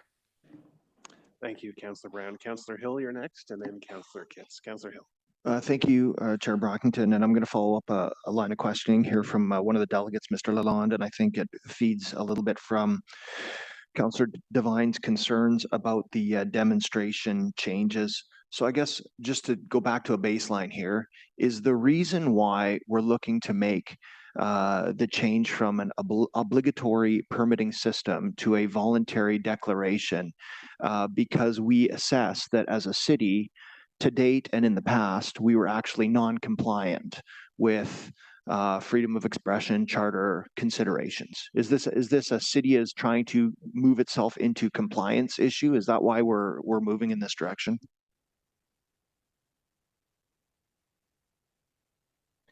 Mr. Chair, I think the information that's before this committee indicates that the experience since 2001, we've had these special events on city highways since 2001, has not worked with respect to the requirement of having a permit for protests and demonstrations. And I think the GM has indicated only a fraction of those types of events go through the permitting process. So what's before you is the operational experience over the last 2+ decades to move to this voluntary notification process. From a legal perspective, it is our assessment that a voluntary notification process would likely not be subject to a judicial challenge or would likely be upheld from a charter expression. That's not to say that there's not the possibility for a permitting or a mandatory permitting process. If that would be the path of council, there would have to be certain work that would have to be done to get to that point from a charter perspective. But what the operational experience is supported by legal would be a voluntary notification process is designed to achieve the objectives that operational staff, that's city staff, supported by Ottawa Police, are advancing. Okay, I appreciate that, and I understand as well. You know, a key part of that rationale is that we have low compliance. I'm assuming that a reason we have low compliance is because we are simply not enforcing that permitting process. Is that a fair deduction to make? Well, part of that is the way the bylaw was structured in the day of 2001 was, you know, a permitting process well in advance to a particular event, which from a practical reality doesn't respond to the needs of those that are looking to exercise their freedom of expression or assembly on a more prompt basis. So that's one of the hurdles was the institutional structure of the bylaw at the time. And I'm not sure if the GM has any further comments in that regard. Chair, I think the only added point was that we're trying to impose something that can't be imposed under a charter in terms of the permitting process. So moving to the notification process, we're not imposing any specific requirements other than increasing the engagement and the awareness of what's taking place so that there is better coordination between law enforcement agencies and also in the city from a traffic perspective in terms of the coordination that needs to take place. So that interpretation would be that we're non-compliant to force a permit on a demonstration.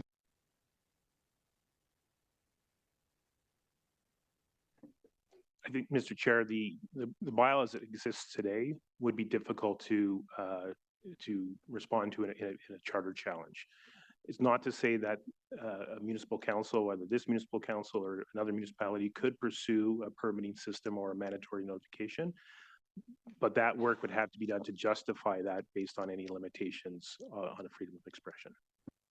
My understanding is that the permit doesn't speak to the freedom of expression or the content or the assembly component, but the function was to have that coordination component so that the city could expend the resources required to provide safe passage, safety, traffic control, things of that nature, which I think is the essence of what we're trying to do with this voluntary form. It's just now we're moving from an obligatory requirement to do it to a voluntary requirement or a voluntary option, if you will. And my concern there being, if the reason we're moving to this new solution is because we've had low compliance, and if we're going to say that the previous process that we had for the permits was unenforceable, is that supported by case law? Like, have there been challenges to requiring a permit in order for a demonstration or a large event when the ask in that permit is specific to the security, the traffic safety, those types of peripheral things, not centered on the charter-related assembly expression components? Chair, I would reiterate my point would be the proposal before this committee is based on operational experience. That work has resulted in a voluntary notification process for these types of events. My recommendation would be that if council were to proceed with this voluntary notification process, that it allow that process to unfold and see what the data is compared to the previous bylaw.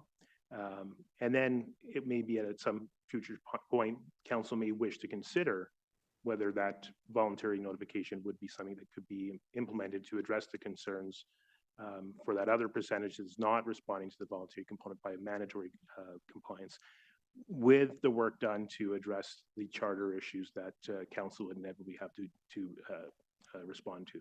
That work is not done because the operational request here is a voluntary notification, Councillor. And Chair, sorry, if I can also build on that point. When we did our research, we did not find other municipalities that actually had a permitting process for demonstrations. Most municipalities, in fact, don't have a process at all. They just direct it to their police agencies to deal with. So the process that we're actually putting in place is a step beyond what most municipalities are doing, mainly because we are dealing with different enforcement agencies in the national capital. We want to make sure that we can increase the level of coordination and awareness that's taking place. So we're trying to move it away from that permitting that often dissuades organizations from even approaching the city to something that will encourage basically that dialogue, and hopefully we get more information out of it so that we're able to improve the overall coordination. No, thank you. I appreciate that, and I can understand the common sense to that. I guess the piece I'm having some trouble reconciling is how we define then these demonstrations from like types of events. So, for example, if I'm to understand how this is going to transition, if I'm the organizer of a demonstration event, I may go fill out the voluntary form, have some coordination, and run an event with which the city would provide some level of support. So how does that differ from the organizer of Ottawa Pride or from the St. Patrick's Day Parade saying that they wish to express their freedom of speech assembly. Yet they need to go through a separate process because they're distinct from a demonstration, in theory at least, and they don't fit this criteria. So what makes one a demonstration and another something different from that? Chair, a very big distinction between a march and a parade is the use of vehicles. To be under the Highway Traffic Act, in order to have vehicles that are on a route that are contravening all the traffic signals and whatnot, and all the various traffic control that exists on that street, the street has to be completely closed, and with a defined route. And then so to comply with the Highway Traffic Act, we have to have that permit of closing the road with all of the various closures that are required to manage it. A special event, albeit as we've recognized are being very important events for our city, are considered sort of non-essential events from a public safety perspective, and therefore that's why we have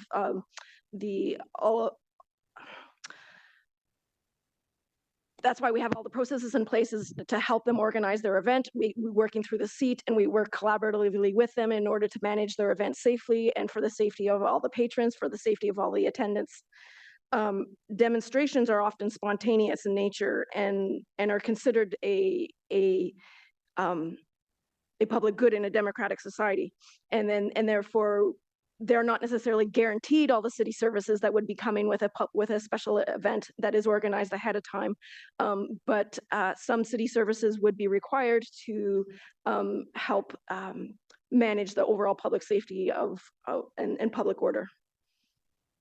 But it's fair to say that the distinction then would be that the cost would be borne by the organization, such as Pride or the St. Patrick's Day Parade, whereas in the case of a demonstration, the cost is going to be borne by the city. Chair, if I can respond to the question and also elaborate on Mrs. Kuzno's point. When we're dealing with demos, police are actually the lead in terms of the coordination that takes place. The city is actually there in support to Ottawa Police.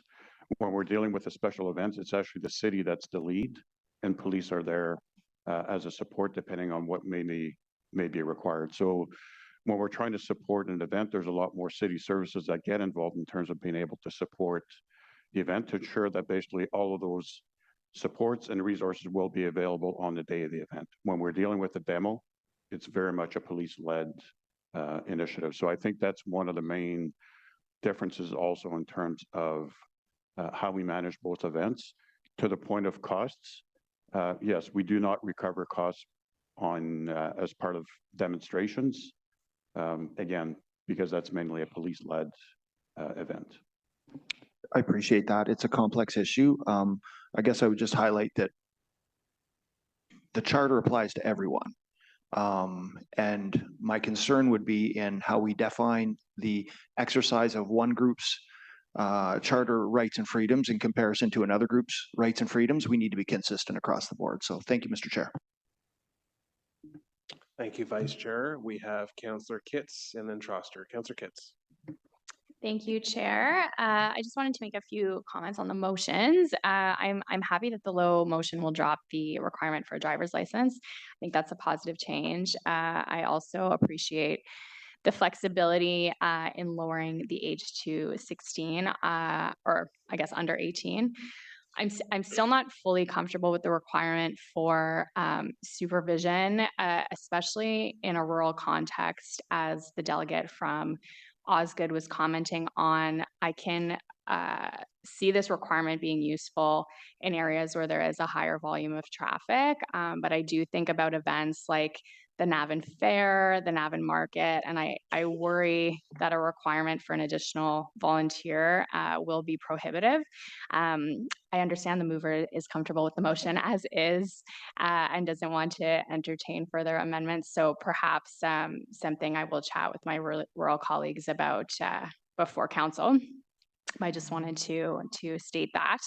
And as chair of Ottawa Public Health, I wanted to thank the delegates who came out to share their feedback about the requirement for additional training. I'm actually quite pleased that we're having this conversation today because it's bringing greater awareness to this important training that we offer.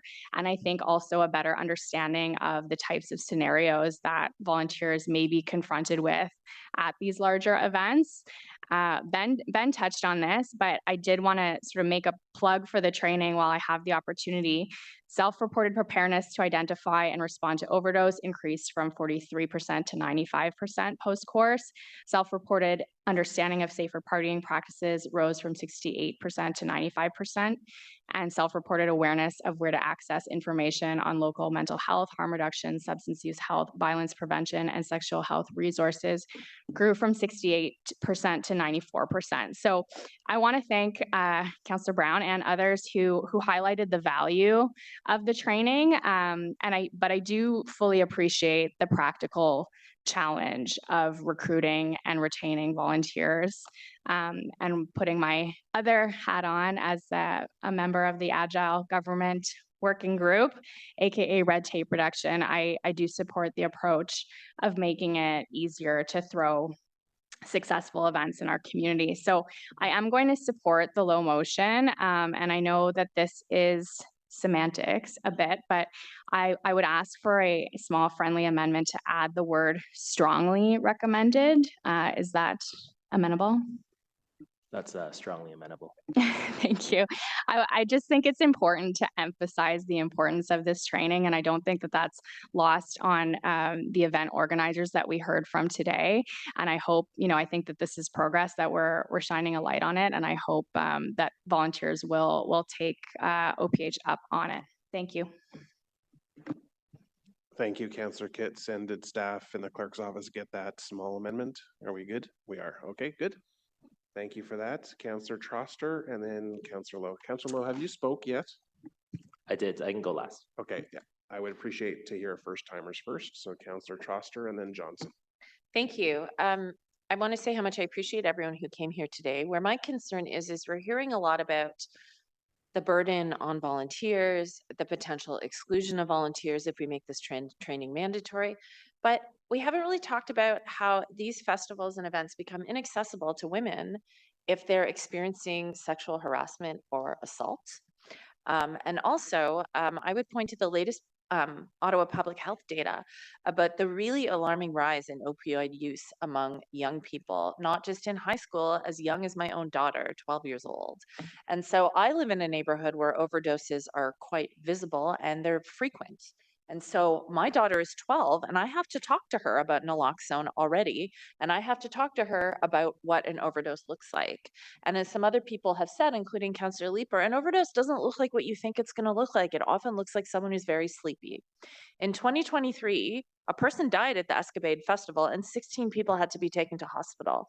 And any of us who have been to a large event know what it's like to be in the crush of that crowd. You need as many people as possible with an eye on the other folks who are there to help identify these things so that paramedics can actually get to them. And so I understand the intent behind Councillor Lowe's motion. I can't support it even with the amendment. So if we pass it, I would respectfully ask to dissent.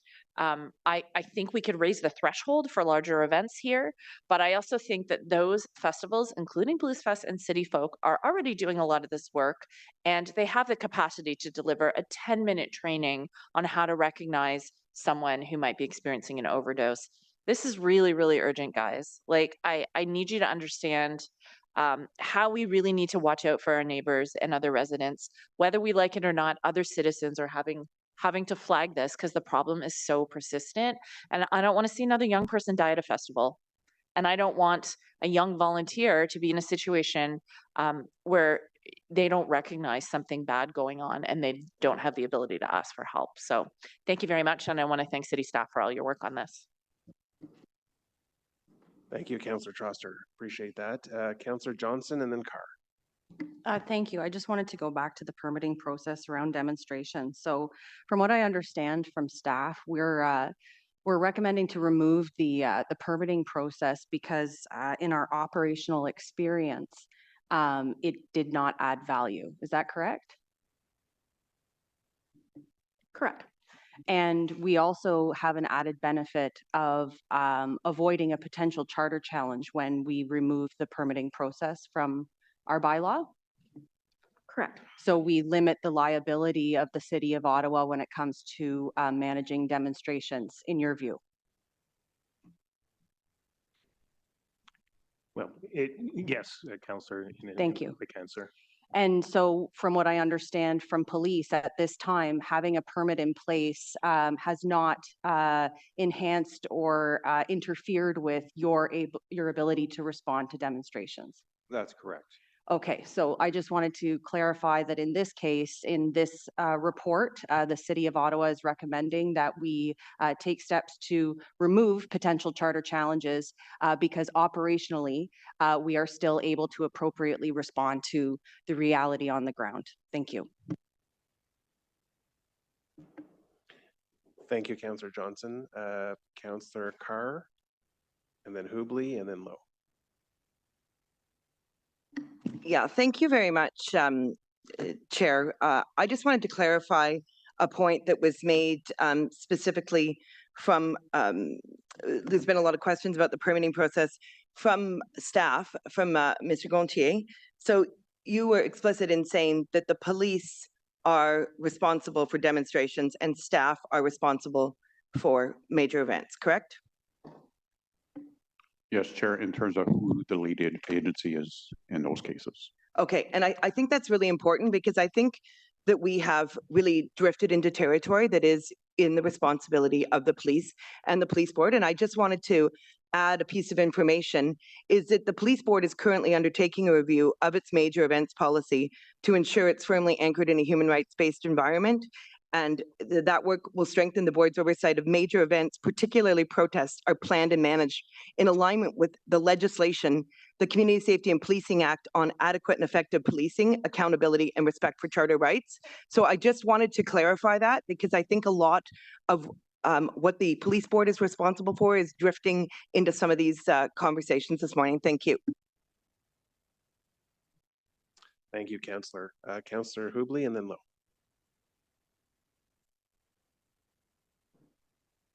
Councillor Hubley. Thank you, Chair. I just have one question. I want to ask staff if the nightmare was consulted on any of this, because we're talking about ways to improve the nightlife as well as the day in the city. Thank you, Chair. Yes, we consulted with the night commissioner and we also had a meeting with the night council, the full group of council. And we had multiple discussions throughout this process. And it was decided that they didn't need to delegate here? The nightmare? Was that mentioned? Mr. Chair, I don't have any information about that. As Jared said, we did consult with the Nightlife Commissioner and he was aware of our report and of the committee. Okay, thank you very much. That's it. Thank you. Any other speakers before I recognize Councillor Lowe? Councillor Lowe. Thank you, Chair. So I'll just provide a few, one small update and then some wrap-up comments. So in conversation with the clerk, she did advise that I provide an extra line of clarification in the parking and traffic barricades 18+ motion. So the operative clauses now read, the original operative clause there has not changed, so that volunteers tending to traffic barricades or directing parking be a minimum of 18 or supervised by an adult where they're under 18. And then it's a clarification line about removing the requirement for a driver's license. It's to be stricken from the report. So it's a piece of clarity there. I'm grateful for the conversation that's taken place around the table here, especially the especially the public delegations that have come out and spoken to some of the parts of the report that this motion addresses. The code of conduct, making the code of conduct optional doesn't close the door to doesn't close the door to city staff providing, templates and support for organizations that still want to adopt their own, but it does take the burden of actually adopting one and enforcing it off of them. So thereby, removing barriers for some smaller events and smaller event organizers, and the changing the Ottawa Public Health training to something that is strongly recommended rather than mandatory removes a lot of those barriers that were highlighted by a lot of the public delegations. Event organizers, as I said to one of the public delegations, event organizers know their volunteer base and their assignments best, and they're the ones who have the expertise to distribute, to apply this training on their own volition. I do appreciate one of the comments about using sort of that nudge theory where you incentivize event organizers to recommend this training and offer some sort of fee discount, but I do worry that just sort of indirectly makes it mandatory because a lot of, I feel organizers would probably jump on that, and then it shifts the burden back onto the volunteers. So appreciate the conversation. I hope you can support the motions that are amending the report here, and yeah, that's it. Thanks. Thank you, Councillor, for those comments, final comments. And so colleagues, seeing no other speakers on this matter, we have 3 motions in one direction. So we'll do the direction first. So Councillor Devine, staff direction was to include the issue of nuisance car rallies as an emerging issue to be considered in the development of the next term of Council's bylaw review work plan. No pushback, that's good. That's good, okay. Staff direction. The 3 low motions, if staff could put those up, the first was the age restrictions for high-risk volunteer positions. Is that the one that's up there? And the corrections, since it was first introduced, are underlined for everyone's benefit. Is that motion carried? Carried. Carried. Dissent. 1 dissent, thank you. The next motion, the second motion, low motion, is the codes of conduct at special events. Is that the one we have up there?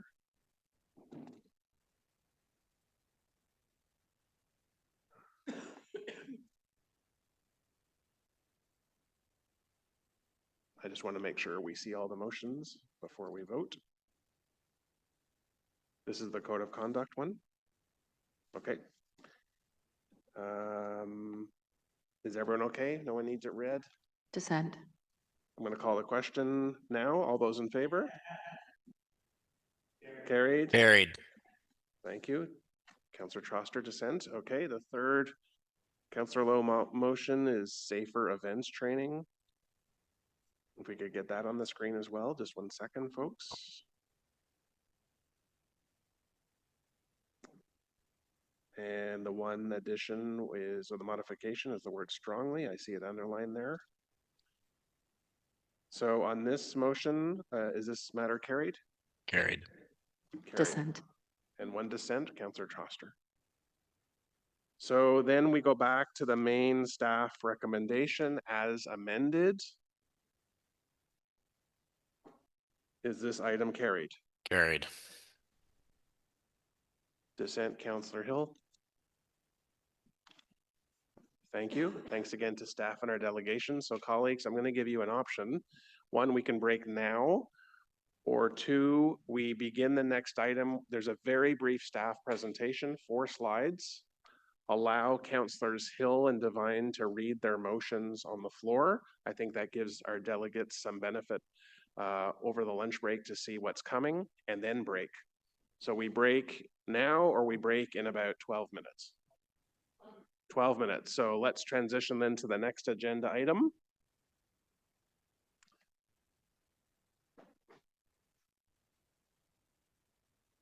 So Mr. General Manager, I'll turn to you first.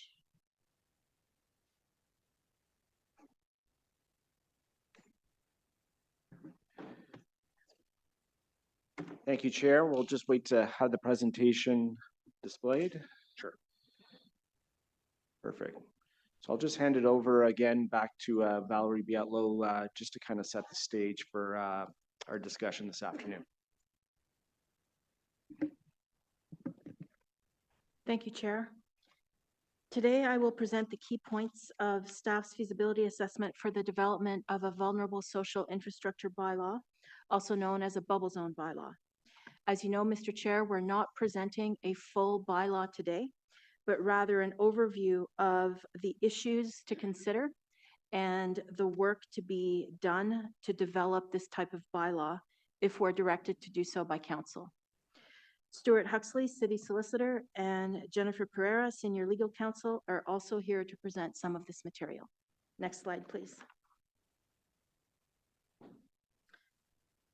Mr. Chair, you'll recall that last October, staff were directed to assess the feasibility of developing a vulnerable social infrastructure bylaw here in Ottawa, similar to that was enacted in the city of Vaughan. The aim of these bylaws generally is to protect safe access to vulnerable social infrastructure sites. We're aware of only 2 such bylaws in Ontario, Vaughan and Brampton. The bylaws in both those cities have similar elements. They prohibit participating in, could you move the slide in French forward, please? They prohibit participating in nuisance demonstrations within 100 meters of vulnerable social infrastructure. Those are the cornerstones of those bylaws. Under these bylaws, a nuisance demonstration is a specific defined term that connotes a specific activity. It is not every protest that is prohibited. A nuisance protest, for the purposes of those cities, is a protest in which one or more people participate in a protest activity that causes a reasonable person on an objective standard to be intimidated, meaning the protest is either causing a concern for that individual for their own health and safety, or is causing a concern for that individual that they cannot access that facility safely.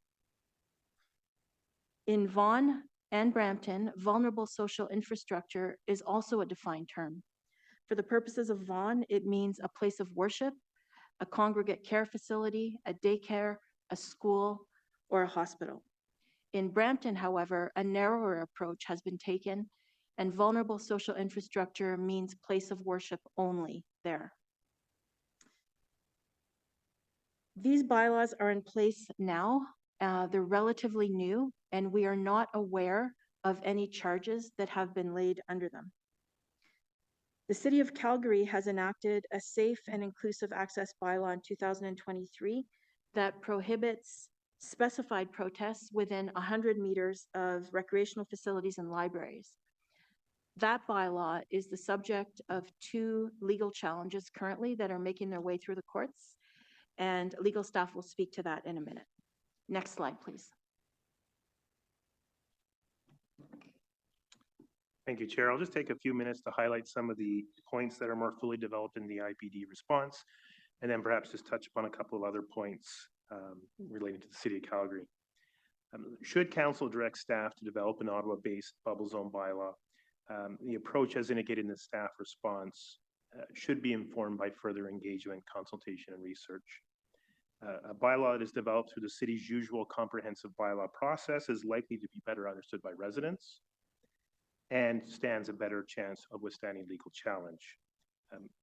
Bylaws of this nature, there's a reasonable likelihood of legal challenge, either in the context of enforcement of the bylaw through a prosecution or a challenge to the bylaw after enactment. There's mainly 3 grounds that a bylaw of this nature could be challenged. First line of attack would be challenging, like any other bylaw, that it's being enacted in bad faith.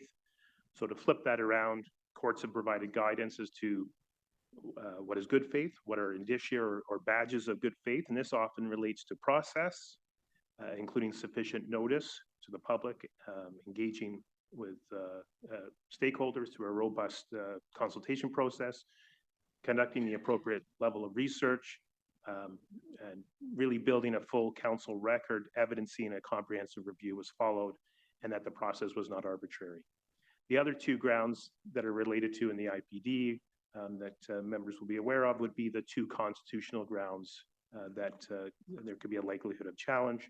One is whether there's a constitutional challenge that a bylaw of this nature could impede upon either provincial or federal jurisdiction. And the example would be, for example, impeding upon the federal criminal law power, as an example. The other constitutional ground, which is more fully described in the IPD, would be whether the bylaw infringes any right or freedom set out in the Canadian Charter of Rights and Freedom. The slide up on the screen references just two of the examples, freedom of expression and freedom of assembly, but obviously there are other rights and freedoms that may be considered, and so that list is not exhaustive. With respect to charter challenges, an additional inquiry would be whether or not the infringement of a right or freedom under the charter can be justified through what is described in the IPD response, section 1 of the charter, or the Oakes test analysis. Oakes test is just the name of the Supreme Court of Canada that has set out what a legislature such as council should consider when enacting bylaws in this regard.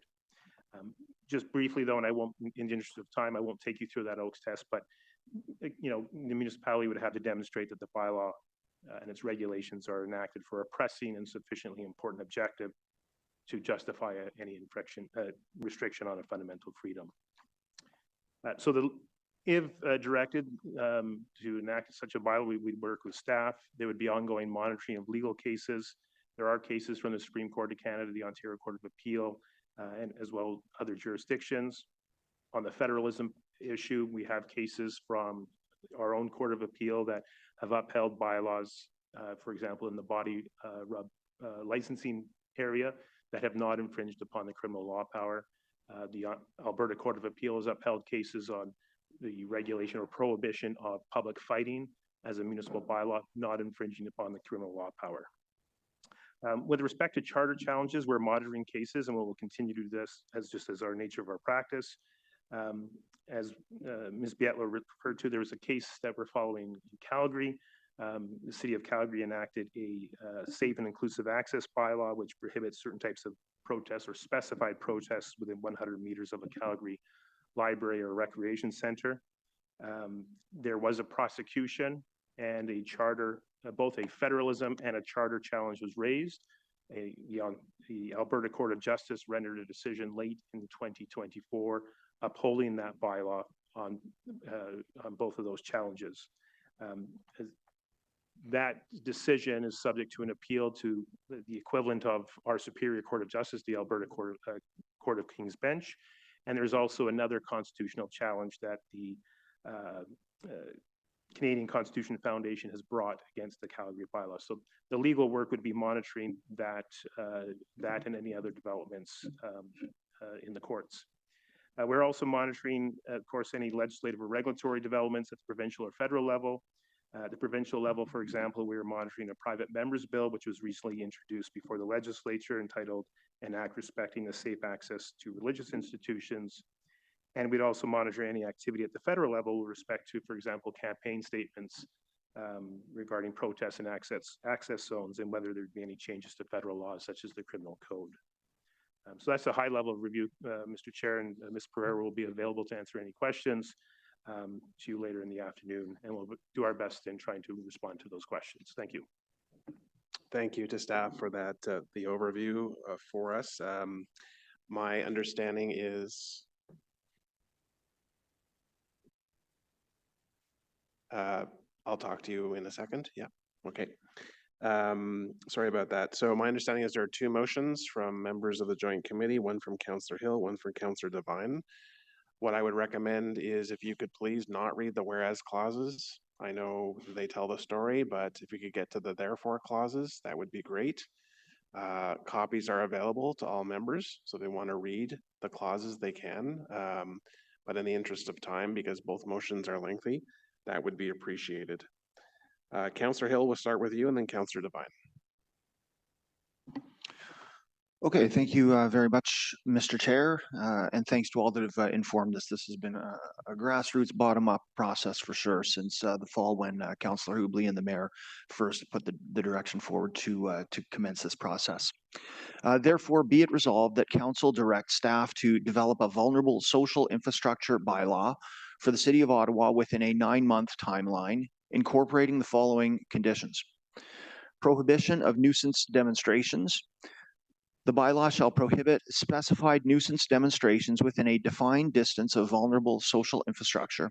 Nuisance demonstrations shall be defined as activities that a reasonable person would consider intimidating or obstructive to the safe access and use of such vulnerable social infrastructure, which may include but is not limited to places of worship, schools, hospitals, and long-term care and congregate care facilities. 2, time-limited protective zones. Staff shall consider establishing time-limited protective zones that are active only during operational hours or specific high-risk periods. The scope of the bylaw shall be narrowly tailored to minimize any infringement on charter-protected rights and freedoms while ensuring adequate charter protection for vulnerable individuals. 3, protective distance. Staff shall assess and recommend an appropriate protective distance around vulnerable social infrastructure and shall also consider other means of protecting safe access, such as delegated authority for staff or other officials to erect barricades and close highways as may be appropriate. Number 4, targeted application. The bylaw shall include provisions to ensure that the protective zones do not apply to demonstrations that are not specifically directed at the protected vulnerable social infrastructure. Number 5, labor/internal exemption. The bylaw shall explicitly exempt lawful labor union protests, strikes, pickets, or any other activities undertaken as part of a labor dispute or negotiation, other type of internal dispute involving the owners or occupants of the vulnerable social infrastructure. Number 6, scope of government-owned infrastructure. This bylaw shall apply to government-owned property only where the primary function of the building or facility is to provide medical care, education, or long-term care or congregate care services. The bylaw shall explicitly exclude from its scope buildings such as embassies, Ottawa City Hall, the Parliament of Canada, even if such buildings contain educational facilities, clinics, or other care services on site. Number 7, offenses and penalties. Staff include appropriate offenses and penalties in the bylaw that are consistent with those found in comparable City of Ottawa bylaws. Number 8, safe access approach. Staff shall incorporate a safe access approach to ensure that the bylaw facilities unimpeded and safe access to vulnerable social infrastructure while respecting the right to lawful protest. Number 9, consultation and engagement. As part of the bylaw development process, staff shall conduct consultations and engagement with affected communities, including property owners and operators of vulnerable social infrastructure, community organization, advocacy groups, and members of the public. Number 10, interagency collaboration. Staff in bylaw and regulatory services and legal services shall work in coordination with the Ottawa Police Services to develop an enforcement strategy that is consistent with the Municipal Act 2001, the Community Safety and Policing Act 2019, and other applicable federal and provincial laws. Number 11, reporting timeline. Staff shall report back to the Emergency Preparedness and Protective Services Committee within 9 months with a draft bylaw, an implementation plan, and an assessment of resource implications. Number 12, contingency for provincial or federal legislation. If, within the 9-month period, the provincial or federal government enacts legislation pertaining to vulnerable infrastructure, the General Manager of Emergency and Protective Services Department report back to the Emergency Preparedness and Protective Services Committee with an analysis of such legislation. Be it further resolved that Council approve an adjustment to the Council-approved 2023 to 2026 bylaw review work plan by deferring the preliminary planning and research for the Vehicle for Hire bylaw to the next term of Council in order to prioritize the development of the vulnerable social infrastructure bylaw within the current term of Council. Thank you, Mr. Chair. Thank you, Councillor Hill, for reading that onto the record. Councillor Devine, you're next. Thank you, Chair.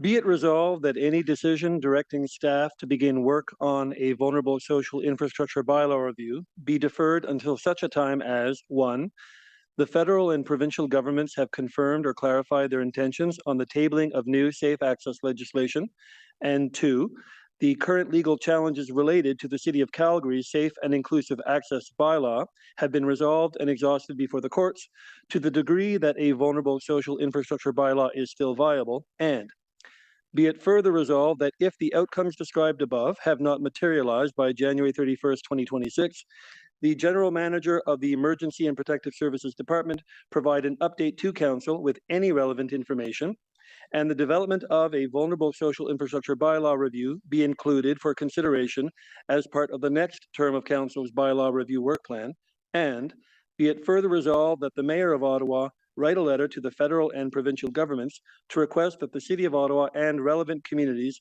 be engaged on the development of any legislation to address intimidation and harassment at protests, in particular protests directed at vulnerable social infrastructure or individuals seeking access to them. Thank you, Councillor Devine, as well, for reading yours onto the record. To the city clerk, over the break, can you please print both copies and make sure members of the joint committee have a hard copy? Yes, Mr. Chair, and we're also going to have copies available should any delegates request them at the front Good. table. Extra copies for the public would be appreciated.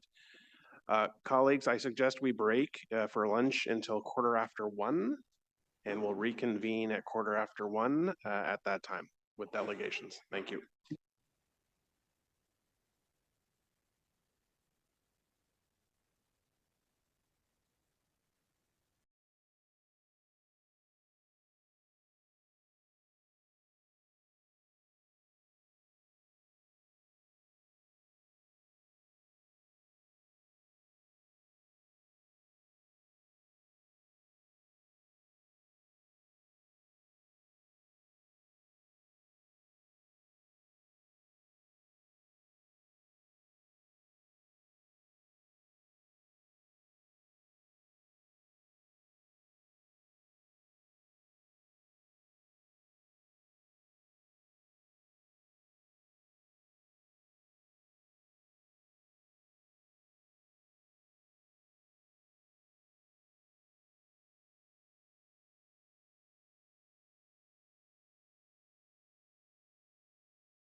Sound check.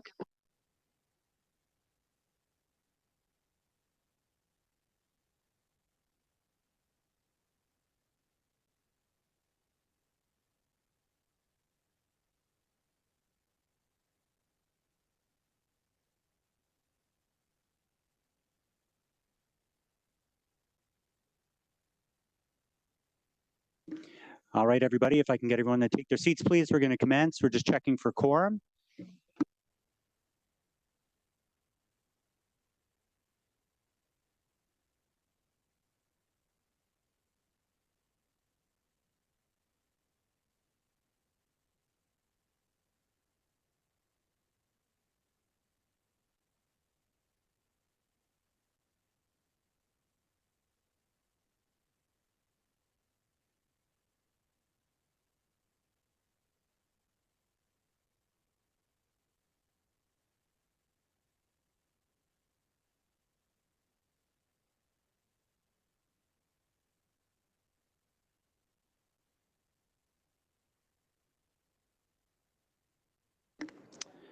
All right, good afternoon, I guess it is. Yes, afternoon. We haven't even started the other part of the meeting. Great. So as co-chair, I will be taking this first little part. Co-chair Brockington, unfortunately, is occupied for about 15 minutes. We have been conversing with the clerk's office, and we've come to determination to get through over 40 delegations today would be completely inhumane. If we want to ensure we give everyone the opportunity to have their voice heard. That being said, if you're on the list, we're going to judge how it goes a little further, but we certainly will most likely plan to return here tomorrow at 10 a.m. But we'll have an update later on this afternoon about where we'll leave off. We may end the meeting closer to 5 and reconvene at 10 a.m. tomorrow morning, but we're going to have to judge as the delegations go on today and the level of questions. So we're going to start right away out of the gate. Our first delegation is Richard Robertson from B'nai B'rith, Canada.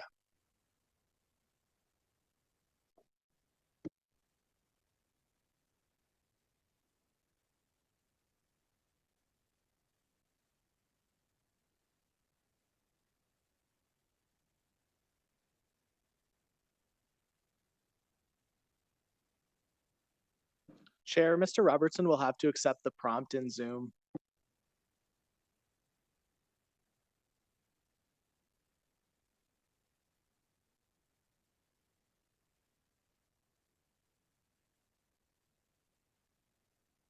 Okay, maybe we'll allow oh, there we go. Hello, Richard. Hello. You're no stranger. We can hear you perfectly fine. You have 5 minutes. The floor is yours. Thank you very much. Co-chairs and committee members, my name is Richard Robertson. I'm B'nai B'rith Canada's Director of Research and Advocacy. B'nai B'rith is the country's oldest human rights organization and the voice of Canada's grassroots Jewish community. Our organization, which was established in 1875, is dedicated to eradicating racism, anti-Semitism, and hatred in all of its forms. We are champions for the rights of the marginalized. I'm here on behalf of Ottawa's mainstream Jewish community to address item 4.1 on today's agenda. I want to start by commending the city's Emergency and Protective Services Department for their work in drafting the Vulnerable Social Infrastructure Bylaw's feasibility assessment. The city is exploring a bylaw to protect those accessing vulnerable social infrastructure from the negative effects of nuisance protests at a time when Canada's Jewish community is under attack. Canada is in the midst of a crisis of anti-Semitism. Since 2022, anti-Semitic incidents have increased by over 124%. Over the past 2 years, a deeply concerning and intolerable new baseline for the occurrence of anti-Semitism has been established in Canada. This new normal is unacceptable. This previously unimaginable rise in anti-Jewish hatred has had a profoundly negative impact on the day-to-day lives of Jewish Canadians. Jewish persons have increasingly become the targets of physical assault, threatening harassment, and grotesque intimidation. Jewish institutions and Jewish-owned businesses in multiple cities, including Ottawa, have been repeatedly the targets of caustic protests, vandalism, arsons, shootings, and bomb threats. Amidst the rising levels of division and incitement, The right of Ottawa's residents to access vulnerable infrastructure without fear of intimidation or harassment must be protected.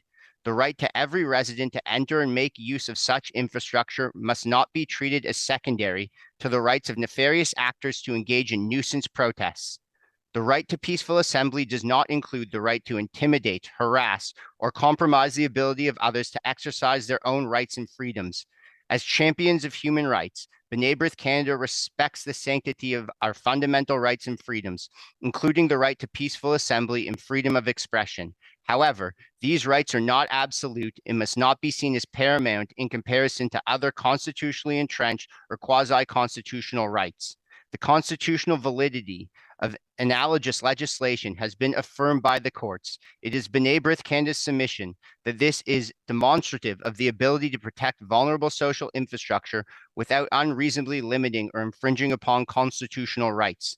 In the case of R.V. Spratt, the British Columbia Court of Appeal unanimously upheld the constitutionality of British Columbia's Access to Abortion Services Act. The Act contains a prohibition against certain activities, including protests, within a certain parameter of infrastructure associated with the provision of abortion services. The Supreme Court of Canada denial of leave to appeal in the Spratt case further affirmed the constitutional validity of the Act. In Ontario, the cities of Brampton and Vaughan, and most recently the town of Oakville, have passed vulnerable infrastructure bylaws. B'nai B'rith Canada engaged with elected officials and staff in these jurisdictions during their respective consultation processes and is well positioned to provide input on the successful elements of these bylaws. It is B'nai B'rith Canada's opinion that certain elements can be incorporated into the proposed legislation to mitigate concerns regarding constitutional validity. These include establishing a clear definition of what constitutes a nuisance or specified protest, clearly identifying what social infrastructure the bylaw will apply to, limiting the applicability of the bylaw to a specified radius around vulnerable infrastructure. Other jurisdictions have utilized a radius between 500 and 100 meters, and finally, imposing temporal limitations on when the bylaw will be in effect. While the newly elected federal government included the creation of amending of federal legislation to protect vulnerable infrastructure in their campaign platform, B'nai B'rith Canada is cognizant of the limitations imposed on our federal government by the division of powers outlined in our Constitution. It is our submission that to effectively protect access to and the usage of vulnerable infrastructure, the enactment of a municipal bylaw must be done in concert with whatever efforts are undertaken by the federal legislature. Amendments to the criminal code will not sufficiently address the non-criminal activity at nuisance protests, compromising the ability of residents to access and use vulnerable infrastructure, nor is it within the authority of the federal government to do so. The creation of a municipal bylaw will fill the gaps left by either or existing or future federal legislation. The federal government can do its part, but so must the City of Ottawa. Thank you. I will be happy to answer any questions. Great. Thank you very much for your delegation today. Oh, we do have a question from Councillor Hill. Councillor Hill. Thank you, Mr. Chair, and thank you for the delegation. I just want to pick up on a theme that you ended on. I'm not sure that you had full time to respond to it, but can you just validate what is your assessment of the strategy of potentially deferring and waiting on other levels of government, specifically the federal and provincial governments, to implement a solution to the issues that you described in terms of intimidation and lack of access? Thank you for your question, Councillor. I have two concerns in regard to the wait and see approach. One is that we live in an increasingly divisive society. We are seeing the ramifications of such play out, and we are seeing the demonstrable negative impact it is having on the day-to-day lives of residents in the City of Ottawa. The time to act is now. The time to for the City Council to do its part to ensure the safe access to all vulnerable infrastructure is now, not later. As well, I have concerns about whether or not whatever is done at the federal level will be sufficient to properly protect access to the social infrastructure. Amendments to the criminal code may offer some protection against intimidation and harassment, but oftentimes the behavior, the conduct of nefarious actors at nuisance protests is not covered, nor should it be covered by the criminal code, and is best protected against by municipal legislation that will ensure the access to the vulnerable social infrastructure. Thank you very much. As this motion gives 9 months to develop an appropriate bylaw, is it your assessment that this is enough to address the potential legal risk concerns and the implementation plan? Yes, that would be my my assessment. As I referred to in my submissions, it is the position of my organization that the ability to restrict certain charter rights to protect vulnerable infrastructure has already been approved and deemed valid by the courts. So it is our submission that whatever bylaw the council drafts would withstand any form of charter challenge. We understand the limitations and the limitations on resources that are facing the council, but I can't stress enough that as efficiently as possible, we need legislation that ensures the rights of all citizens to access their vulnerable infrastructure. And I do believe that 9 months will be more than sufficient to work out the legal nuances to ensure that whatever is developed is able to withstand any charter challenge and is aligned with the present jurisprudence. Thank you, Richard. And my final question, understanding that this is really going to be a discussion on competing charter rights, is it your assessment that at present today, the charter rights of everyday people that are attending faith sites, schools, and other vulnerable infrastructure are being impeded? Absolutely. And I think what's being lost in this conversation is when we are discussing charter rights in relation to vulnerable infrastructure, most of the time we're talking about the right to peaceful assembly. People forget that a sister component of our Section 2 rights is the right to your freedom of religion. And that right enables a Canadian to attend to their place of worship, to exercise their faith without fear of intimidation or undue hindrance. And so when we're balancing our rights, it's important to remember that we must always protect the right to peaceful assembly, but we cannot allow our desires to protect the right to peaceful assembly to be used in a manner that infringes upon the right to freedom of religion. Thank you very much for your delegation. That's all my questions, Mr. Chair. Great, thank you. Councillor Troster. Hi, Richard. Thanks for being here. I really appreciate it. And speaking as a Jewish person who I know what it's like to have security at holiday services, it's not fun.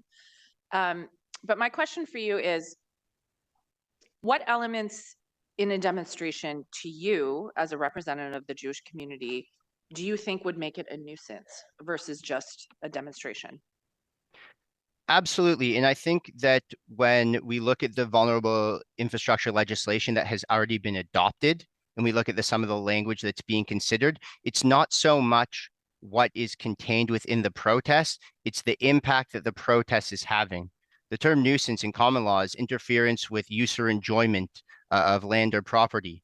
So it's not what is being done within the protest, it's the effect that the protest is having. If the protest is impeding access, if the protest is causing those attempting to access the infrastructure to be intimidated, then that's when the protest becomes a nuisance protest.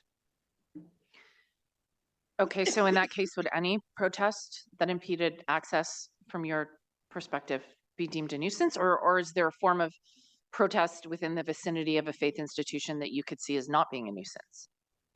Yes, I certainly believe that there are protests that could take place within the whatever geographic parameter is set within the legislation that wouldn't be considered nuisance protests. The protests become problematic and have the negative impact on the charter rights of others when they're impeding access to the social infrastructure. That's what this bylaw should be focused on preventing, the inability of individuals to access social infrastructure without undue intimidation. Okay, but my question is, you know, a lot of these institutions exist on private property. So have you used the Trespass to Property Act? Like, I'm just wondering about existing laws that may exist. You know, I do keep hearing about an example of a recent demonstration that happened near the Jewish Community Center in Ottawa that, to my understanding, was on private property. So those folks could have been trespassed. And so what I'm really trying to dig into is what tools do we already have that are not being used sufficiently? You are correct that if a demonstration is occurring on private property, the Trespass Act could be utilized. However, that's not the focus of this legislation. This legislation is focused on the public spaces within the geographic parameter set. And so perhaps in that instance, the Trespass Act could have been utilized, but had those protesters, and I'm not aware with the extent of to exactly where the protesters were standing, had they been a few meters removed and they were standing on a sidewalk or on a municipal roadway, then the Trespass Act wouldn't have been utilized. So we need legislation that can be used in concert with the Trespass Act. Yes, the Trespass Act is great if they're on private property, but if you remove them from private property and this nuisance protest is on the sidewalk and people are using the sidewalk to access that vulnerable infrastructure, then we need legislation that can be utilized to prevent that. So it sounds to me like you're arguing in all cases where a demonstration is occurring in proximity that close to a faith institution or vulnerable institution that you would consider it a nuisance. I'm trying to understand what wouldn't be according to your description. Can you imagine for me or describe to me something, a demonstration near a piece of vulnerable Jewish infrastructure that you would not want to see involved or folded into a potential bubble bylaw? Well, any protest that was representative of peaceful assembly where individuals weren't inhibiting the right to access the vulnerable infrastructure. If you're blocking the sidewalk on the infrastructure, if you're directing your protest specifically at the attendees of the infrastructure as they're trying to access the infrastructure, there's no place for that. That is conduct that is infringing on their rights, and my submission is not conducive of peaceful assembly. I think that we need to balance things. And if you have individuals who are protesting, they can do so in close proximity to infrastructure without impeding access to or intimidating those who are trying to access the infrastructure. Councillor, do you have any further questions No, for the that's delegation? good. Thank you. Thank you. Seeing no further questions, thank you for your questions today and your delegation. Next up, we'll go have Rangoli Sharma, but I'm also going to on deck, kind of like a baseball game. We'll get Kevin Meldrum, if you're here in person, if you could please come sit next to the officer, as well as Georgia Burke. I'm not sure if you're online, but we'll prepare you as well.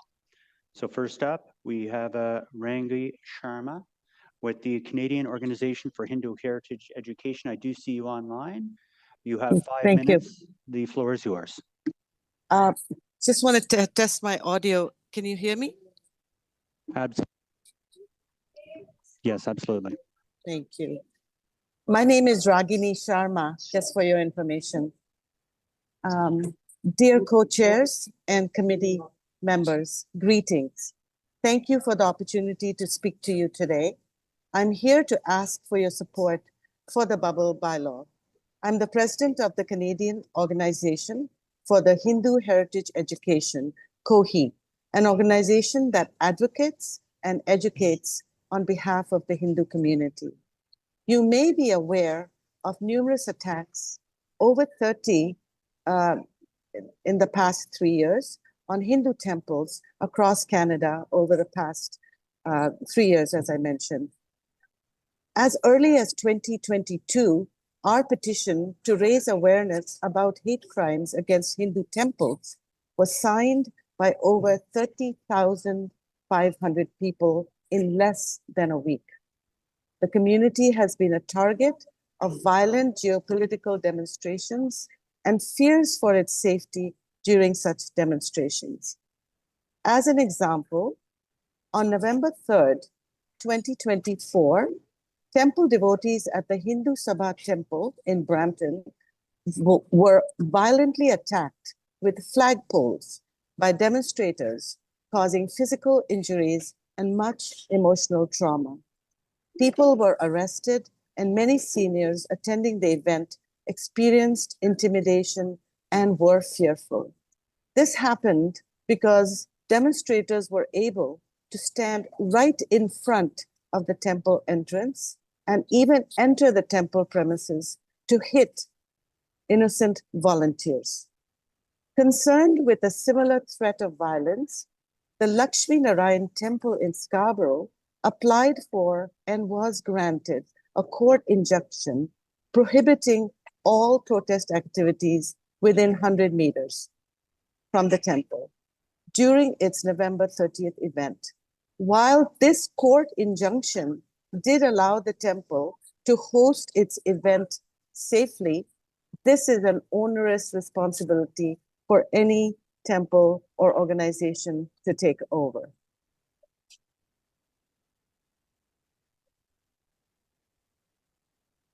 Just a minute, I'm just reading my.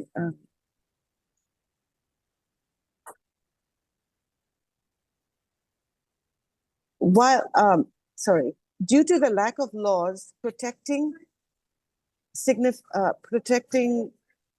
religious places of worship, there's increased risk of hate crimes directed against the people who come there.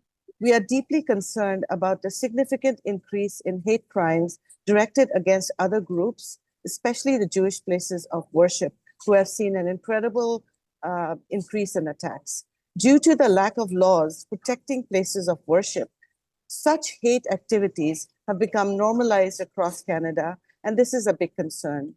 Attacks on places of worship are experienced as traumatic by the targeted communities, and they feel unsafe and unprotected by the police and city. Because police investigations into these hate crimes have largely not led to arrests, preventative measures are urgently needed. While the Charter of Rights and Freedom provides Canadians freedom to practice their faith without fear and discrimination, hate, and violence, we can see that's not happening. As taxpayers, we feel it is the responsibility of police and politicians to find ways to protect vulnerable spaces so that residents, especially children and seniors, can participate in their social and religious activities freely and safely. We are deeply concerned that the existing criminal laws are inadequate to protect such spaces. As an alternative, the proposed city bylaw has the potential to prevent such violent face-to-face altercations leading to physical harm and emotional trauma. We feel that such a bylaw is reasonable and does not impair the freedom of speech of protesters. Protesters are only being asked to conduct their protest at a safe distance so that the visitors to the places of worship 15 seconds, if I can get you to wrap up, please. Thank you. Thank you. I'd like to end by saying that the protesters' freedom of speech is not impeded, and we seek your assistance in protecting vulnerable places. Great. Thank you for your consideration. I'm open to questions. Thank you for your delegation. You do have a question from Councillor Hill. Thank you very much, Regini, for your delegation. I'm sorry to hear about the unfortunate and tragic stories that you had to speak to.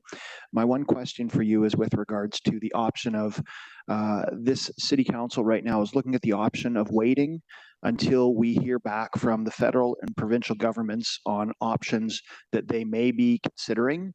Do you believe that that is the correct strategy, or that we as a city should be taking action to deal with this in the 9-month window that we're looking at developing a bylaw? This is the opportunity for the city of Ottawa to show leadership. In fact, with more cities passing such bylaws like Vaughan and recently Oakville 2 days ago, I think this will send a message to the federal government about how urgently such measures are needed.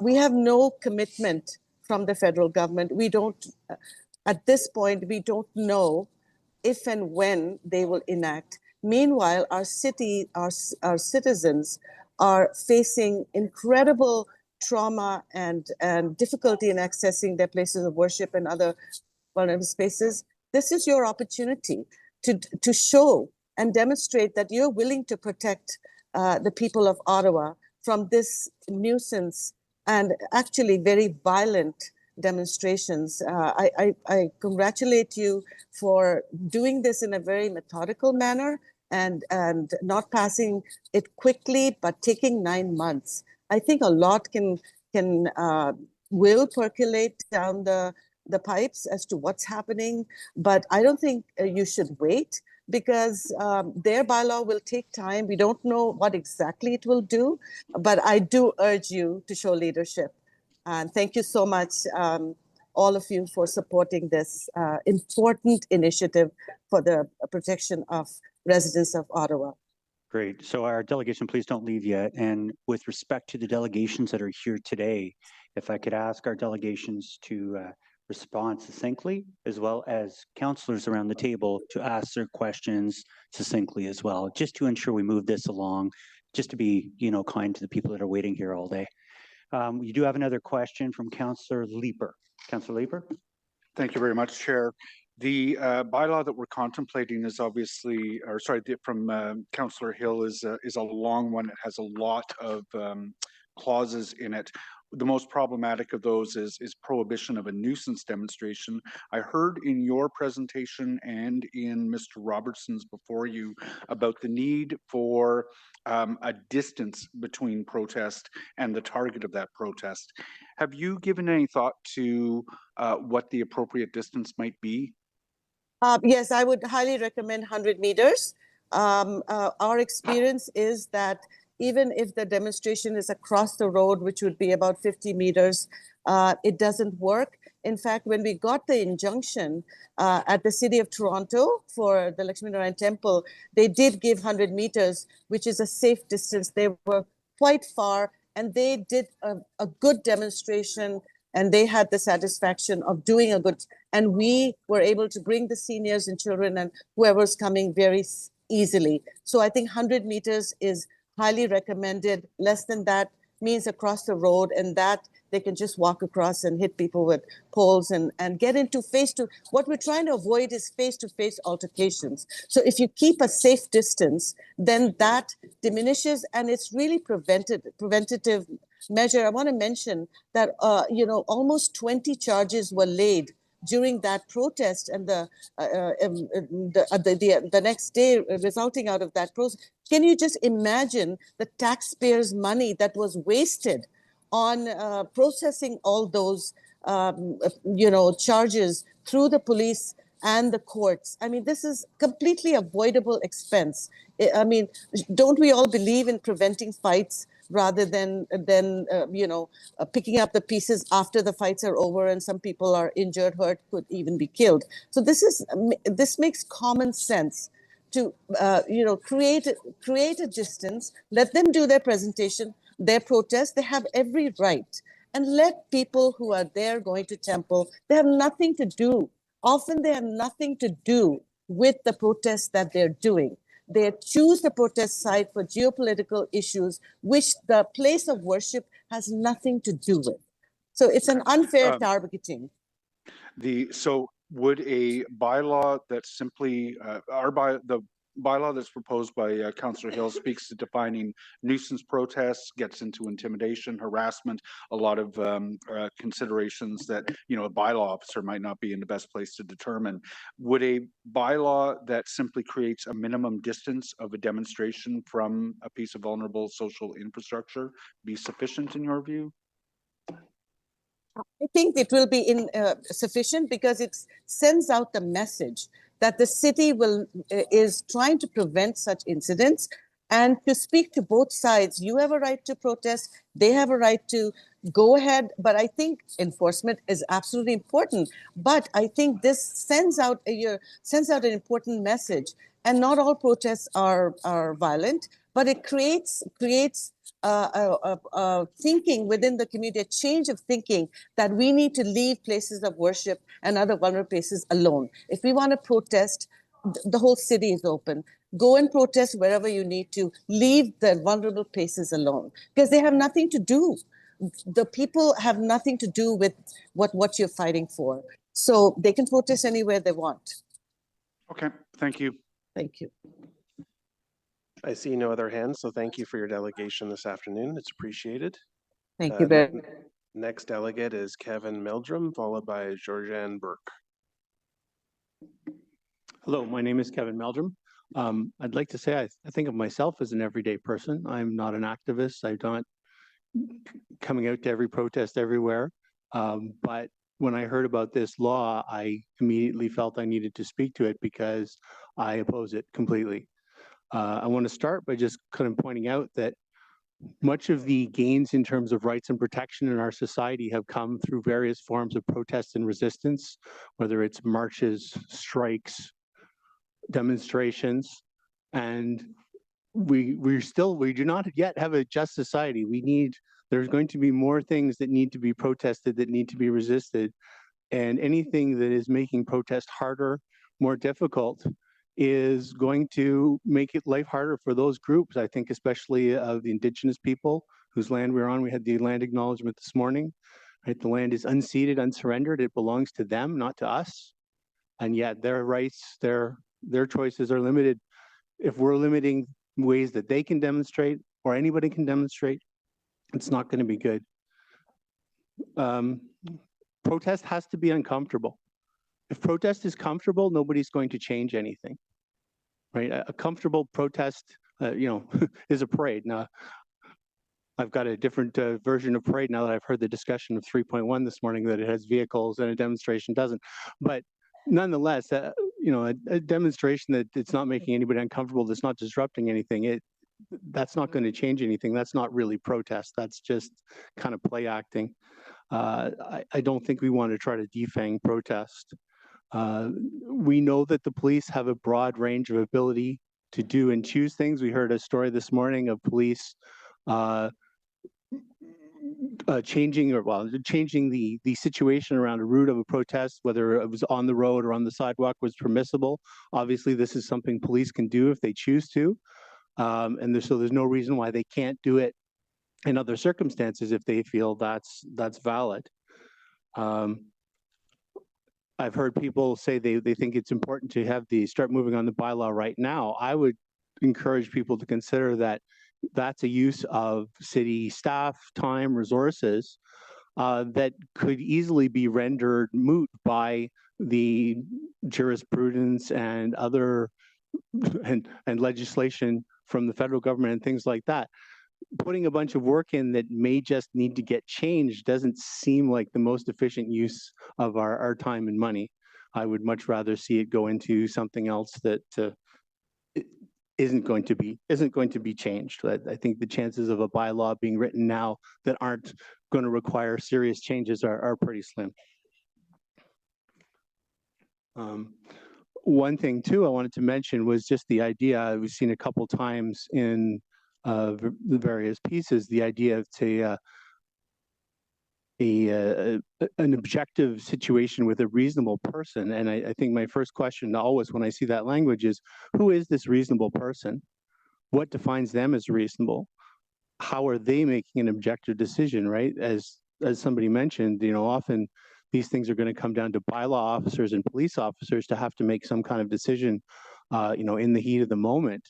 I don't know that that's where we want decisions to be made, and I don't know that we've necessarily had decisions that would work for us in the past. We had a convoy of truckers here for weeks that were not impeded by police. We've had other protests that have been severely impeded by police. So there's some real questions there as to exactly how reasonable and objective the standards being used are. I'd also like to mention, especially from what we see down south, people can pull out 200-year-old laws or old laws that nobody thinks matter anymore and suddenly decide that they apply to anti-democratic purposes. I can easily see this law being used down the line. For example, parents rallying against a school closure, somebody deciding that that's a demonstration, we need to disperse them. Different kinds of labor disputes. I know there's some language in the proposed 30 bylaw, seconds. thank you, in the proposed bylaw, but there are many different kinds of labor disputes and problems, and trying to write those out, and again, so to have some bylaw officer or police officer make that judgment in the heat of the moment, it's very hard to get it right.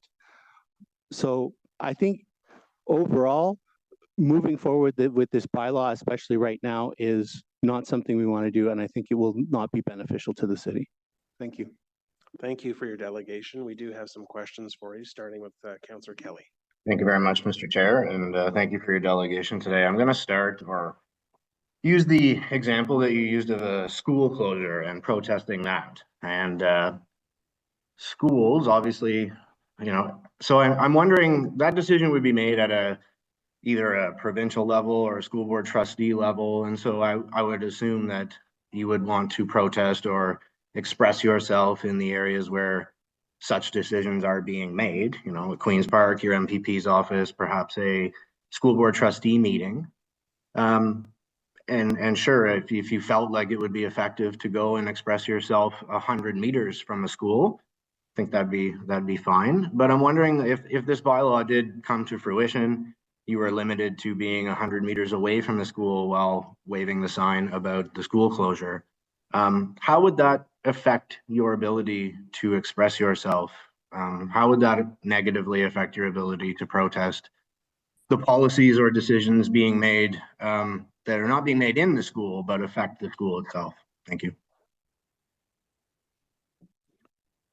So, I mean, number one, my experience has been limited, admittedly, but when there's some kind of a threat of school closure, there's very regularly a rally at the school, right?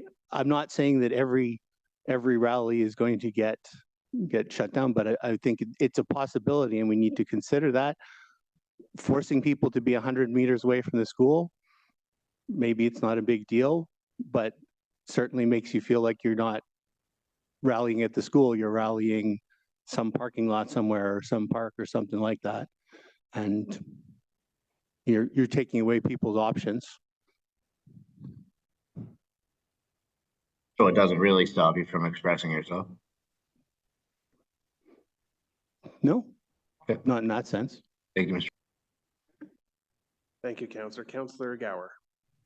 Thanks, Chair. Thanks for your delegation and your comments. I'm going to paraphrase something you said that I agree with you. Effective protests should make people uncomfortable.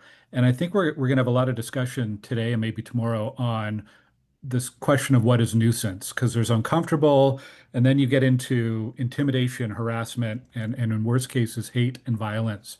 How do you think we should balance that as a city? At what point does uncomfortable become unacceptable? Great question. I mean, obviously, when you have violence, for starters, obviously violence is unacceptable, right? And the few protests I've been to, there are police there, and they are working in some capacity to prevent or reduce violence, right? That's something that already exists. We don't need anything special for that either. There are hate, intimidation, right? There are rules and laws against these kind of things. And again, the police can and should be enforcing the laws, right? One of my points is that the laws don't always necessarily seem to be enforced equally, depending on who is, call it demonstrating, who is the person that is protesting or making noise. And that concerns me too, as we add extra tools in the arsenal, is it actually going to be done fairly? Thanks very much. Thanks, Chair. Thank you, Councillor. Councillor Devine and then Dudas. Thank you, Chair. Mr. Meldrum, thank you for delegating. Thank you also for introducing yourself as an everyday person. And I know we are all everyday people, and I don't really know your background, but I know that a lot of people on any side of this issue come with very, very, very, deeply vested interest in that, and I respect that. But so I just want to, so as an everyday person, I also appreciate that you talk about the need of protest to be uncomfortable, and I recognize that.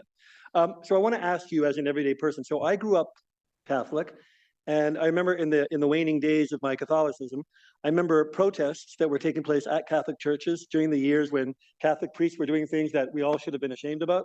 And those protests didn't make me feel intimidated. They certainly made me feel ashamed. So when you were talking about the kinds of protests that should be embraced as part of what protest is, because as Councillor Gower said, we're going to be wrestling with what is the definition of a nuisance protest. And it's one thing when there's violence in place, but in your opinion as an everyday person, if the only protest that is happening within proximity of a house of worship is nothing more than a group of people doing nothing violent, but making clear that they are trying to communicate a message to those people that there might be something that hurts or angers them. Nothing violent is happening. It may not be an intimidation, an attempt to intimidate. It may be an attempt to shame or something else. But would that, in your opinion, count as a nuisance protest that we should be restricting? You guys are asking me good questions. So I wasn't necessarily expecting to get such questions, but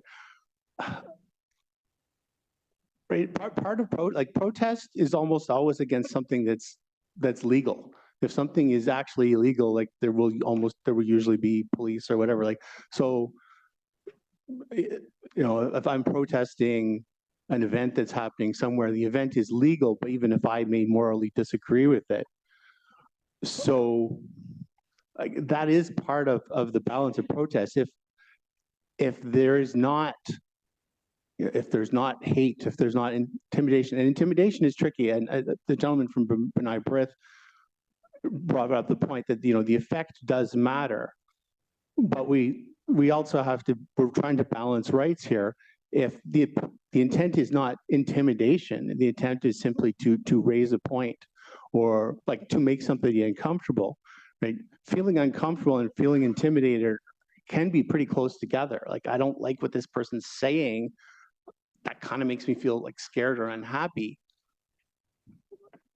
Yeah, it is the place where we are trying to balance.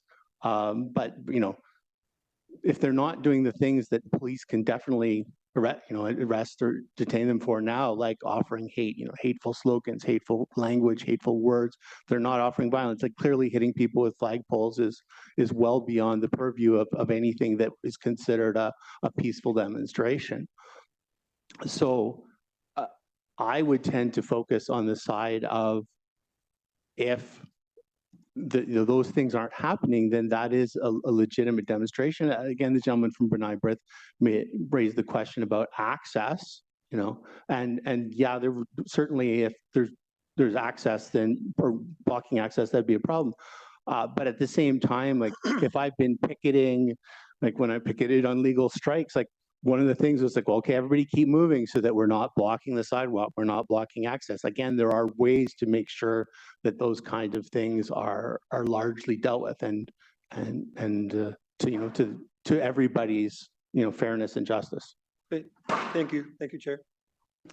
Thank you, Councillor Dudas. I want to ask this question. You mentioned that protests should and can make people uncomfortable. And I've been in enough marches, I've been in enough, you know, pickets and things to understand that is part of the way to get a point across. There was a recent situation where there was protests both for and against an issue in front of an elementary school. That must have made not only the educators, but the children uncomfortable.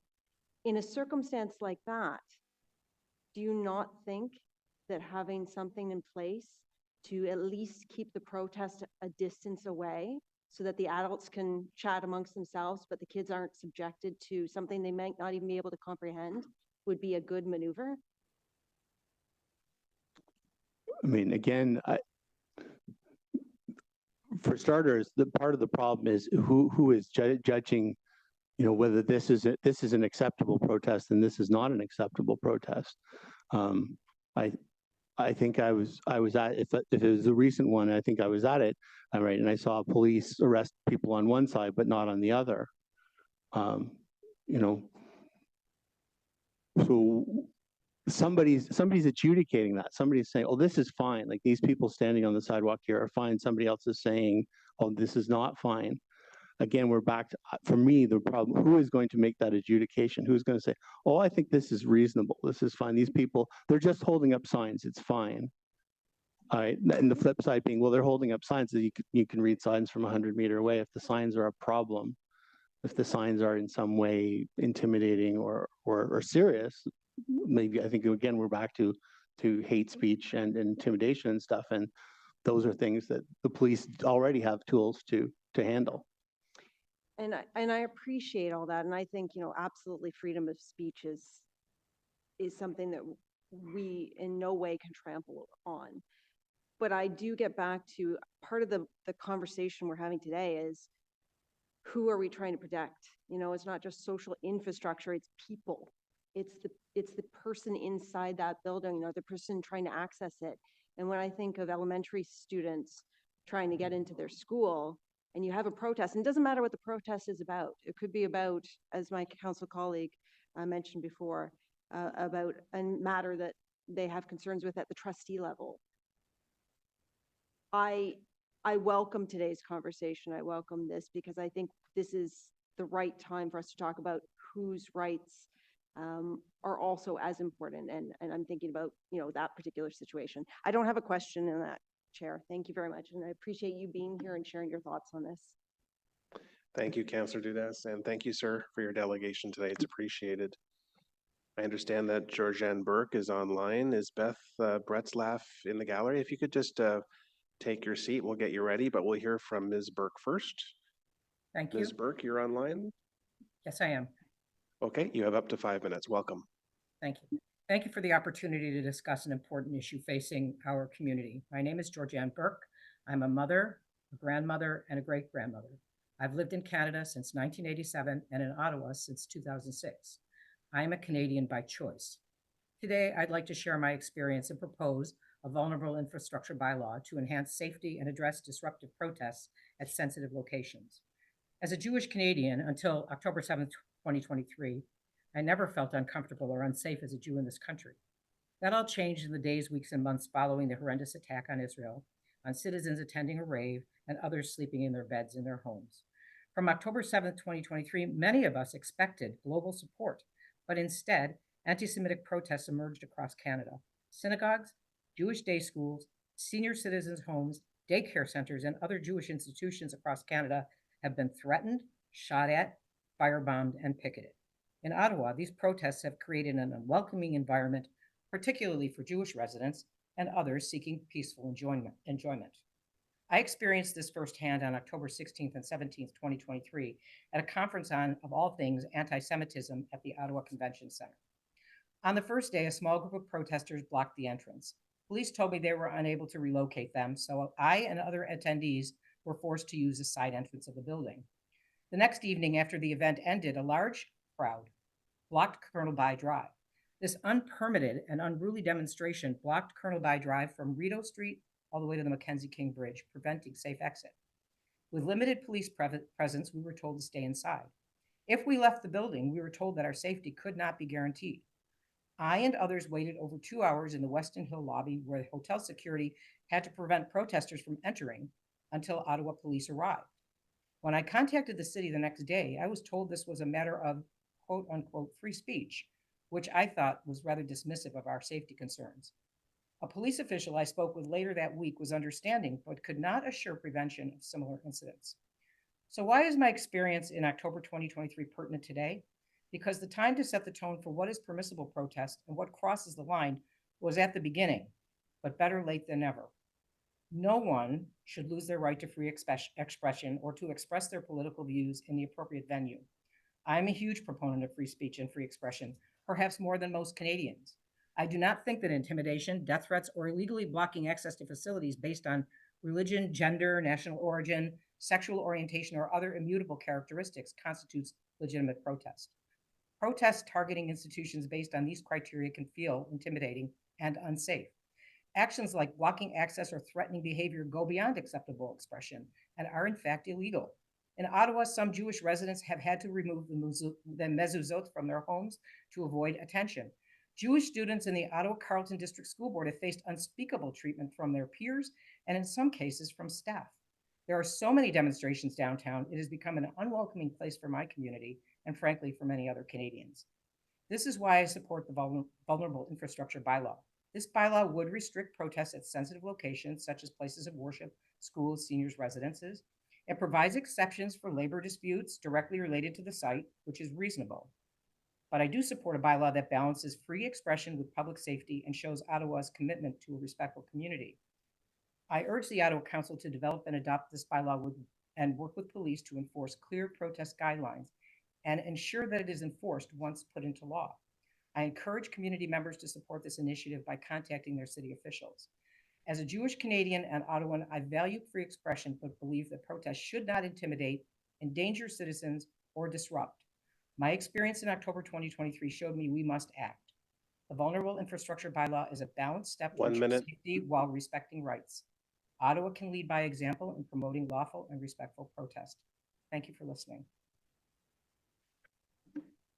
Thank you, Ms. Burke, for your delegation. Any questions, members? Seeing none at this time, thank you very much for your delegation today. It's appreciated. Welcome.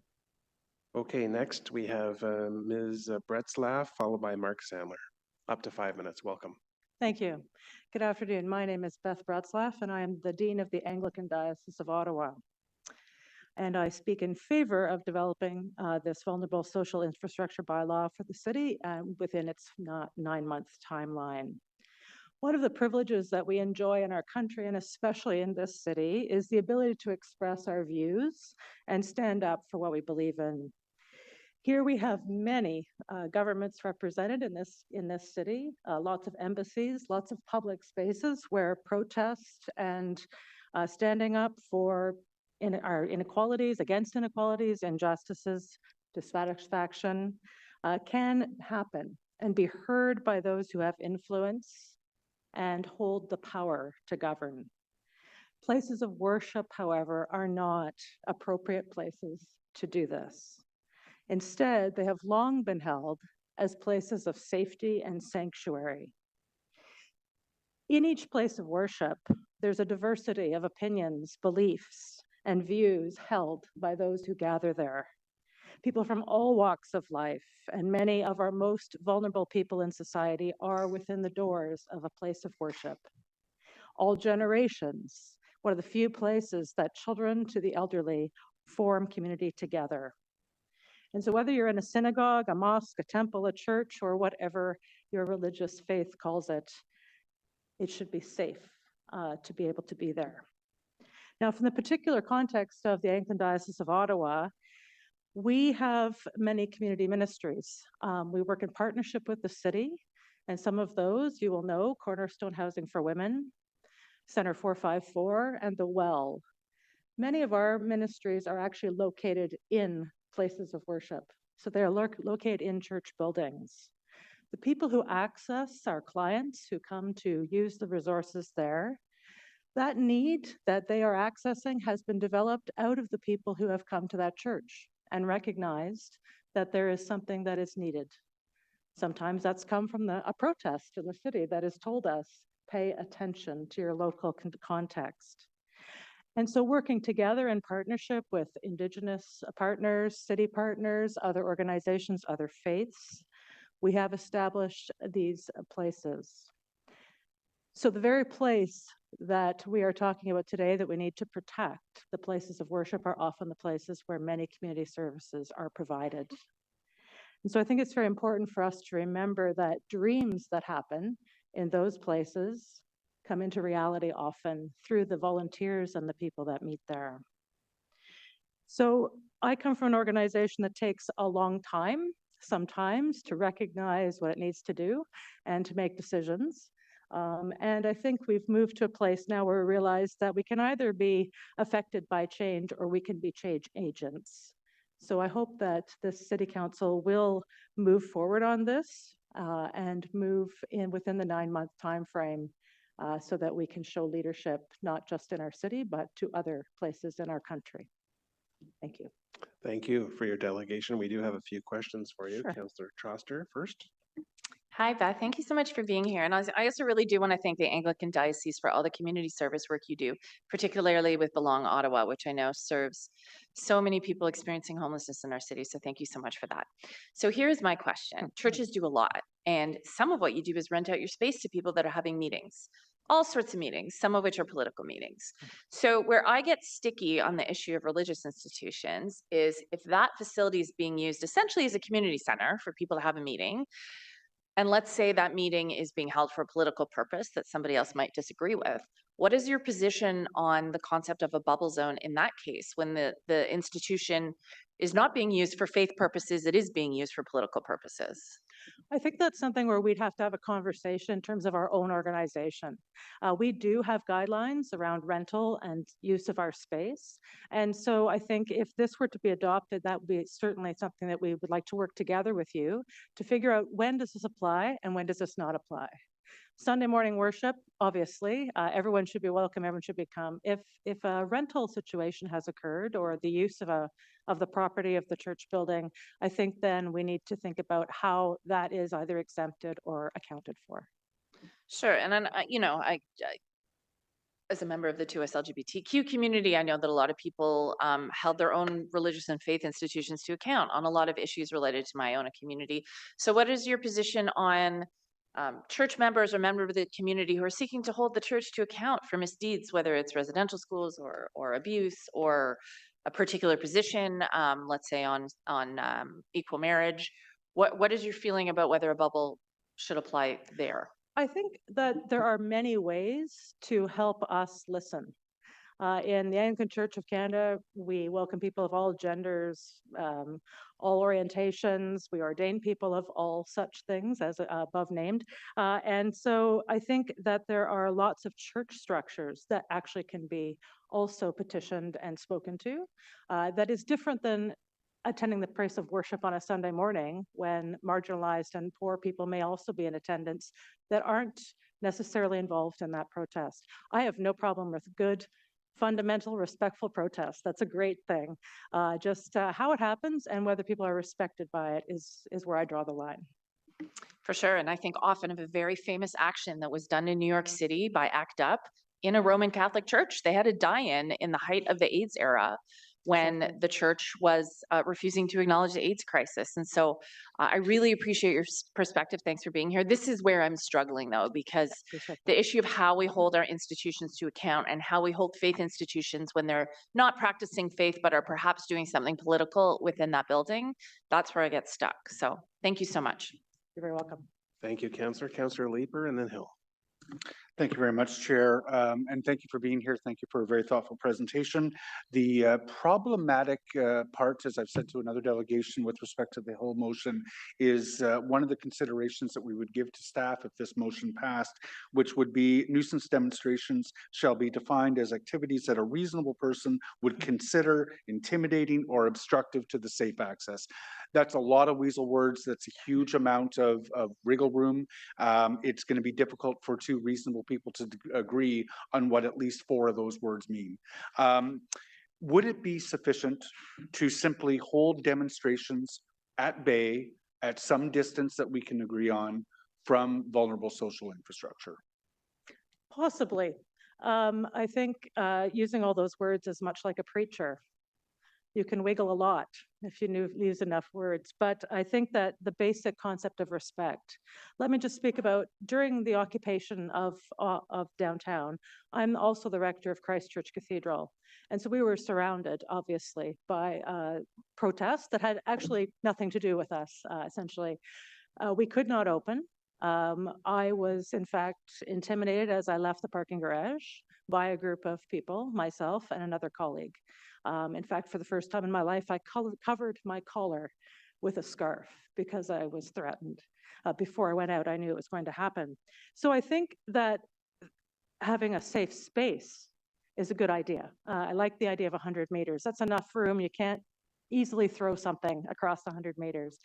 Maybe the space is enough, but I think that we do need to maybe redefine and help lead in our society about what does respect mean?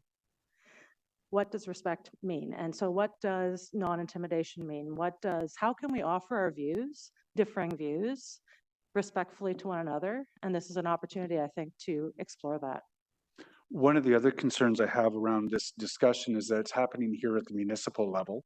And I will never repeat it in a public forum, but generally municipal governments do things like make sure that your toilet flushes and your garbage is picked up. We appreciate that. And there's asphalt on the roads. Do you think that a discussion about what respect means is best done by a municipality that frankly within our constitution isn't even a level of government at all. A number of us are hoping that the federal government or the provincial government might wade into this because they have that experience with dealing with constitutional issues of speech, issues of crime. I wonder if you have an opinion on whether or not it is a municipality whose job it is to make sure that your road is smooth. We don't even do a very good job of that sometimes, to make up or to start talking about what respect means. I think it is actually up to every Canadian to have that conversation about what respect is. And if we just leave it to higher forms of government, then I think we're passing the buck. Okay, thank you.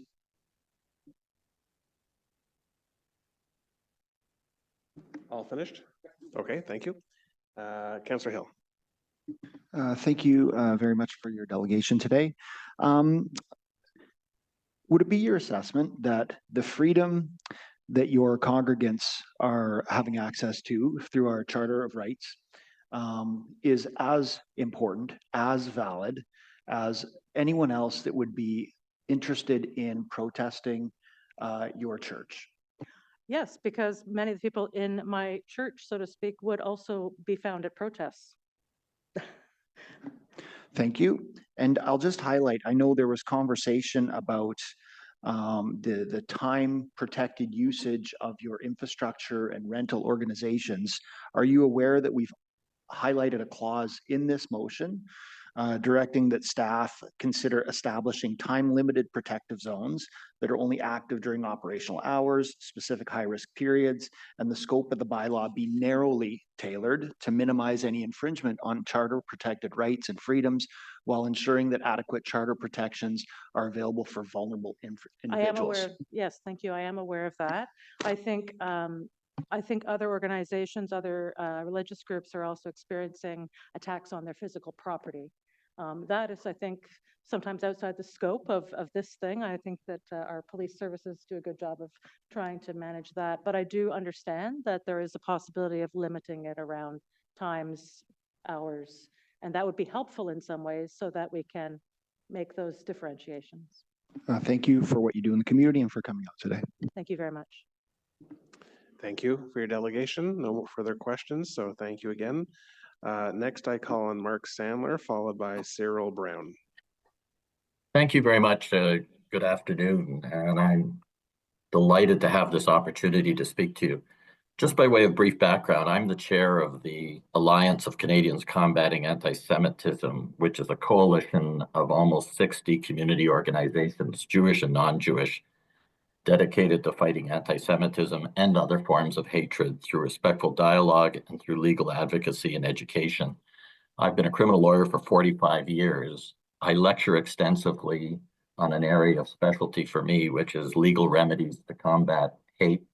I train police and prosecutors across the country, and I've appeared before the House of Commons and Senate Justice Committees on these issues and the Supreme Court of Canada on topical today on the interplay between remedies to combat hate and freedoms of speech and assembly. So I'm very, very mindful of the balancing of those fundamental freedoms and issues when crafting my submissions to you. I provided you with a lengthy, you might say too lengthy, set of written submissions in support of the bubble legislation and against deferral of preparation of such legislation until the province or the federal government speaks. And I won't be able to address all those points, but I wanted to highlight just a couple of points in the 5 minutes. And I'd be delighted to answer any questions, including some of the legal questions of importance that you've raised with other speakers. I cited with some detail the decision that Rich Robertson referred to in Spratt. And I've cited it at times in some form with some frustration because I've heard extended conversation about freedom of speech and its relationship to bubble legislation without reference to the leading case on point that seems to be omitted in much of the discussion. The reason why the Spratt decision is so important is because bubble legislation was created in the British Columbia many years ago to address access issues around abortion service centers. And it was created because of the significant concerns about intimidation or harassment or interference with such access and the impact that it was having on those who sought the service of those abortion clinics.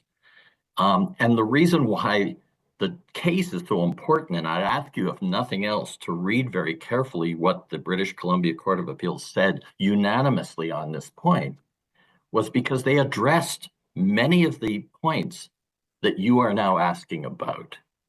So, for example, they recognized that it's problematic when you create legislation that tries to identify which people are intimidating at a specific point in time and which people aren't. What they instead reflected was that there is validity to legislation that creates a safe space in relation to people who are protesting the structure that is involved in question, and the people who are performing services or attending that structure.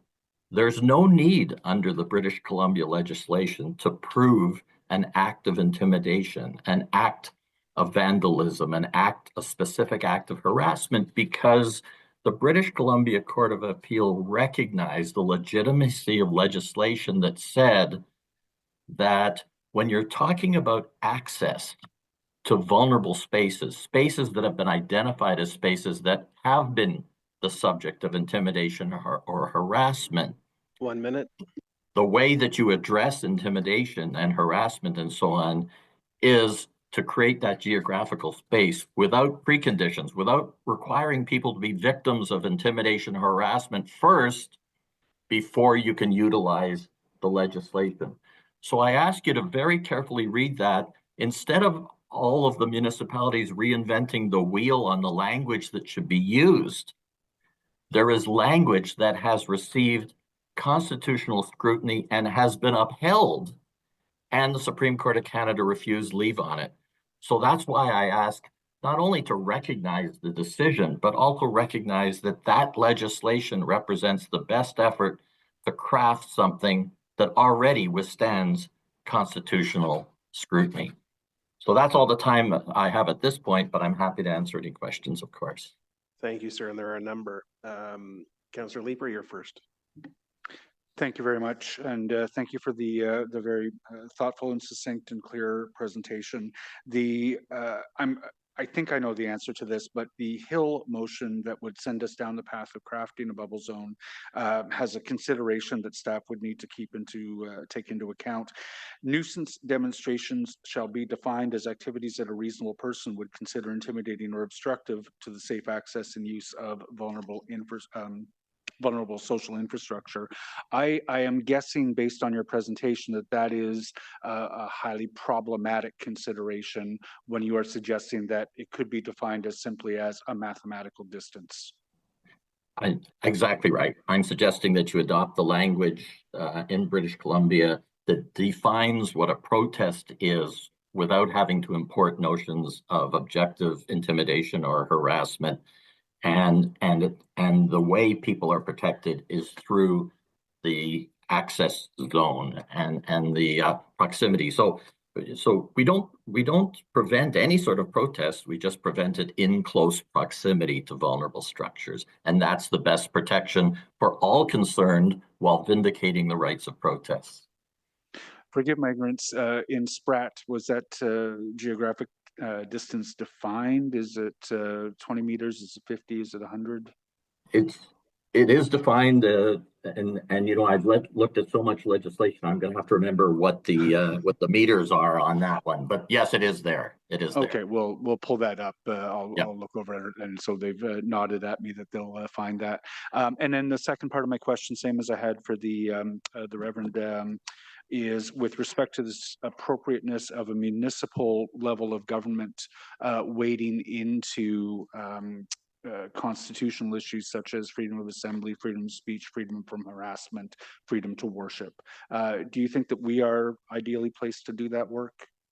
I think you are subject to the one caveat. I think you are very well situated to deal with those issues. In the history of municipalities, there have been many bylaws where issues have been raised as to their intersection with freedom of speech and freedom of assembly, because you do regulate demonstrations, you do regulate use of public spaces and the like. So for me, a municipality is well situated. I said one caveat to that, and that is, would it be preferable from my perspective to see the provincial government legislating so that you didn't have a patchwork of differently worded bubble legislation across the province? The answer is yes, that would be my preference, but we haven't seen an indication to this point in time that the provincial legislation is going to act on it. So for me, the needs are important. The community has to know that their municipalities have their backs.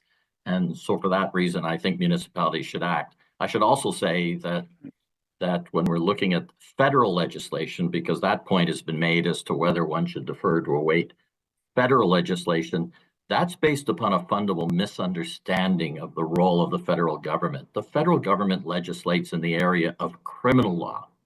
That's punitive. That's not preventative. So the goal here isn't to have the criminal law utilized to address protesters, because then people have already been victimized. They've already been the subject of intimidation, harassment. Bubble legislation is intended to act in a preventative way so that people not only have physical access to vulnerable places, but feel safe and secure in going to those vulnerable places and accessing them in an appropriate way. But is some of that confusion due to this notion that's getting built into some of the bubble law with that we're wading into defining things like intimidation and harassment? I wonder if we're reasonably confused as to who should be doing it, because we're introducing these elements of criminality into a municipal bylaw. Certainly as a city councillor, I understand that intimidation and harassment are criminal matters. You've got it, because I'm sorry to interrupt. You've got it exactly right, because in some jurisdictions, I've heard the debate come down to, what can we insert into municipal legislation to ensure that freedom of speech is protected? So we want to insert more and more things like they have to be intimidating people, they have to be harassing people, they have to be obstructing people. And the point is, that's what the criminal law is there for. When we're talking about a preventative measure that gives rise out of the history that pertains to certain kinds of institutions, whether it's the vulnerable institutions involving religious communities, whether it's involved COVID-19 administration sites, whether it's abortion sites, that's not the analysis that protects freedom of speech. And that's why the way you as a municipality are minimally intrusive on the issue of freedom of speech is merely limiting proximity, right? We keep ourselves out of trouble if we just pull out the ruler. Mark, thank you. Thank you, Councillor Leeper. Councillor Hill is next, Councillor Johnson is next, then Hill, and then Devine. Councillor Johnson. Thank you very much, Mr. Sandler. I'm very pleased to meet you. I feel like you've brought a real laser focus on some of the challenges that we've had in reading the motion that's before us, and certainly the demand on both bylaw and police to use discretion to interpret a level of nuisance on the ground gives me some concern. The implementation of that could be inconsistent from member to member. A disagreement on the ground from that could escalate a conflict. And I don't think that that's what we're trying to do here. I'd like to understand, because you represent, both, as you say, the Jewish community, as well as, obviously an extensive legal opinion. In my conversations with residents, I've had some, because we've sort of talked about what parts of this are what is the problem we're trying to solve in this bubble legislation. And I think from what I understand, it really has been about protecting the safety of people who want to use, various institutions and services. But when we have when in my discussions, and of course this is subjective, but I'll use this opportunity to ask you, you know, in my discussions with residents, when I've said, what would it look like if we just had the safe access bylaw instead of the bubble bylaw and all these other pieces, I understood from the community that that in fact would not satisfy some of the feelings of discomfort or safety that those pieces of intimidation and harassment would address. So I think I'm getting caught in you know how best to respond within the requests from other members of council through this motion. I think we do want to respond. I think I feel very sensitive to harassment and intimidation and the reality of anti-Semitism, as you know. But the idea of protecting just safe access in my conversations were less than satisfactory in that they maybe spoke too much about the rights of protesters and less so about the rights of vulnerable users. And so can you help me to understand how we go forward with that? Of course, it's a great question. Thank you for it. So I think there's a misunderstanding as well, and I acknowledge it at once, within the Jewish community about the fact that bubble legislation is but one tool in addressing the levels of lack of safety and security that the Jewish community feels.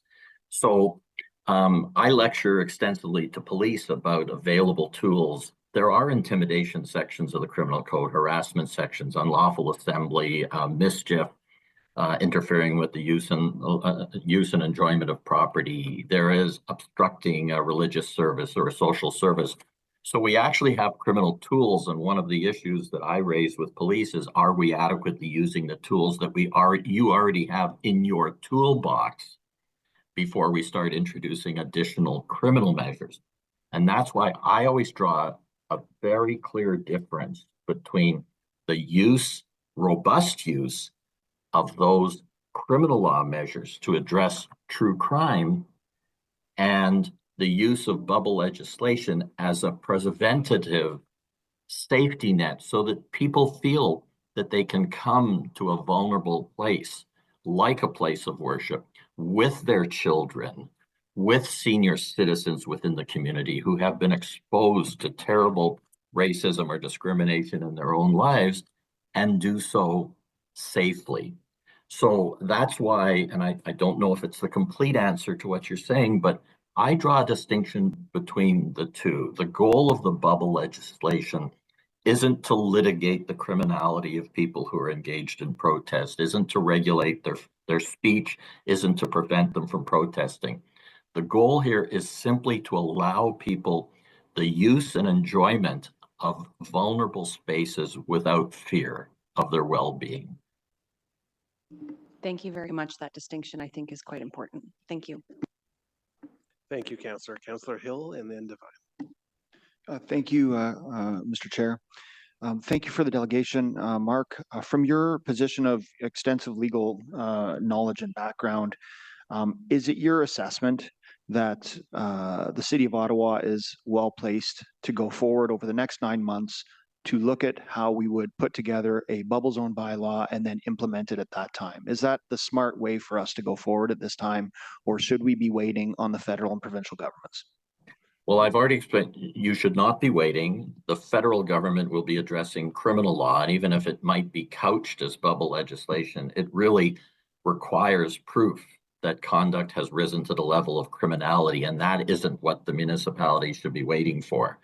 On the provincial side, we don't have contemplated by the government at present bubble legislation. So I think that if you were to wait for 9 months, you may have waited to learn that nothing has happened. And then as a result, you've lost time when people in the community are significantly concerned. As for the Calgary challenge, there's a challenge to a single bylaw in Calgary.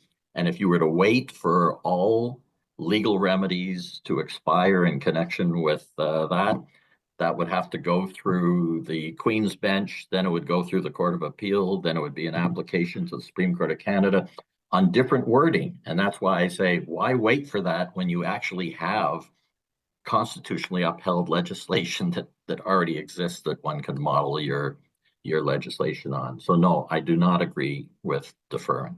And by the way, the last point that I would make is some of the municipalities are introducing this legislation. We already know it in 3 jurisdictions. We already know it's being considered in others.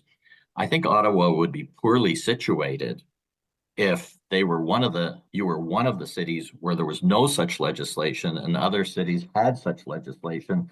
Then you've got a concern that Ottawa is more poorly situated in protecting its citizens than other cities, and the ripple effect that would cause. Thank you. And my last question, it has been suggested in the advocacy to defer this that one of the reasons is the city could be exposed to legal risk in terms of losing a charter challenge. What's your assessment on that? Well, that's why I always fall back. I sound like a broken record on the British Columbia Court of Appeal, because there you've got a charter challenge that was unsuccessful in relation to bubble legislation. So you can pattern your legislation on that. There's never any guarantee. I can't provide you any guarantee, despite my work in the area, that there won't be a constitutional challenge. But certainly that cannot cause us to shy from our responsibilities collectively to do what's right in relation to our citizens. So if there's a constitutional challenge, the best that you can do as a city is to craft the very best legislation you can based upon the precedents that exist. And for me, that's fulfilling your responsibilities to our citizens. Thank you for your time, Mark. Thank you. Thank you, Councillor Hare. Councillor Devine, you're up. Thank you, Chair. Thank you, Mr. Sandler, for your delegation. It sounded, from what I understood, I think you were speaking to the justification or the permission for municipalities to impose such buffer bylaws, partly on the established precedent set in BC with regards to buffers around abortion clinics.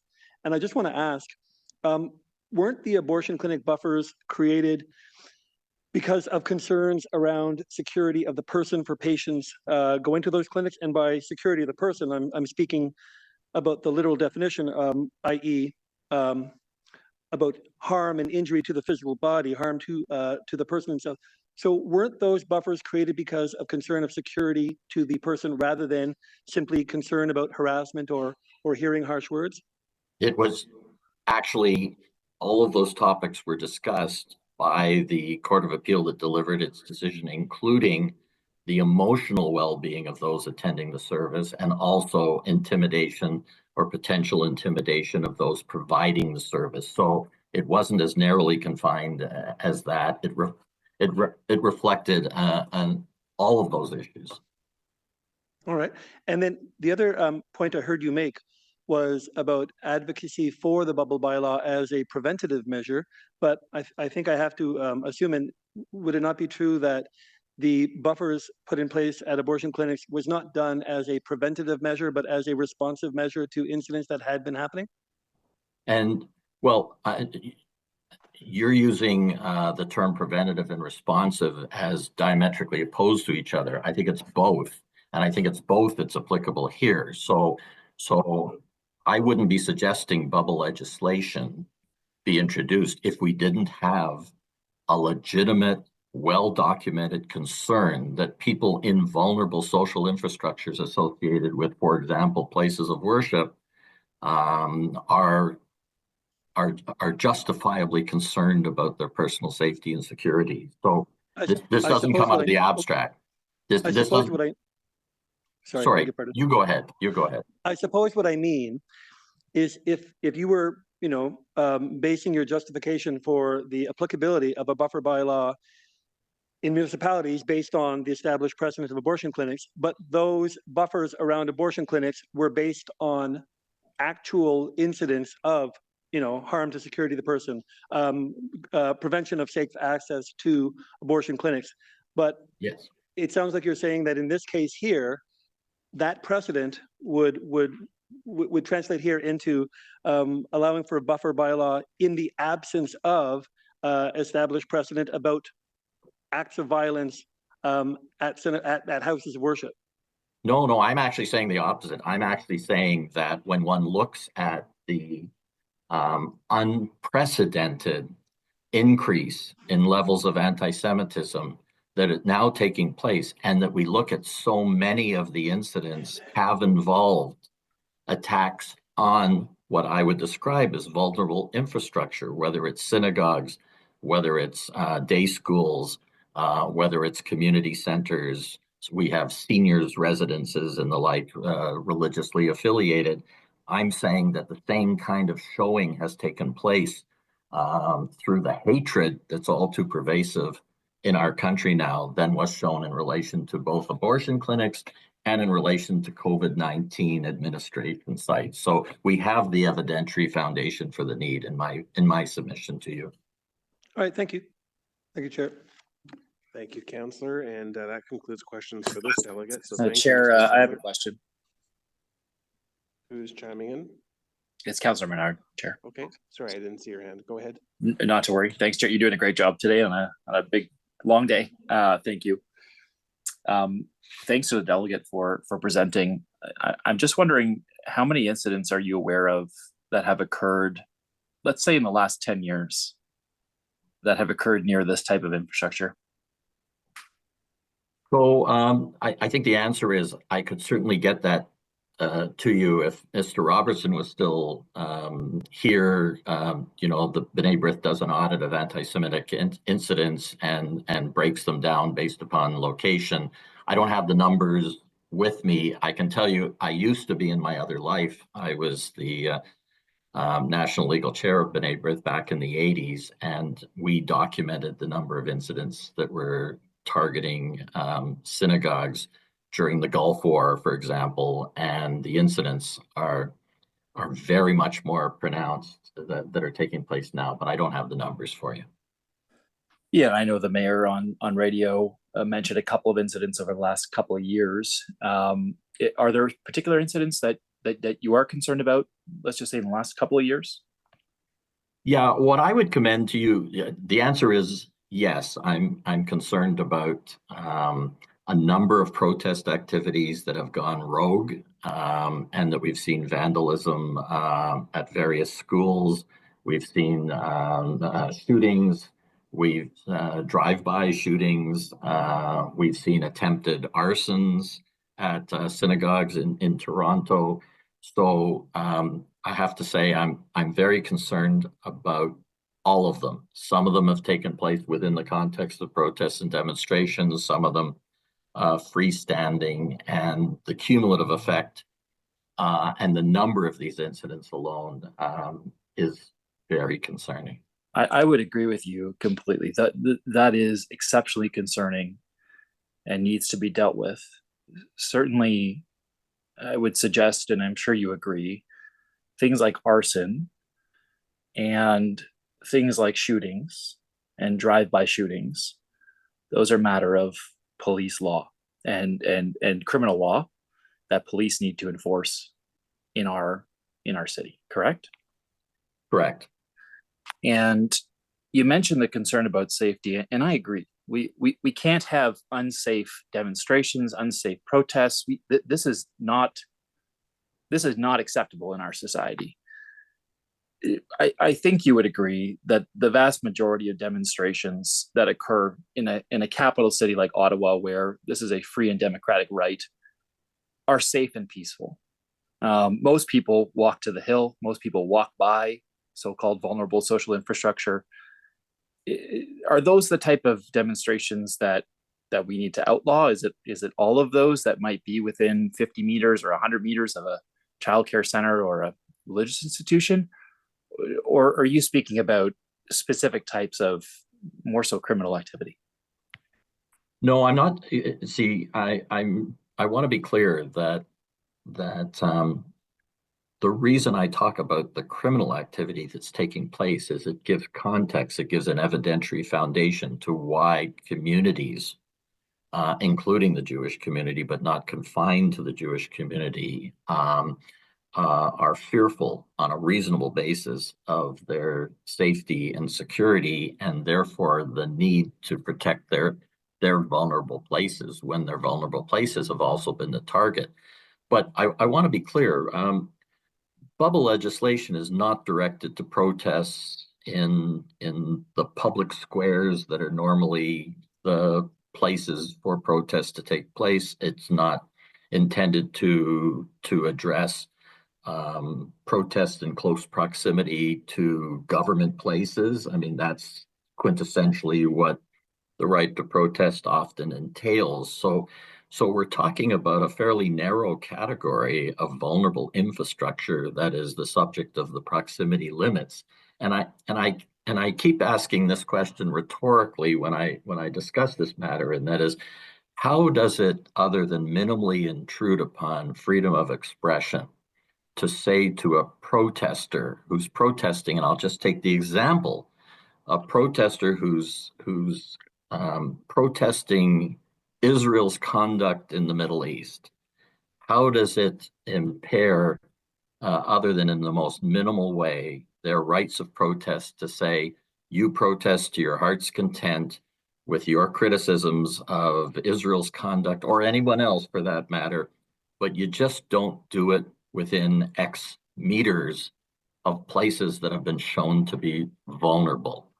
And that's part of the problem. Part of the problem is that, for example, in a labor dispute, the reason you carve out a labor dispute is because it's absolutely necessary for a labor dispute to be the subject of a picket at a place of employment. That's why we carved that out.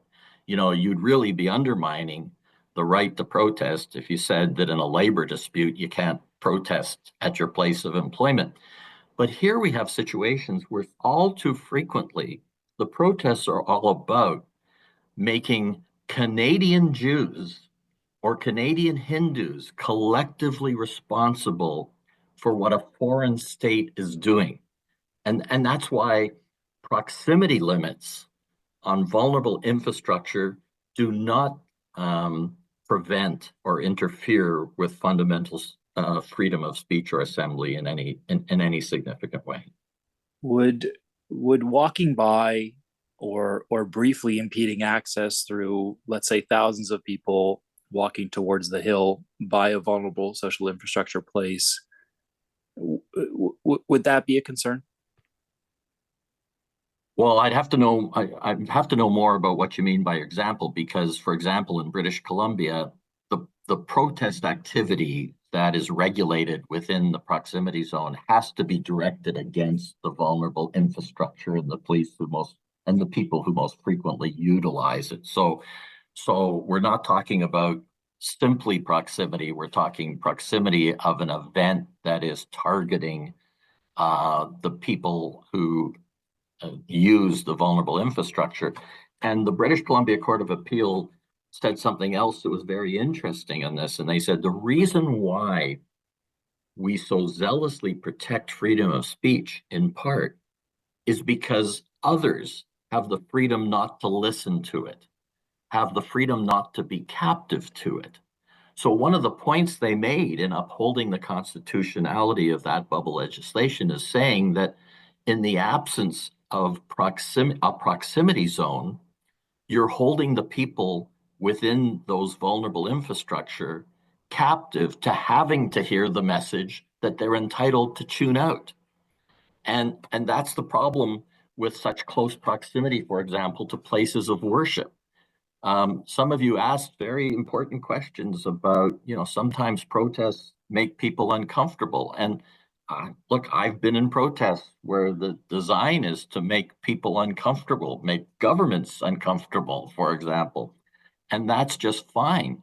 But you're also not entitled under our principles of freedom of expression to make someone captive, to have to hear the message, and that's the problem with close proximity to places of worship. You're really making the inhabitants captive, right? And I suppose if you're walking by Parliament Hill or City Hall or the National, Human Rights Memorial, these are places where you may be captive for that moment because you're in that vicinity, in that area. You might hear that message.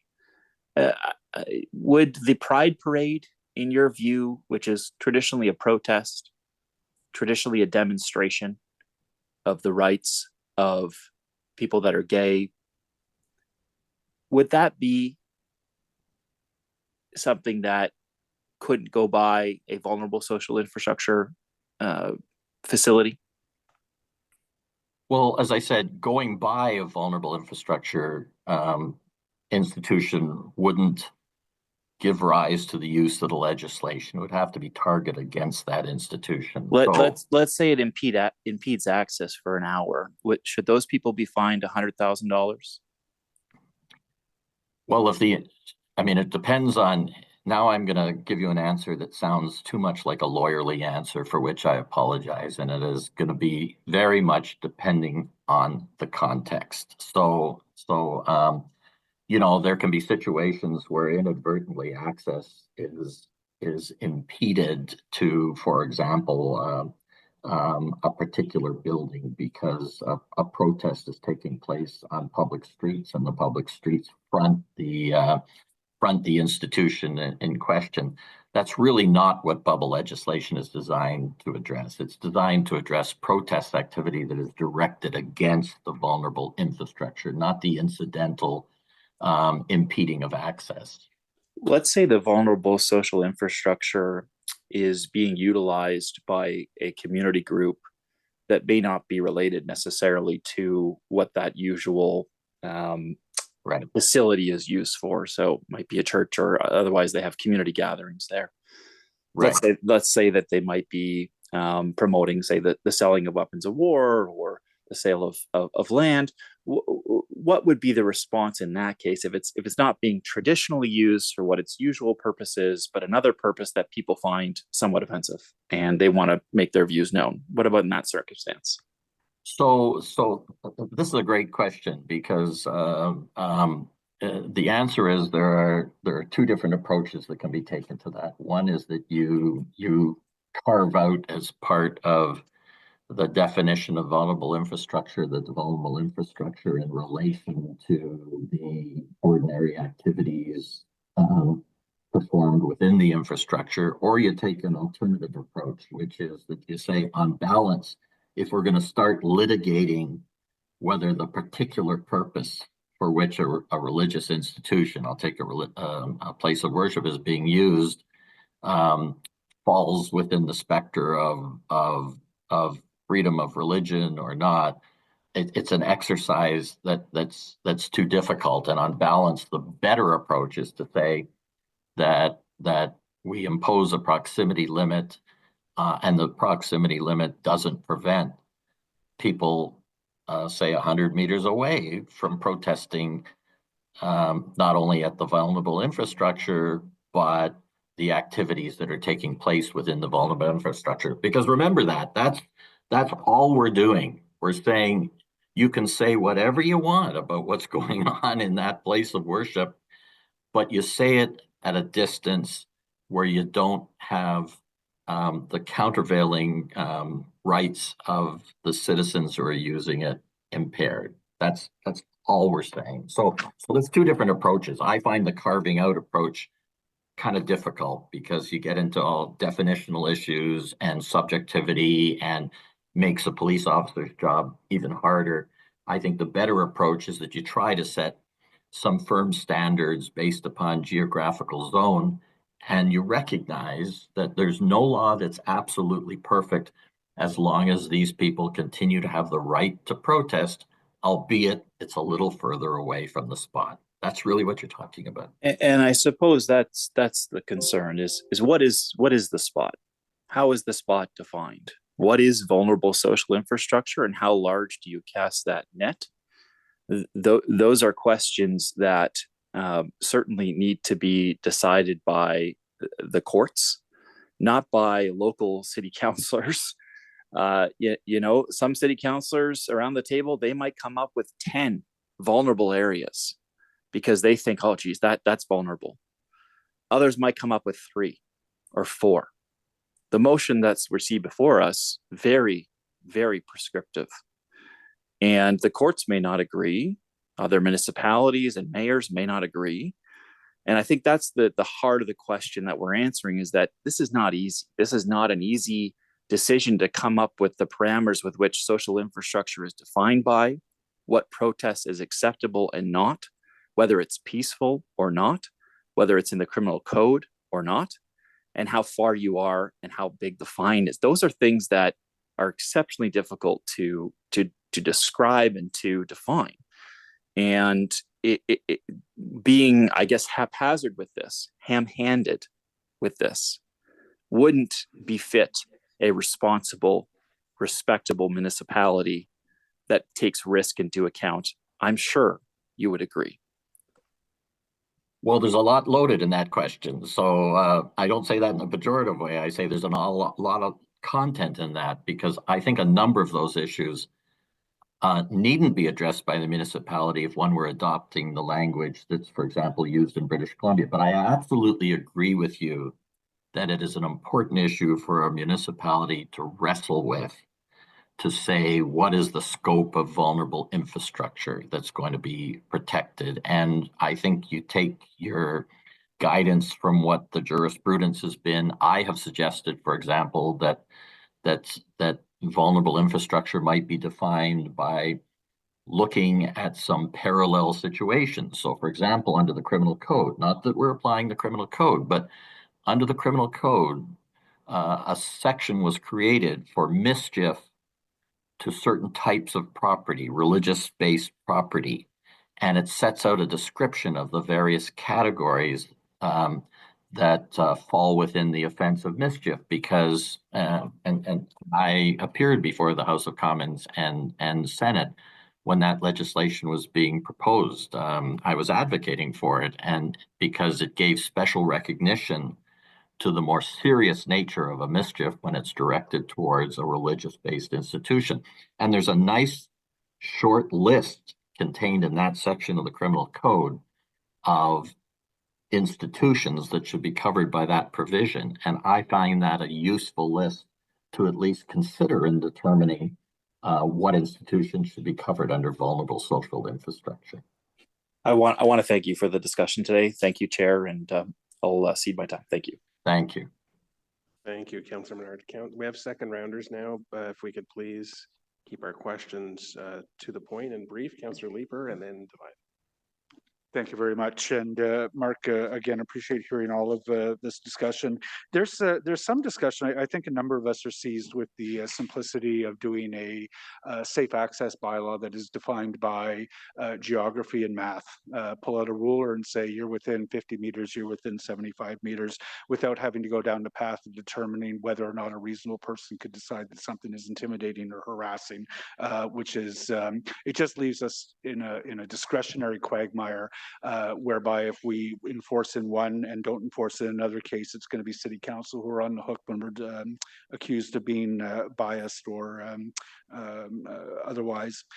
I am just wondering, though, I have heard one of the powers, and I'm just trying to find the appropriate clause, Section 10.2, oh no, yep, Section 10.2, paragraph 8 and Section 128 of the Municipal Act authorize the city to regulate for the protection of persons and property and the prevention of public nuisances. I understand that some of the quagmire in which the motion writer finds himself in is because we need to define a nuisance. Can a municipality implement a bylaw that simply says you cannot protest within X number of meters of a given category of facilities? Yes, the answer is yes for three reasons. The first reason is that if one looks to, and I apologize, I don't have the Municipal Act in front of me, but it actually uses language that says that municipalities are empowered to prohibit and regulate respecting public nuisances, including matters that in the opinion of council are or could become or cause public nuisances. So it actually gives scope under the Municipal Act for broader jurisdiction than simply public nuisances. Second of all, what you can do is you can define public nuisance in a way that does precisely what you said, instead of having to import into the notion of public nuisances intimidation or harassment, you can simply import to it as one of the provisions in the British Columbia legislation did, protest activity, and characterize it as public nuisance when it takes place within close proximity. So you can actually have your cake and eat it too, in the way that you've asked me, notwithstanding the use of the phrase public nuisance. And I also know that under the Municipal Act, you're also empowered to pass bylaws respecting the health, safety, and well-being of your residents. And in my respectful submission, that has caused at least some municipalities to consider, and in Oakville to pass, legislation that doesn't use public nuisance language, but uses other language. So I think there's three answers to your question as to how you can do precisely what you've suggested.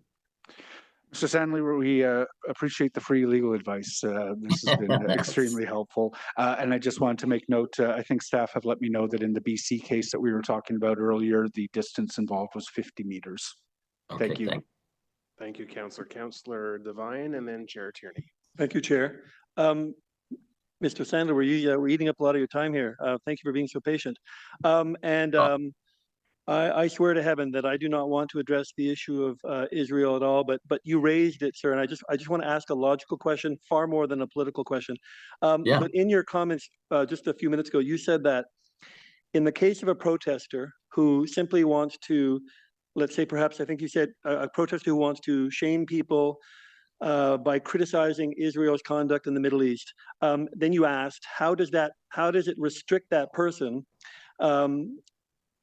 How does restricting that person to a safe distance from the synagogue, how does that impede that person's charter right to freedom of expression? And I understand that question, but I want to flip that in the other direction. And so if all that protester is doing across the street from a synagogue is peacefully protesting, as you said, Israel, how does that action then impede another person's right to freedom of religion and safe access? Well, I think if they're at a location that's outside of what would be called an access zone, then it doesn't. It's as simple as that. I'm content if it's set at 50 meters or it's set at 100 meters away. I am personally content to and indeed support the right of people to be protesting what Israel does or doesn't do or anything else in a location that isn't that far from a synagogue, but at least preserves the well-being, safety, sense of security of those who are attending the service. So that I understand, sir. I understand what you were saying, that if all we are doing is restricting the protester to a reasonable distance, it is not impeding that person's right to protest. But what I'm trying to ask you is, if all that person is doing is having a peaceful protest, not violent, not intimidating, just having a peaceful protest, and as you said, criticizing Israel, how does that simple act impede that person's right to safe access and freedom of religion? Well, I can tell you from personal experience, if they are within very close proximity to that synagogue, things very frequently degenerate. They frequently do, but we're talking about, but they may or may not, but things frequently also do not degenerate. Because what I'm trying to get from you is, if all the person is doing across the street is peacefully protesting X, Y, and Z, do you see that action, not what it might degenerate into, but do you see that action as impeding somebody's right to safe access and freedom of religion? No, I think I've said that if they're at a distance across the street, it doesn't. It doesn't. Thank you. That at all. So in other words, you would not have a problem with peaceful protests happening across the street from a house of worship, as long as the protest is peaceful. That's right. Subject to an appropriate distance. That's right. Thank you. And just a final question, because I fully understand that we are trying to prevent acts of physical aggression and intimidation. There is a fundamental difference between being intimidated and, let's say, being ashamed. Do you think we should be putting in place legislation to protect people from, let's say, being ashamed as opposed to being intimidated? No. Thank you. Thank you, Chair. Okay, thank you for that. Chair Tierney, you're next. Thanks, Chair. First of all, Mark, thank you very much. What a great delegation. I want to apologize. Usually I'd be the one that would interject with so much wild scenarios that would come up that, you know, these imaginary scenarios that you've had to address. I'd usually say, can we get to a question, please? But I did enjoy the thorough undressing of many of my colleagues today because clearly you know the law. And I also sit here and I go, wait a minute. Are we saying that, well, I wish we were potholes and light bulbs, by the way. We're not. As a matter of fact, many of my colleagues, I see them at schools are not our responsibility.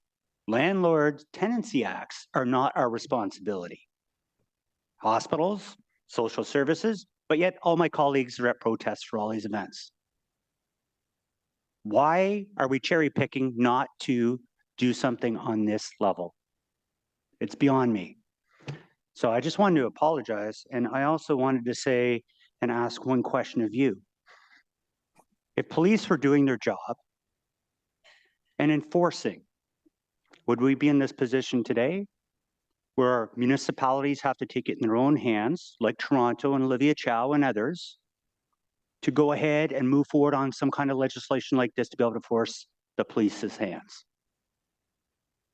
So my candid answer to you is that there are different levels of enforcement depending upon the police force involved. But one of the things that I have spoken about as recently as at the National Forum on Anti-Semitism that was held in your city was that police are underutilizing their existing enforcement mechanisms to address hatred. And if they were adequately utilizing the tools that are already available to them, then I'm not going to speculate, but I would say that there would be less of a need for bubble legislation.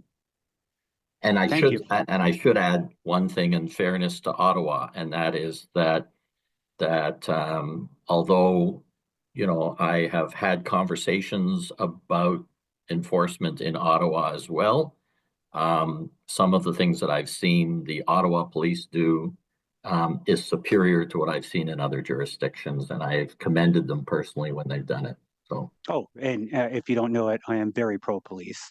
That being said, I think, as you know, we can't dictate the operations of our police services as a municipality in Ontario.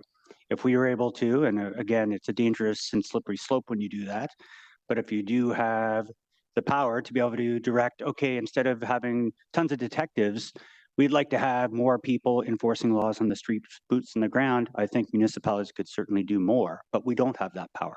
And that's the reality. I think there's often a misunderstanding about what municipalities can and can't do, because municipalities and police service boards can't direct the day-to-day activities, you know, whether a particular person is arrested, charged, not charged, and so on. On the other hand, municipalities have critical roles to play in developing policy, including policy on how to police public order events. And so for me, I find sometimes that distinction is lost in some municipalities. Because it's important that municipalities develop robust policies on policing in relation to public order events and other activities. And that's not an interference with the day-to-day operations of the police service. Thank you. I completely agree. Thank you very much for your delegation today. Thank you, Chair Tierney. And again, thank you, Mr. Sandler, for your delegation today and your written correspondence. It's appreciated. Thank you. Thank you. Thank you all. Bye. Okay, next, Cyril Brown, followed by Ariella Kimmel, followed by Kim Hiscott. Mr. Brown, are you here or online? Yes, I'm here. Thank you. Okay, you have up to 5 minutes. Wonderful. Good afternoon, and thank you for the opportunity to speak to you today on behalf of the Lions of Judah, a not-for-profit grassroots community organization. We are presenting footage that was taken this past year in Vaughan and Brampton to provide council today clarity as to what nuisance protests that target identifiable communities at their safe spaces actually look like when left undeterred. Freedom of speech and peaceful demonstrations are important rights of a free and democratic society. But as you will see, what we are discussing today are not peaceful protests, and there is no confusion as to the nature, dangers, impediment, costs, and harm these demonstrations pose to targeted communities. The LOJ has also included a video message from the City of Vaughan's Mayor, Stephen Del Duca, who recognized this need and took a prudent, reasonable, and enforceable action to provide additional confidence to this council and others that an enforceable bylaw is achievable and within your power, that it can reasonably stand up to challenges, and that Vaughan's has already been proven successful in protecting citizens when tested as recently as last month. Thank you in advance for your time and leadership in supporting drafting a bubble zone bylaw in Ottawa to protect your citizens. I ask the city clerk to kindly play our video presentation. Thank you. We just need a second to format it, and I'll just provide folks some advance notice that there's some salty language in the video. So if you are prone to salty language, cover your ears. But the context aligns with what we're here to talk about today, and so that's why it will be permitted.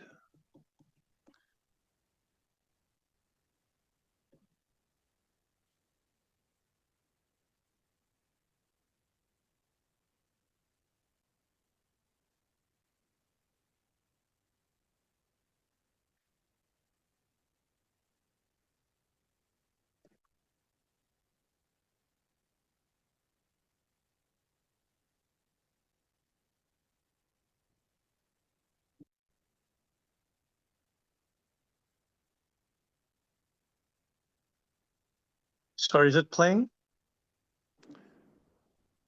We are just formatting the video at the moment, so please stand by. Just a brief moment, please, Chair. Thank you.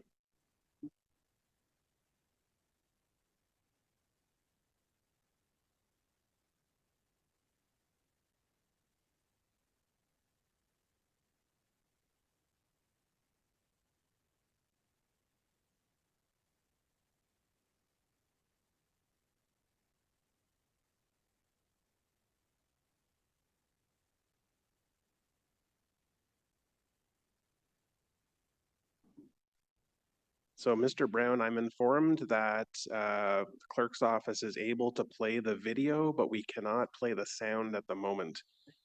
Are you okay if we just play the video? Absolutely. It'll still give, if you have the ability to play audio, that would be better. It obviously gives a more full feel effect, but the visual should convey the message of what is actually taking place to give council, because a lot of the conversation today was about what it looks like, peaceful, not peaceful, and peaceful protests are very important, but what's taking place that we're discussing is important that they see what it looks like. All right, well, I'll ask the clerk's office to play the video then, please. Thank you. Okay.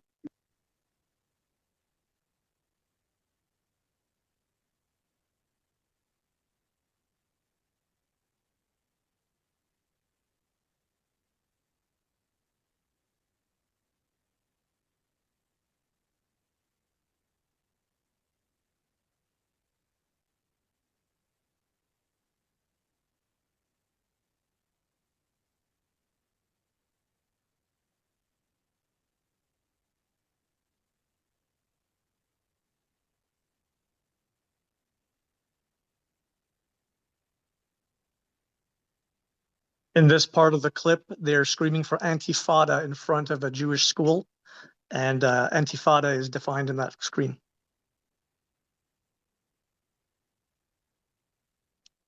This is the social media posts of the agitators.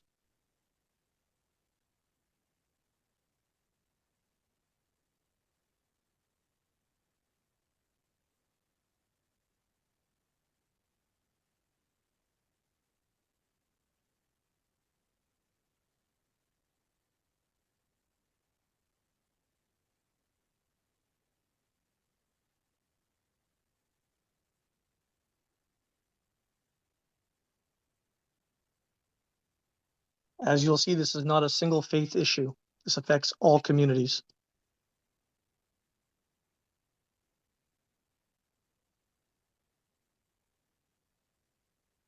This is footage from Brampton just last year, where a Hindu temple was targeted by an opposing faction.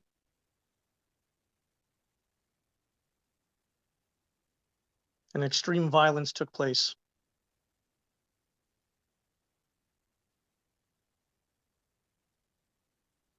They went beyond protesting just outside and actually entered the temple. The amount of municipal resources required was extensive.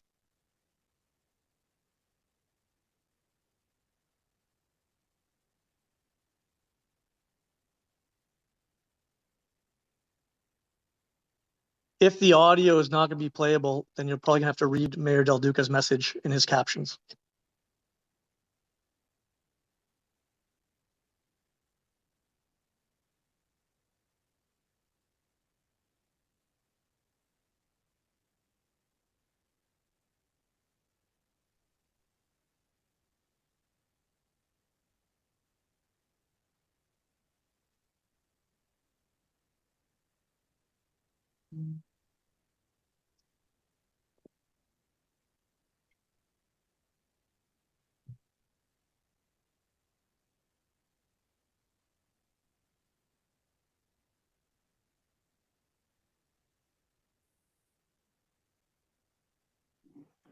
One minute left.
So Mr. Brown, your 5 minutes is up. We do have, and I thank you for sharing the video with us. The clerk's office has informed me that members of the joint committee have received and have access to the video, which has audio. So if any member wants to listen to that, they can. We do have a question for you, if I may, and that's from Councillor Troster. Thank you for confirming that. Appreciate it. Hi, Mr. Brand. Thanks for being here. I am Jewish and I grew up in Thornhill and I went to high school in Unionville, so this is all very close to my heart. I have a question for you. So as you can hear from the discussion that we've been having, I think the sticking point for a lot of us is this issue of empowering police or bylaw to have to make a decision about what constitutes a nuisance versus not a nuisance. And it seems the alternative proposal that has been discussed with other delegates is, what if it was simply a bylaw guaranteeing safe access with no determination of nuisance or not nuisance, simply, let's say, a buffer of 50 meters in front of any vulnerable institution. Would you believe that would be effective, or would you still want to see some sort of definition of nuisance versus non-nuisance? Well, thank you for your question. I guess I'll preface it with I am not a lawyer or civil rights professional, but I will say, in terms of experience from having been there on the ground to witness what took place, the distance that would allow for anyone to access that infrastructure is what's important. The definition of nuisance and how that comes to take shape would obviously have to be carefully considered. But if in the absence of there being a definition of nuisance, and if I understand your question correctly, if it was just to say here is a buffer or a perimeter in which these protests would not take place, then the goal of any community member accessing their safe space would be achieved. And then I guess that would be, yes, that would be acceptable. Okay, appreciate that. So you're asking for that physical separation. Okay, thank you so much. Thank you. Thank you, Councillor, and thank you, Mr. Brown, for your delegation today. Appreciate it. Thank you. Appreciate it. Next, we have Ariella Kimmel, followed by Kim Hiscock, and Tom Ledgely. Are you here in the audience? I just want to make sure. I just wanted to confirm you're okay. Thank you, sir. I appreciate that. So Mr. Ledgely will be replaced or swapped with Paul Champ. So Paul Champ will speak. Okay, Ms. Kimmel. Ariella Kimmel. Do we have her online?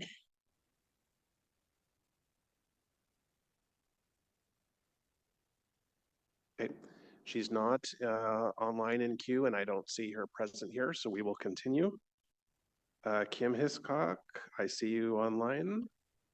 Good to see you, Kim. You have up to 5 minutes. Great, thank you very much. I know it's been a long day for all of you, so I really appreciate you giving me these few minutes to speak. My name is Kim Hiscott. I'm the CEO of Andrew Fleck Children's Services. We are a multi-service, multi-site, not-for-profit early learning and childcare program with a long history here in Ottawa. We are located in 25 sites across the city in a variety of locations, such as workplaces, schools, post-secondary institution, churches, community centers, apartment buildings, and even buildings we own, providing licensed group care and home child care, as well as early on services. I'm here today to express my support for the proposed motion to direct staff to develop a vulnerable social infrastructure bylaw. What I appreciate about what has been proposed is that it's not intended to limit peaceful demonstrations.